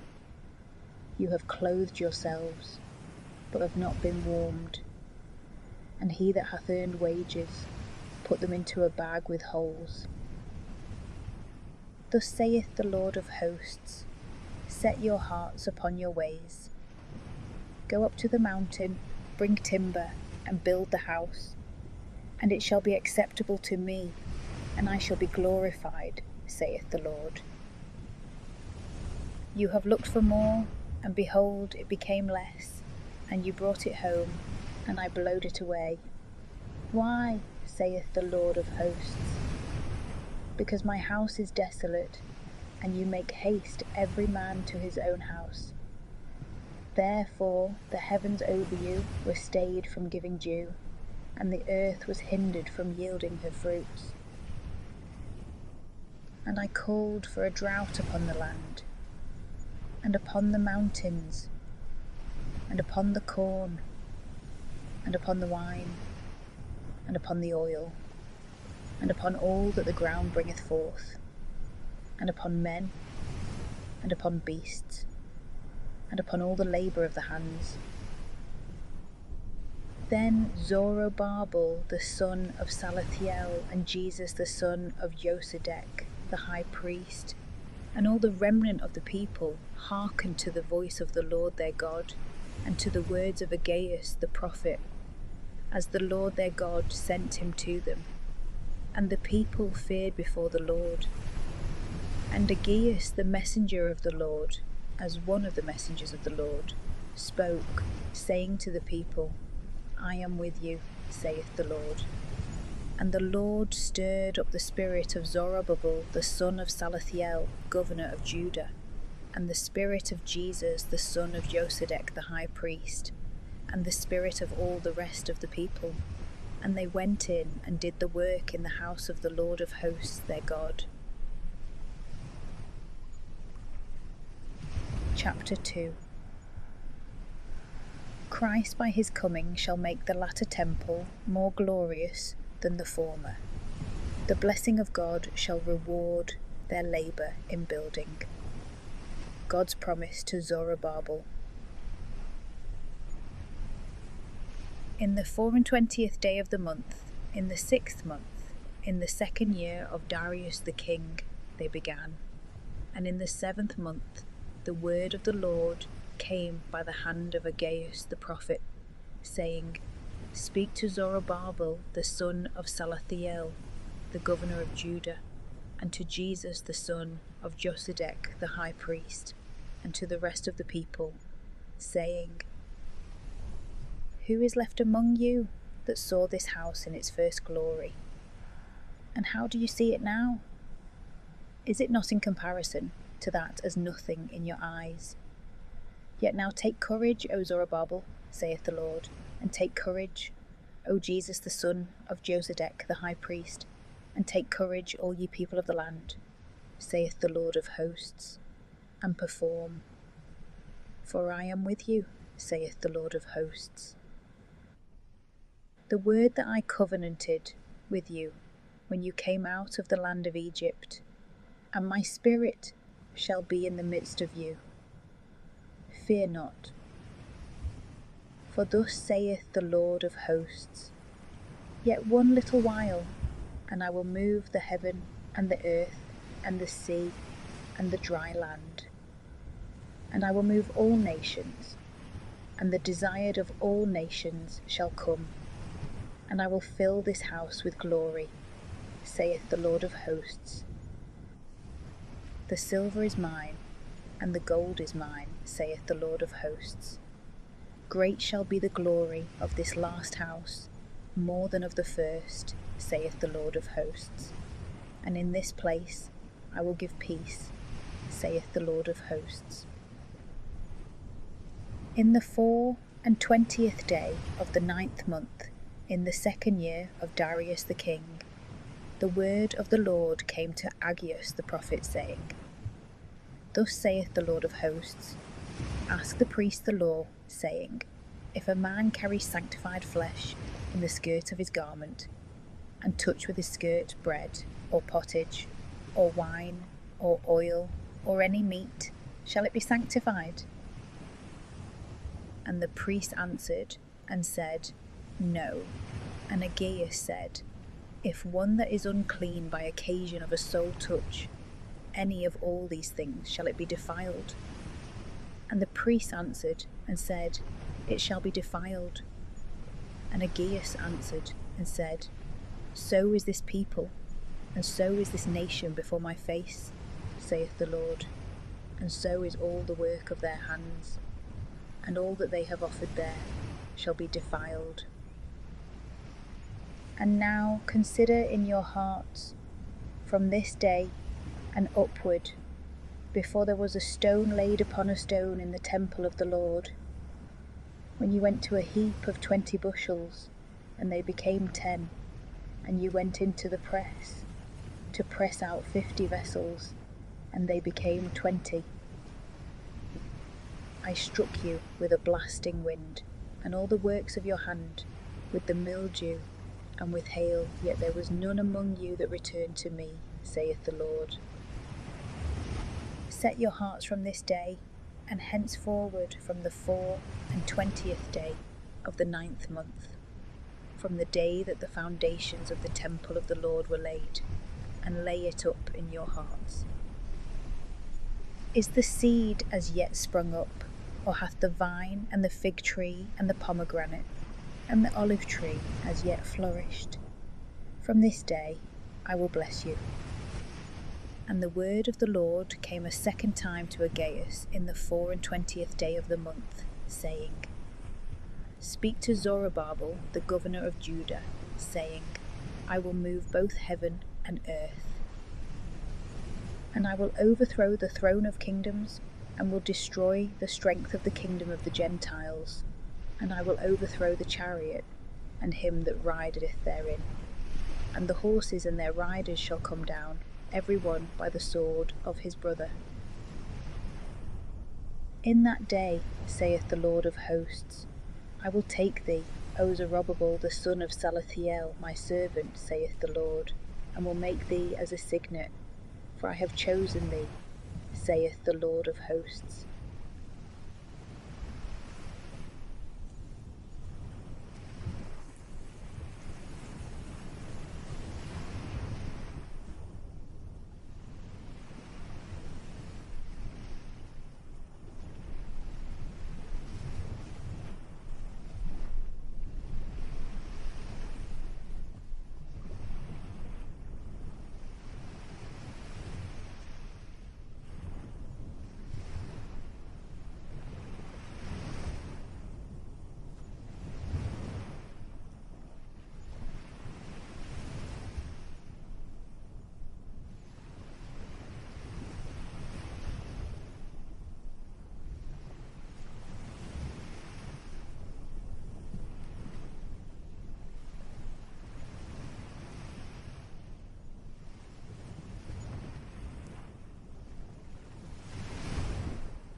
Prophecy of Zechariah.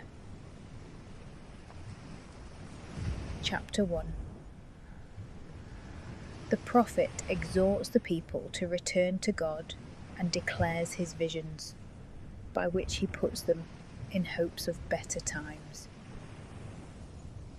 In the 8th month, in the 2nd year of King Darius, the word of the Lord came to Zechariah the son of Barachias, the son of Addo, the prophet, saying, The Lord hath been exceeding angry with your fathers, and thou shalt say to them, Thus saith the Lord of hosts, Turn ye to me, saith the Lord of hosts, and I will turn to you, saith the Lord of hosts. Be not as your fathers, to whom the former prophets have cried, saying, Thus saith the Lord of hosts, Turn ye from your evil ways, and from your wicked thoughts. But they did not give ear, neither did they hearken to me, saith the Lord. Your fathers, where are they? And the prophets, shall they live always? But yet my words and my ordinances, which I gave in charge to my servants the prophets, did they not take hold of your fathers? And they returned and said, As the Lord of hosts thought to do to us, according to our ways, and according to our devices, so he hath done to us.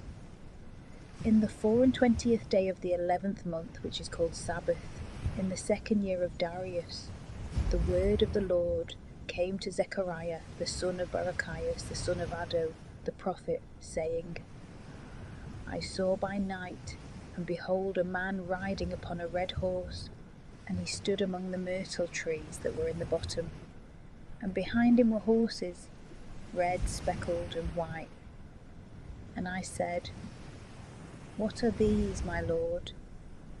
And the angel that spoke in me said to me, I will show thee what these are. And the man that stood among the myrtle trees answered and said, These are they, whom the Lord hath sent to walk through the earth. And they answered the angel of the Lord that stood among the myrtle trees and said, We have walked through the earth, and behold, all the earth is inhabited and is at rest. And the angel of the Lord answered and said, O Lord of hosts, how long wilt thou not have mercy on Jerusalem and on the cities of Judah, with which thou hast been angry? This is now the 70th year. And the Lord answered the angel that spoke in me, good words, comfortable words. And the angel that spoke in me said to me, Cry thou, saying, Thus saith the Lord of hosts, I am zealous for Jerusalem and Zion with a great zeal, and I am angry with a great anger with the wealthy nations. For I was angry a little, but they helped forward the evil. Therefore, thus saith the Lord, I will return to Jerusalem in mercies. My house shall be built in it, saith the Lord of hosts, and the building line shall be stretched forth upon Jerusalem. Cry yet, saying, Thus saith the Lord of hosts, My cities shall yet flow with good things, and the Lord will yet comfort Zion, and he will yet choose Jerusalem. And I lifted up my eyes and saw, and behold, 4 horns. And I said to the angel that spoke to me, What are these? And he said to me, These are the horns that have scattered Judah, and Israel, and Jerusalem. And the Lord showed me 4 smiths. And I said, What come these to do? And he spoke, saying, These are the horns which have scattered Judah, every man apart, and none of them lifted up his head. And these are come to fray them, to cast down the horns of the nations, that have lifted up the horn upon the land of Judah, to scatter it. Chapter 2. Under the name of Jerusalem he prophesieth the progress of the Church of Christ, by the conversion of some Jews and many Gentiles. And I lifted up my eyes, and saw, and behold, a man with a measuring line in his hand. And I said, Whither goest thou? And he said to me, To measure Jerusalem, and to see how great is the breadth thereof, and how great the length thereof. And behold, the angel that spoke in me went forth, and another angel went out to meet him. And he said to him, Run, speak to this young man, saying, Jerusalem shall be inhabited without walls, by reason of the multitude of men, and of the beast in the midst thereof. And I will be to it, saith the Lord, a wall of fire round about, and I will be in glory in the midst thereof. O flee ye out of the land of the north, saith the Lord, for I have scattered you into the 4 winds of heaven, saith the Lord. O Zion, Flee thou that dwellest with the daughter of Babylon, for thus saith the Lord of hosts, After the glory he hath sent me to the nations that have robbed you, for he that toucheth you toucheth the apple of my eye. For behold, I lift up my hand upon them, and they shall be a prey to those that serve them. And you shall know that the Lord of hosts sent me. Sing praise and rejoice, O daughter of Zion, for behold, I come, and I will dwell in the midst of thee, saith the Lord. And many nations shall be joined to the Lord in that day, and they shall be my people, and I will dwell in the midst of thee. And thou shalt know that the Lord of hosts hath sent me to thee. And the Lord shall possess Judah his portion in the sanctified land, and he shall yet choose Jerusalem. Let all flesh be silent at the presence of the Lord, for he is risen up out of his holy habitation. Chapter 3. In a vision Satan appeareth accusing the high priest. He is cleansed from his sins. Christ is promised, and great fruit from his passion. And the Lord showed me Jesus the high priest standing before the angel of the Lord, and Satan stood on his right hand to be his adversary. And the Lord said to Satan, The Lord rebuke thee, O Satan, and the Lord that chose Jerusalem rebuke thee. Is not this a brand plucked out of the fire? And Jesus was clothed with filthy garments, and he stood before the face of the angel, who answered and said to them that stood before him, saying, Take away the filthy garments from him. And he said to him, Behold, I have taken away thy iniquity, and have clothed thee with change of garments. And he said, Put a clean mitre upon his head. And they put a clean mitre upon his head, and clothed him with garments. And the angel of the Lord stood. And the angel of the Lord protested to Jesus, saying, Thus saith the Lord of hosts, If thou wilt walk in my ways, and keep my charge, thou also shalt judge my house, and shalt keep my courts, and I will give thee some of them that are now present here to walk with thee. Hear, O Jesus, thou high priest, thou and thy friends that dwell before thee, for they are portending men. For behold, I will bring my servant the Orient. For behold the stone that I have laid before Jesus. Upon one stone there are 7 eyes.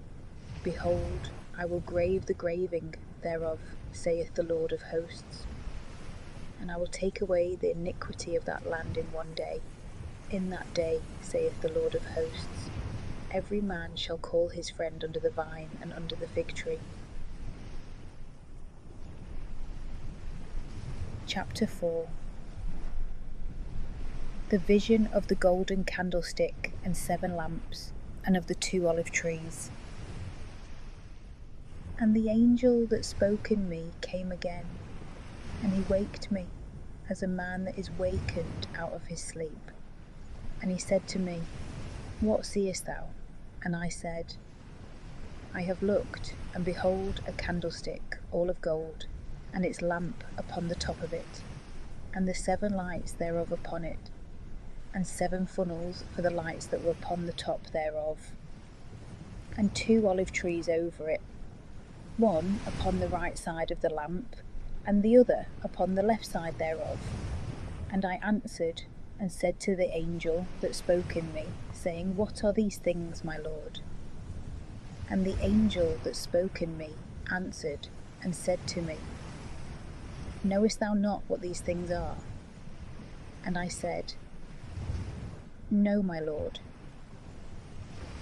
And he answered and spoke to me, saying, This is the word of the Lord to Zerubbabel, saying, Not with an army, nor by might, but by my spirit, saith the Lord of hosts. Who art thou, O great mountain, before Zerubbabel?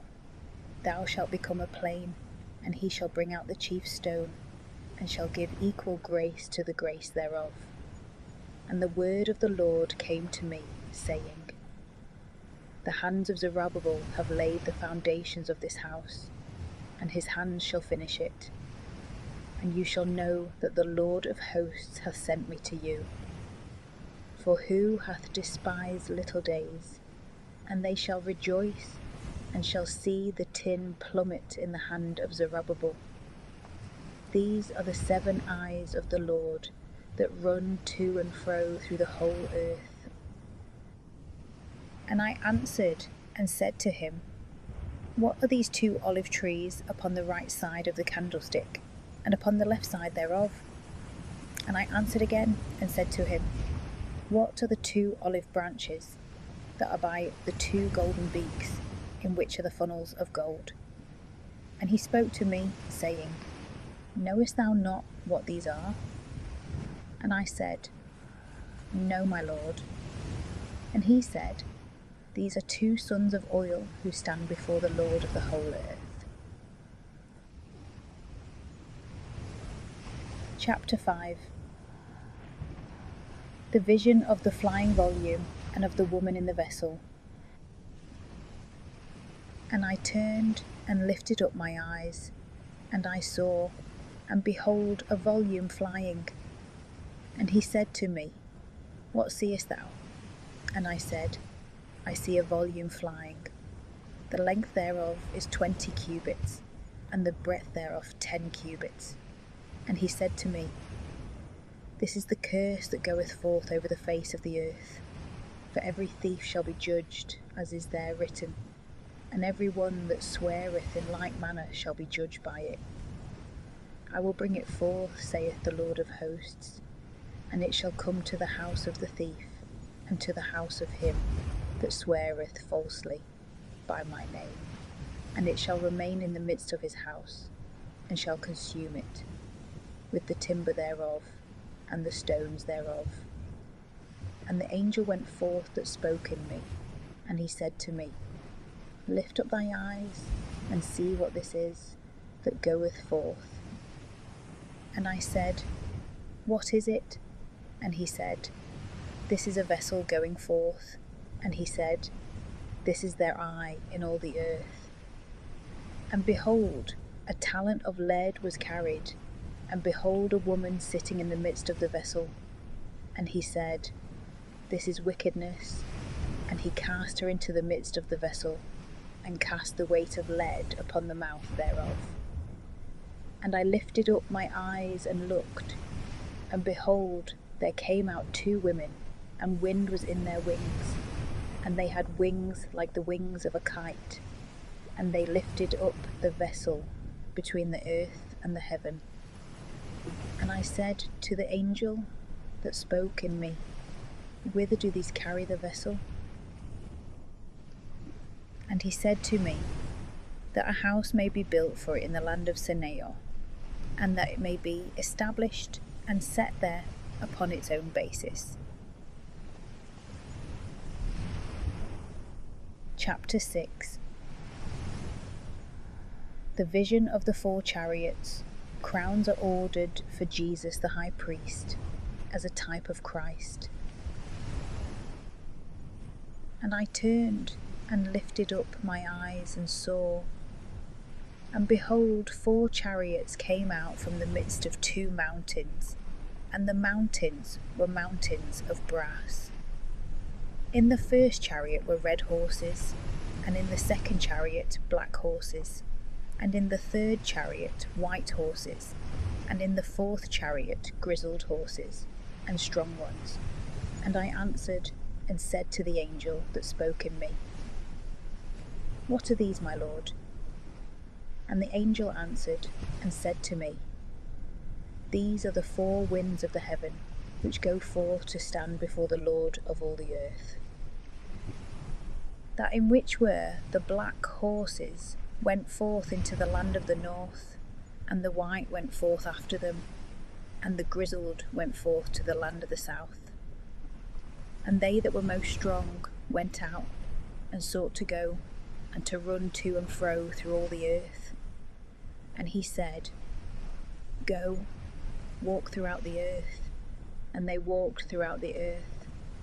And he called me and spoke to me, saying, "Behold, they that go forth into the land of the north have quieted my spirit in the land of the north." And the word of the Lord came to me, saying, "Take of them of the captivity of Heldai and of Tobias and of Idaeus. Thou shalt come in that day, and shalt go into the house of Josias the son of Sophonias, who came out of Babylon. And thou shalt take gold and silver, and shalt make crowns, and thou shalt set them on the head of Jesus the son of Josedech the high priest. And thou shalt speak to him, saying, Thus saith the Lord of hosts, saying, Behold a man, the Orient is his name, and under him shall he spring up, and shall build a temple to the Lord. Yea, he shall build a temple to the Lord, and he shall bear the glory, and shall sit and rule upon his throne. And he shall be a priest upon his throne, and the counsel of peace shall be between them both. And the crowns shall be to Helam, and Tobias, and Idaeus, and to Hem, the son of Sophonias, a memorial in the temple of the Lord. And they that are far off shall come, and shall build in the temple of the Lord. And you shall know that the Lord of hosts sent me to you. But this shall come to pass, if hearing, you will hear the voice of the Lord your God. Chapter 7. The people inquire concerning fasting. They are admonished to fast from sin. And it came to pass in the 4th year of King Darius, that the word of the Lord came to Zechariah in the 4th day of the 9th month, which is Caslu, when Sarasar and Rogamelech and the men that were with him sent to the house of God to entreat the face of the Lord, to speak to the priests of the house of the Lord of hosts, and to the prophets, saying, Must I weep in the 5th month, or must I sanctify myself, as I have now done for many years? And the word of the Lord of hosts came to me, saying, Speak to all the people of the land, and to the priests, saying, When you fasted and mourned in the 5th and the 7th month, for these 70 years, did you keep a fast unto me? And when you did eat and drink, did you not eat for yourselves, and drink for yourselves? Are not these the words which the Lord spoke by the hand of the former prophets, when Jerusalem as yet was inhabited and was wealthy, both itself and the cities round about it, and there were inhabitants towards the south and in the plain? And the word of the Lord came to Zechariah, saying, Thus saith the Lord of hosts, saying, Judge ye true judgment, and show ye mercy and compassion every man to his brother. And oppress not the widow, and the fatherless, and the stranger, and the poor, and let not a man devise evil in his heart against his brother. But they would not hearken, and they turned away the shoulder to depart, and they stopped their ears not to hear. And they made their heart as the adamant stone, lest they should hear the law, and the words which the Lord of hosts sent in his spirit by the hand of the former prophets. So a great indignation came from the Lord of hosts. And it came to pass that as he spoke, and they heard not, so shall they cry, and I will not hear, saith the Lord of hosts. And I dispersed them throughout all kingdoms, which they know not, and the land was left desolate behind them, so that no man passed through or returned, and they changed the delightful land into a wilderness. Chapter 8. Joyful promises to Jerusalem, fully verified in the Church of Christ. And the word of the Lord of hosts came to me, saying, Thus saith the Lord of hosts, I have been jealous for Zion with a great jealousy, and with a great indignation have I been jealous for her. Thus saith the Lord of hosts, I am returned to Zion, and I will dwell in the midst of Jerusalem. And Jerusalem shall be called the city of truth, and the mountain of the Lord of hosts, the sanctified mountain. Thus saith the Lord of hosts, There shall yet old men and old women dwell in the streets of Jerusalem, and every man with his staff in his hand through multitude of days. And the streets of the city shall be full of boys and girls, playing in the streets thereof. Thus saith the Lord of hosts, If it seem hard in the eyes of the remnant of this people in those days, shall it be hard in my eyes, saith the Lord of hosts. Thus saith the Lord of hosts, Behold, I will save my people from the land of the east, and from the land of the going down of the sun, and I will bring them, and they shall dwell in the midst of Jerusalem, and they shall be my people, and I will be their God in truth and in justice. Thus saith the Lord of hosts, Let your hands be strengthened, you that hear in these days these words by the mouth of the prophets, in the day that the house of the Lord of hosts was founded, that the temple might be built. For before those days there was no hire for men, neither was there hire for beasts, neither was there peace to him that came in, nor to him that went out, because of the tribulation. And I let all men go every one against his neighbour. But now I will not deal with the remnant of this people according to the former days, saith the Lord of hosts. But there shall be the seed of peace, the vine shall yield her fruit, and the earth shall give her increase, and the heavens shall give their due, and I will cause the remnant of this people to possess all these things. And it shall come to pass, that as you are a curse among the Gentiles, O house of Judah and house of Israel, so will I save you, and you shall be a blessing. Fear not, let your hands be strengthened. For thus saith the Lord of hosts, As I purposed to afflict you, when your fathers had provoked me to wrath, saith the Lord, and I had no mercy, so turning again, I have thought in these days to do good to the house of Judah and Jerusalem. Fear not. These then are the things which you shall do. Speak ye truth every one to his neighbour. Judge ye truth and judgment of peace in your gates. And let none of you imagine evil in your hearts against his friend. And love not a false oath, for all these are the things that I hate, saith the Lord.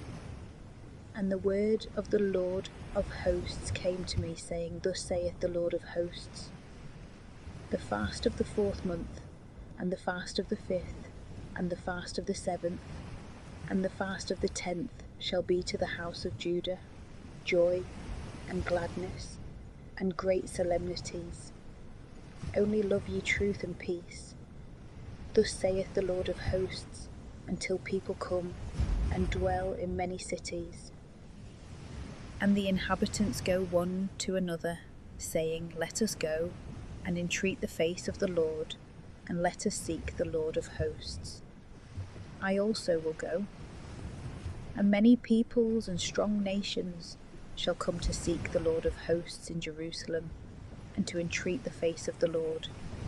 Thus saith the Lord of hosts, In those days, wherein 10 men of all languages of the Gentiles shall take hold, and shall hold fast the shirt of one that is a Jew, saying, We will go with you, for we have heard that God is with you. Chapter 9. God will defend his church, and bring over even her enemies to the faith. The meek coming of Christ, to bring peace, to deliver the captives by his blood, and to give us all good things. The burden of the word of the Lord in the land of Hadrach, and of Damascus the rest thereof, for the eye of man and of all the tribes of Israel is the Lord's. Emath also in the borders thereof, and Tyre and Sidon, for they have taken to themselves to be exceeding wise. And Tyre hath built herself a stronghold, and heaped together silver as earth, and gold as the mire of the streets. Behold, the Lord shall possess her, and shall strike her strength in the sea, and she shall be devoured with fire. Askelon shall see, and shall fear, and Gaza, and shall be very sorrowful, and Acharon, because her hope is confounded, and the king shall perish from Gaza, and Askelon shall not be inhabited. And the divider shall sit in Azotus, and I will destroy the pride of the Philistines, and I will take away his blood out of his mouth, and his abominations from between his teeth. And even he shall be left to our God, and he shall be as a governor in Judah, and Acharon as a Jebusite. And I will encompass my house with them that serve me in war, going and returning, and the oppressor shall no more pass through them. For now I have seen with my eyes. Rejoice greatly, O daughter of Zion, shout for joy, O daughter of Jerusalem. Behold, thy king will come to thee, the just and Saviour. He is poor, and riding upon an ass, and upon a colt, the foal of an ass. And I will destroy the chariot out of Ephraim, and the horse out of Jerusalem, and the bow for war shall be broken. And he shall speak peace to the Gentiles, and his power shall be from sea to sea, and from the rivers even to the end of the earth. Thou also by the blood of thy testament hast sent forth thy prisoners out of the pit, wherein is no water. Return to the stronghold, ye prisoners of hope. I will render thee double, as I declare today. Because I have bent Judah for me as a bow, I have filled Ephraim. And I will raise up thy sons, O Zion, above thy sons, O Greece, and I will make thee as the sword of the mighty. And the Lord God shall be seen over them, and his dart shall go forth as lightning. And the Lord God will sound the trumpet, and go in the whirlwind of the south. The Lord of hosts will protect them, and they shall devour, and subdue with the stones of the sling. And drinking they shall be inebriated as it were with wine, and they shall be filled as bowls, and as the horns of the altar. Chapter 10. God is to be sought to, and not idols. The victories of his church, which shall arise originally from the Jewish nation. Ask ye of the Lord rain in the latter season, and the Lord will make snows, and will give them showers of rain, to every one grass in the field. For the idols have spoken what was unprofitable, and the diviners have seen a lie, and the dreamers have spoken vanity. They comforted in vain. Therefore they were led away as a flock, they shall be afflicted, because they have no shepherd. My wrath is kindled against the shepherds, and I will visit upon the buck goats. For the Lord of hosts hath visited his flock, the house of Judah, and hath made them as the horse of his glory in the battle. Out of him shall come forth the corner, out of him the pin, out of him the bow of battle, out of him every exactor together. And they shall be as mighty men, treading under foot the mire of the ways in battle, and they shall fight, because the Lord is with them, and the riders of horses shall be confounded. And I will strengthen the house of Judah, and save the house of Joseph, and I will bring them back again, because I will have mercy on them. And they shall be as they were when I had cast them off, for I am the Lord their God, and will hear them. And they shall be as the valiant men of Ephraim, and their heart shall rejoice as through wine, and their children shall see, and shall rejoice, and their heart shall be joyful in the Lord. I will whistle for them, and I will gather them together, because I have redeemed them, and I will multiply them as they were multiplied before, and I will sow them among peoples, and from afar they shall remember me, and they shall live with their children, and shall return. And I will bring them back out of the land of Egypt, and will gather them from among the Assyrians, and will bring them to the land of Galaad and Libanus, and place shall not be found for them. And he shall pass over the strait of the sea, and shall strike the waves in the sea, and all the depths of the river shall be confounded, and the pride of Assyria shall be humbled, and the sceptre of Egypt shall depart. I will strengthen them in the Lord, and they shall walk in his name, saith the Lord. Chapter 11.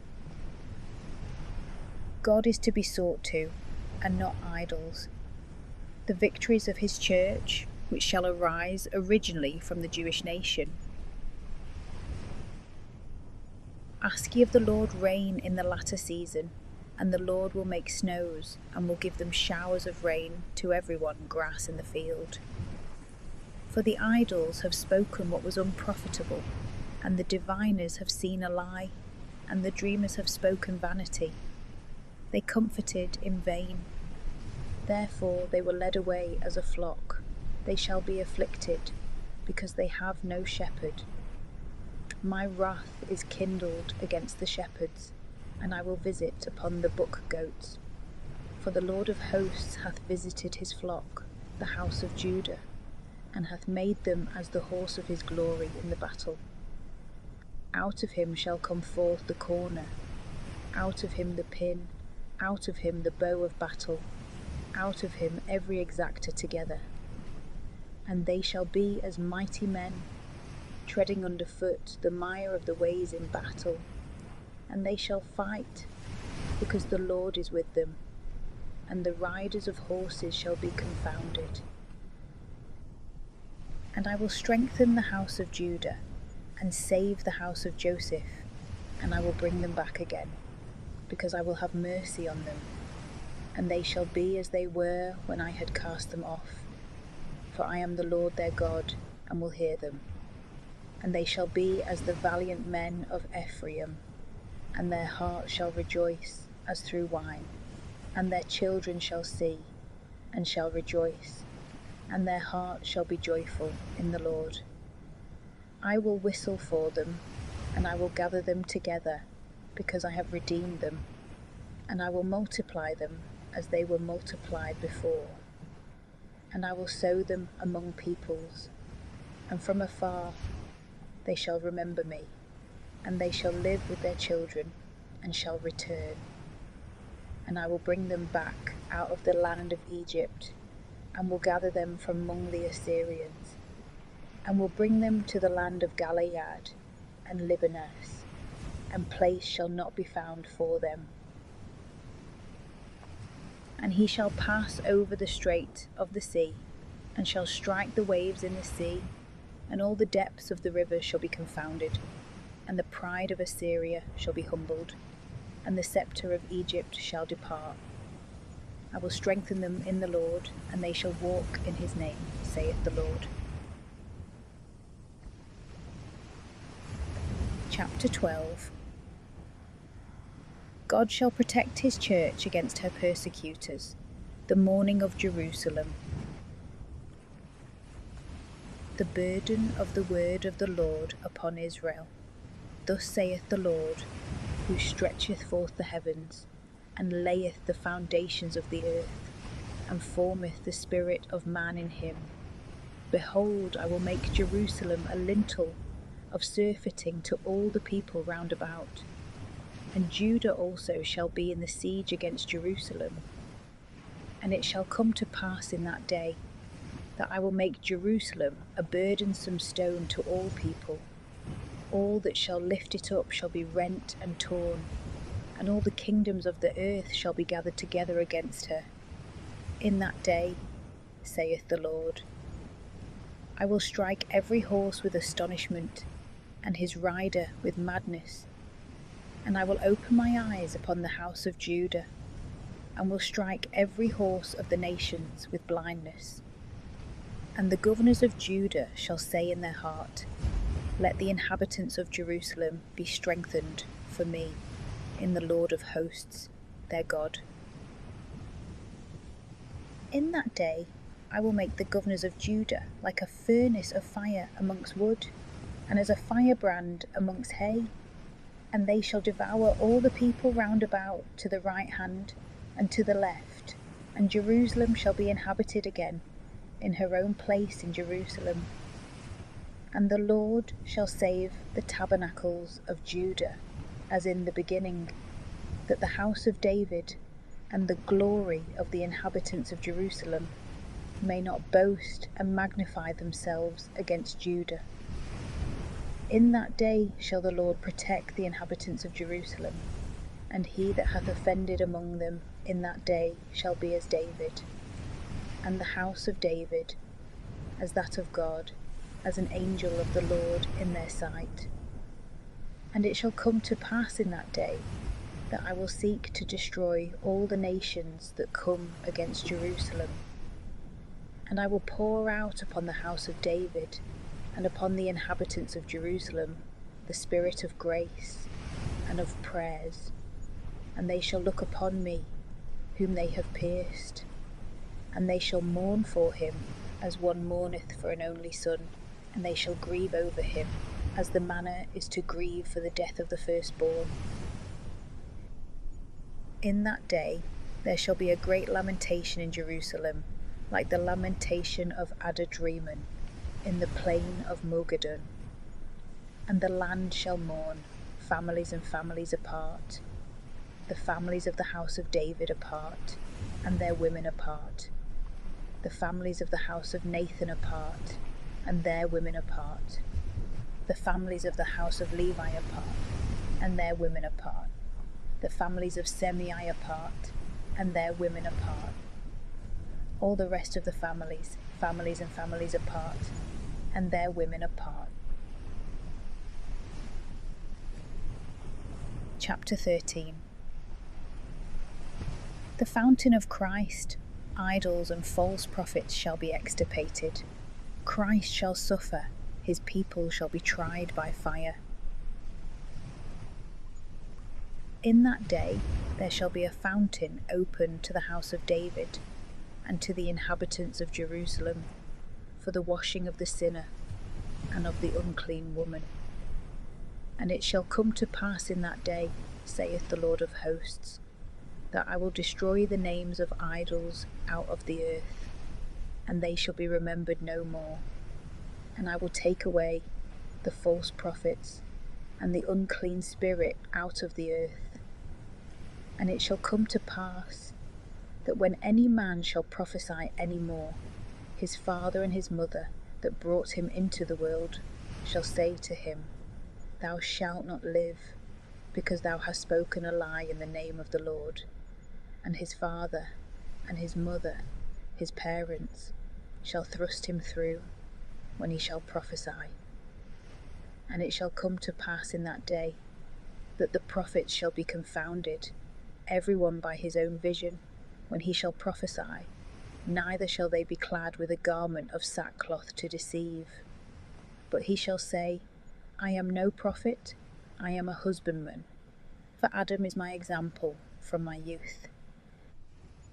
And they shall say to him, What are these wounds in the midst of thy hands? And he shall say, With these I was wounded in the house of them that loved me. Awake, O sword, against my shepherd, and against the man that cleaveth to me, saith the Lord of hosts. Strike the shepherd, and the sheep shall be scattered. And I will turn my hand to the little ones. And there shall be in all the earth, saith the Lord, 2 parts in it shall be scattered, and shall perish, but the 3rd part shall be left therein. And I will bring the 3rd part through the fire, and will refine them as silver is refined, and I will try them as gold is tried. They shall call on my name, and I will hear them. I will say, Thou art my people, and they shall say, The Lord is my God. Chapter 14. After the persecutions of the church shall follow great prosperity. Persecutors shall be punished. So shall all that will not serve God in his church. Behold, the days of the Lord shall come, and thy spoil shall be divided in the midst of thee. And I will gather all nations to Jerusalem to battle, and the city shall be taken, and the houses shall be rifled, and the women shall be defiled. And half of the city shall go forth into captivity, and the rest of the people shall not be taken away out of the city. Then the Lord shall go forth, and shall fight against those nations, as when he fought in the day of battle. And his feet shall stand in that day upon the Mount of Olives, which is over against Jerusalem toward the east. And the Mount of Olives shall be divided in the midst thereof to the east and to the west with a very great opening, and half of the mountain shall be separated to the north, and half thereof to the south. And you shall flee to the valley of those mountains, for the valley of the mountains shall be joined even to the next, and you shall flee, as you fled from the face of the earthquake in the days of Uzziah king of Judah. And the Lord my God shall come, and all the saints with him. And it shall come to pass in that day, that there shall be no light, but cold and frost. And there shall be one day which is known to the Lord, not day nor night. And in the time of the evening there shall be light. And it shall come to pass in that day, that living waters shall go out from Jerusalem, half of them to the east sea, and half of them to the last sea. They shall be in summer and in winter. And the Lord shall be king over all the earth. In that day there shall be one Lord, and his name shall be one. And all the land shall return even to the desert, from the hill to Rimmon to the south of Jerusalem. And she shall be exalted, and shall dwell in her own place, from the gate of Benjamin even to the place of the former gate, and even to the gate of the corners, and from the tower of Hananiel even to the king's wine presses. And people shall dwell in it, and there shall be no more an anathema, but Jerusalem shall sit secure. And this shall be the plague wherewith the Lord shall strike all nations that have fought against Jerusalem. The flesh of every one shall consume away while they stand upon their feet, and their eyes shall consume away in their holes, and their tongue shall consume away in their mouth. In that day there shall be a great tumult from the Lord among them, and a man shall take the hand of his neighbour, and his hand shall be clasped upon his neighbour's hand. And even Judah shall fight against Jerusalem, and the riches of all nations round about shall be gathered together, gold and silver, and garments in great abundance, and the destruction of the horse, and of the mule, and of the camel, and of the ass, and of all the beasts that shall be in those tents, shall be like this destruction. And all they that shall be left of all nations that came against Jerusalem shall go up from year to year, to adore the King, the Lord of hosts, and to keep the Feast of Tabernacles. And it shall come to pass, that he that shall not go up of the families of the land to Jerusalem, to adore the King, the Lord of hosts, there shall be no rain upon them. And if the family of Egypt go not up nor come, neither shall it be upon them, but there shall be destruction, wherewith the Lord will strike all nations that will not go up to keep the Feast of Tabernacles. This shall be the sin of Egypt, and this the sin of all nations, that will not go up to keep the Feast of Tabernacles. In that day, that which is upon the bridle of the horse shall be holy to the Lord, and the cauldrons in the house of the Lord shall be as the phials before the altar. And every cauldron in Jerusalem and Judah shall be sanctified to the Lord of hosts, and all that sacrifice shall come, and take of them, and shall seethe in them. And the merchant shall be no more in the house of the Lord of hosts in that day.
Prophecy of Malachi.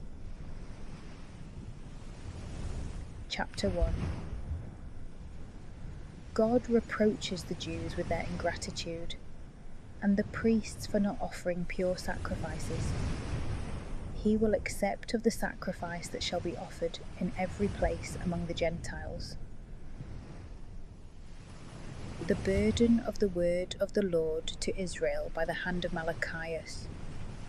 I have loved you, saith the Lord, and you have said, wherein hast thou loved us?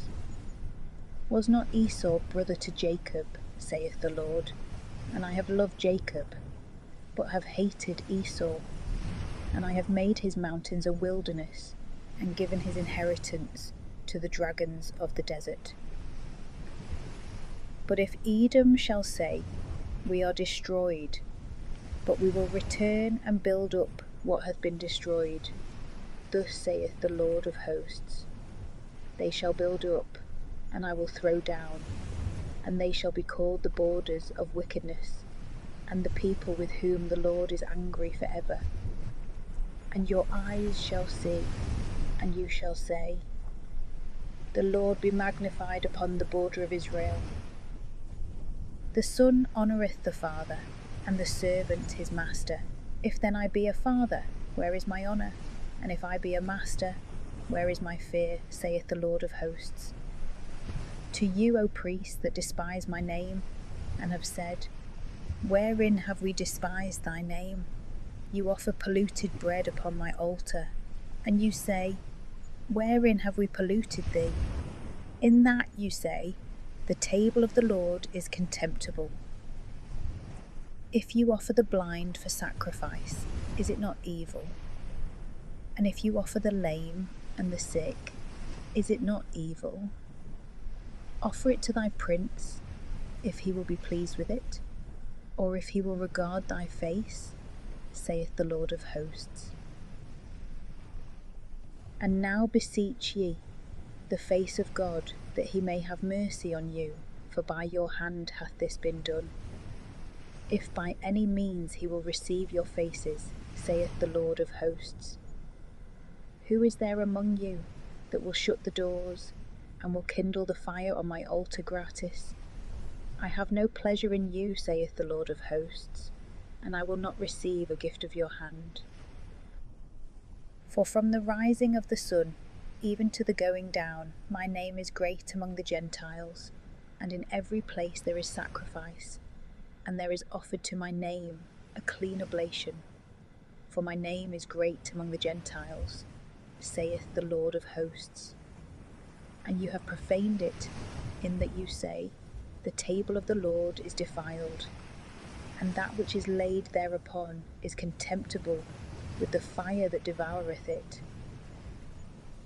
And you have said, behold of our labour, and you puffed it away, saith the Lord of hosts. And you brought in of rapine the lame and the sick, and brought in an offering. Shall I accept it at your hands, saith the Lord? Cursed is the deceitful man that hath in his flock a male, and making a vow offereth in sacrifice that which is feeble to the Lord. For I am a great king, saith the Lord of hosts, and my name is dreadful among the Gentiles. Chapter 2. The priests are sharply reproved for neglecting their covenant, the evil of marrying with idolaters, and too easily putting away their wives. And now, O ye priests, this commandment is to you, if you will not hear, and if you will not lay it to heart, to give glory to my name, saith the Lord of hosts. I will send poverty upon you, and will curse your blessings, yea, I will curse them, because you have not laid it to heart. Behold, I will cast the shoulder to you, and I will scatter upon your face the dung of your solemnities, and it shall take you away with it. And you shall know that I sent you this commandment, that my covenant might be with Levi, saith the Lord of hosts. My covenant was with him of life and peace, and I gave him fear, and he feared me, and he was afraid before my name. The law of truth was in his mouth, and iniquity was not found in his lips. He walked with me in peace and in equity, and turned many away from iniquity. For the lips of the priest shall keep knowledge, and they shall seek the law at his mouth, because he is the angel of the Lord of hosts. But you have departed out of the way, and have caused many to stumble at the law. You have made void the covenant of Levi, saith the Lord of hosts. Therefore have I also made you contemptible and base before all people, as you have not kept my ways, and have accepted persons in the law. Have we not all one Father? Hath not one God created us? Why then doth every one of us despise his brother, violating the covenant of our fathers? Judah hath transgressed, and abomination hath been committed in Israel and in Jerusalem. For Judah hath profaned the holiness of the Lord, which he loved, and hath married the daughter of a strange god. The Lord will cut off the man that hath done this, both the master and the scholar, out of the tabernacles of Jacob, and him that offereth an offering to the Lord of hosts. And this again have you done, you have covered the altar of the Lord with tears, with weeping and bellowing, so that I have no more a regard to sacrifice, neither do I accept any atonement at your hands. And you have said, for what cause? Because the Lord hath been witness between thee and the wife of thy youth, whom thou hast despised. Yet she was thy partner, and the wife of thy covenant. Did not one make her, and she is the residue of his spirit? And what doth one seek, but the seed of God. Keep then your spirit, and despise not the wife of thy youth. When thou shalt hate her, put her away, saith the Lord, the God of Israel. But iniquity shall cover his garment, saith the Lord of hosts. Keep your spirit, and despise not. You have wearied the Lord with your words, and you said, wherein have we wearied him?